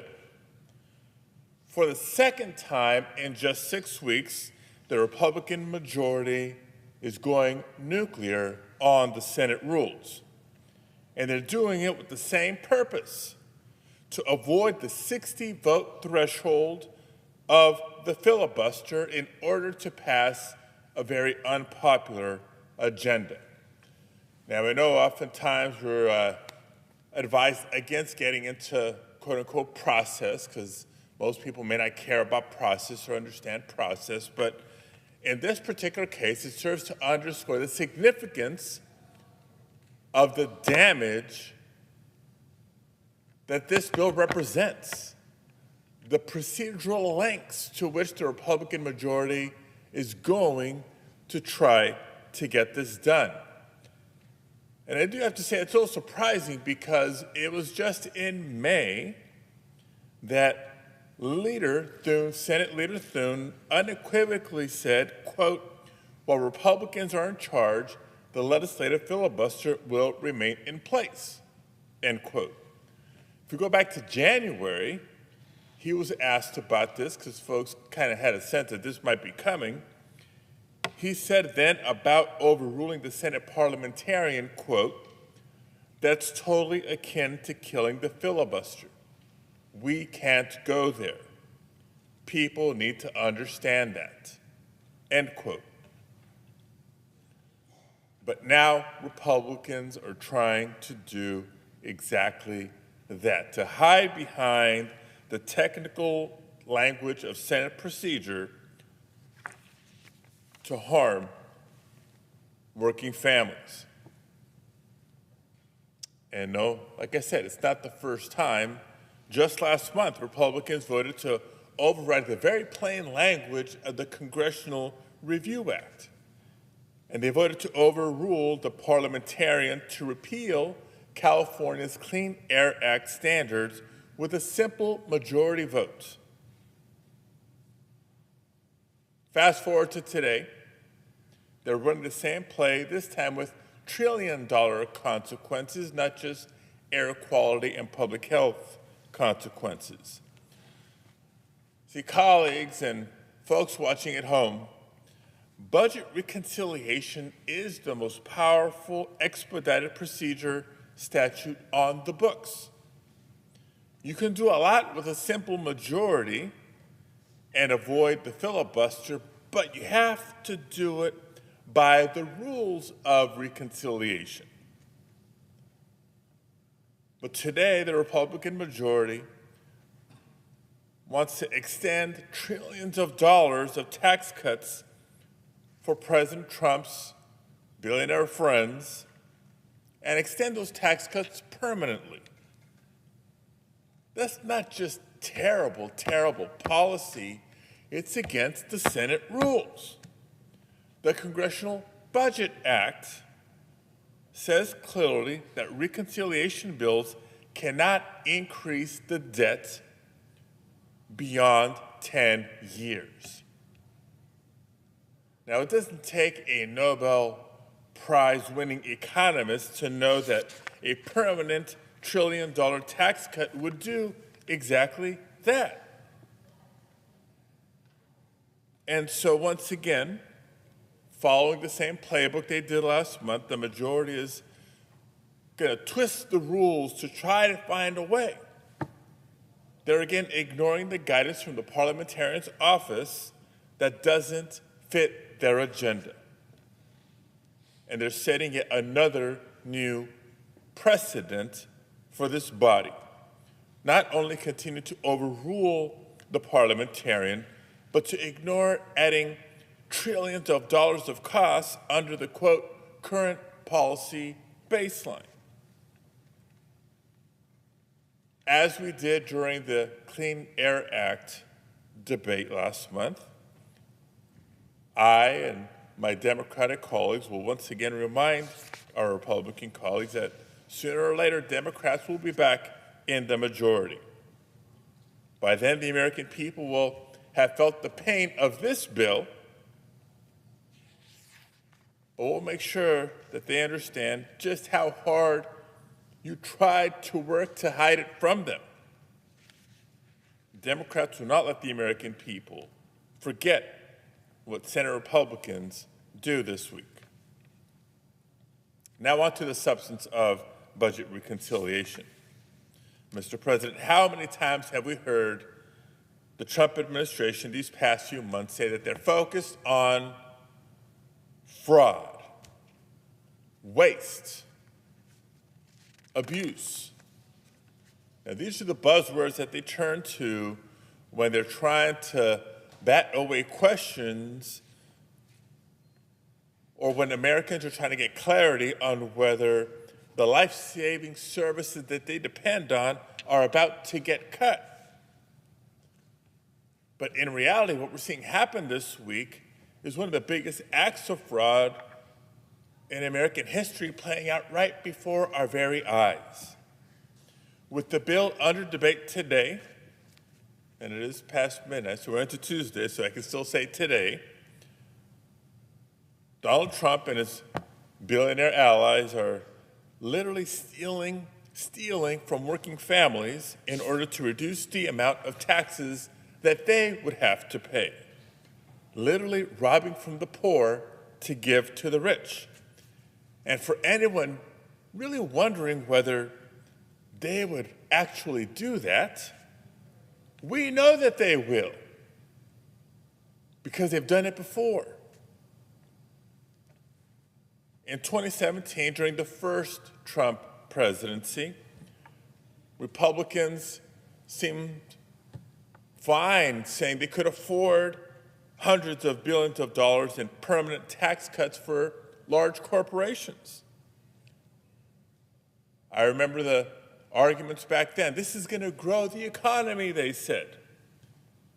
In time, it will reduce the debt, they said. That didn't happen. So today, now they're arguing that we can't afford programs that keep kids from going hungry. We can't afford the programs that keep lights on in emergency rooms. It's outrageous. In 2025, so many working families are struggling to keep up with the rising costs from Trump's chaotic tariff wars, with prices going up for groceries and other everyday goods. Many are working long hours and still struggling to make ends meet or to afford care for their loved ones. I get it. I've been there. Colleagues, as I've shared with you before, I'm the proud son of working-class parents who came to the United States from Mexico in the 1960s. I'll remind you that for 40 years, my father worked as a short-order cook, and my mom cleaned houses. On those modest salaries, they raised my sister, my brother, and I in the proud working-class community of Pacoima, California. And I remember what it was like to live paycheck to paycheck. I know how unnerving it could be, for example, when the car broke down and you listened and witnessed to your parents' debate because, on the one hand, maybe they couldn't afford the cost of repairing the car right away. But they also realized that they couldn't afford to not fix the car because they had to get to work.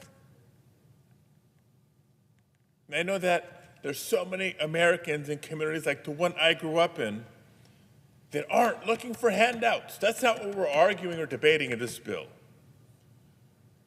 Americans just want a fair chance to work hard and provide for their family. There's pride and dignity in working hard and providing for families. That's part of the American dream. People just want a fair playing field. In a country with as much promise and profit as the United States of America, that shouldn't be too much to ask for. But not only would the Republican budget reconciliation bill be one big handout for the wealthiest Americans, it would actually make life harder for working families in order to pay for it. That's wrong. And it's cruel.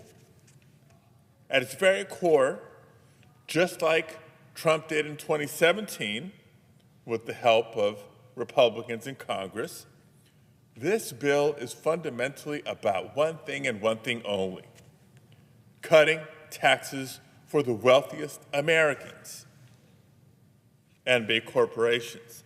How else do you explain the fact that the top 0.1% will see a tax cut of more than $250,000 a year, while millions of American households will actually see a reduction in their annual income or take-home pay? That's because to pay for the massive handouts to the wealthy, Republicans are gutting health care and cutting services that so many working families depend on. And they're twisting themselves into knots in order to cut around $1 trillion in health care. Cuts that would leave 16 million Americans without health insurance. We're talking about seniors. We're talking about children, Americans with disabilities, hardworking families who don't deserve to be kicked off their health insurance just so billionaires can pay less in taxes. These devastating cuts, by the way, will also close rural hospitals around the country, including in California, where so many are already struggling just to keep the doors open. And for folks listening to the debate thinking that, well, if I'm not on Medicaid, then this may not apply to me, this isn't going to hurt me. Let me remind you that if your local hospital that relies on Medicaid dollars is forced to cut services or cut staff or even close its doors as a result, then yes, you too will be hurt. But the bill doesn't stop there. In this bill, Republicans cut SNAP, nutrition assistance, that critical lifeline that so many count on to literally feed their families. How much more cruel can you get? But wait, there's more. Republicans are also rolling back the historic progress we've made investing in our transition to a clean energy economy, targeting the millions of clean energy jobs that are fueling innovation and helping us stay ahead of China. The cuts to clean energy that Republicans are making in this bill will lead to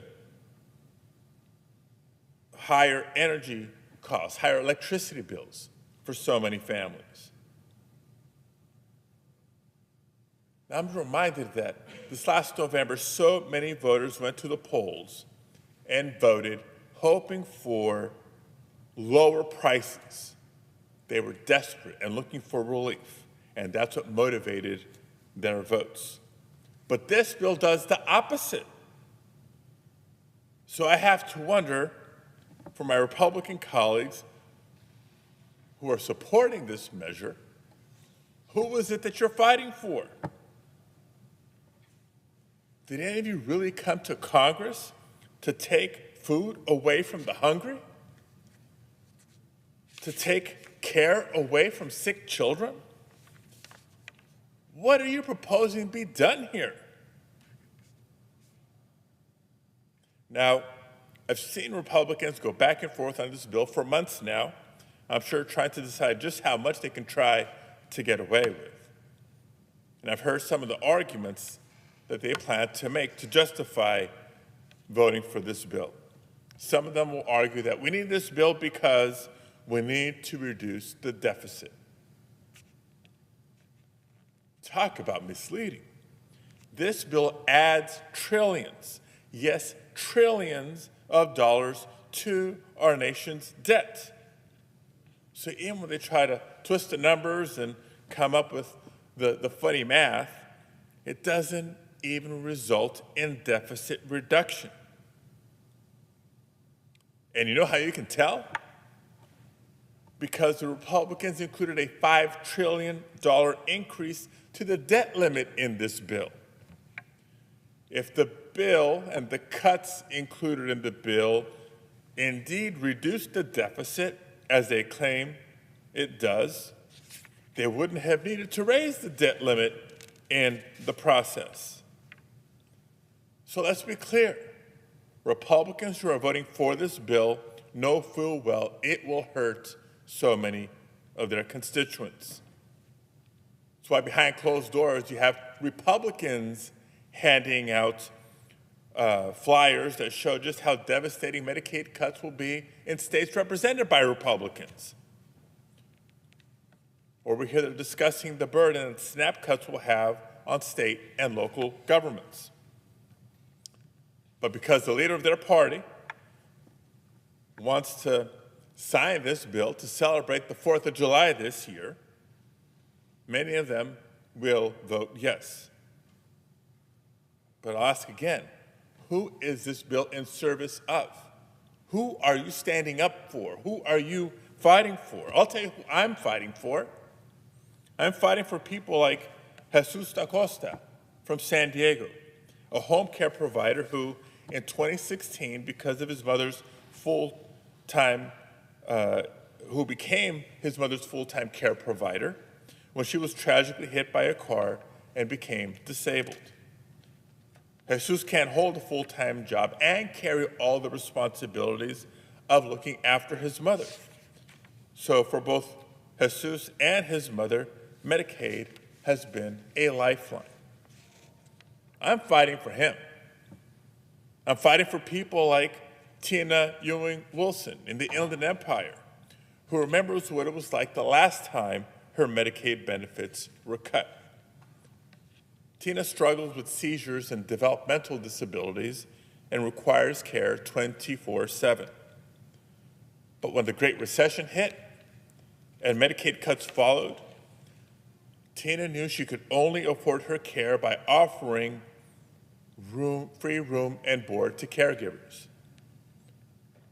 Caregivers who went out to abuse drugs and alcohol and took advantage of her financially. Tina's terrified of that possibly happening again if these Republican cuts to Medicaid impact her. I'm fighting for her. And I'm fighting for the families I met at Rady Children's Hospital, where over half of all patients are covered by Medicaid.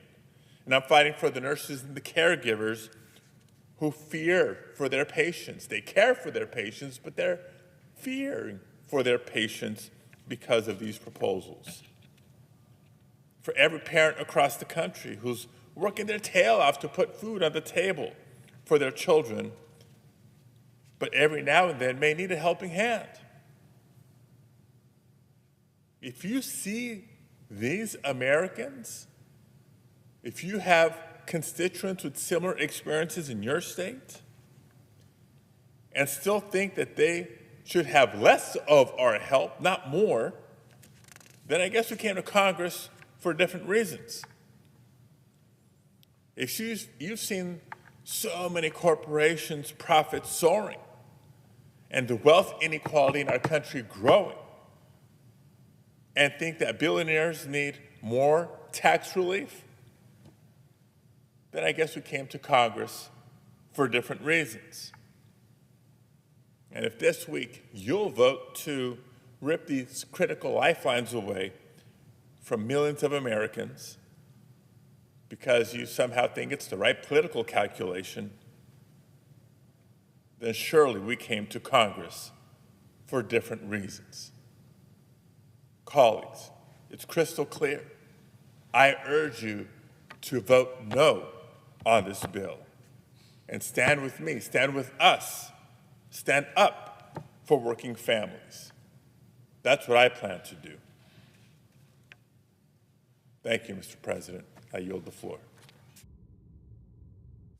Under the previous order, the Senate stands adjourned until 9 a.m.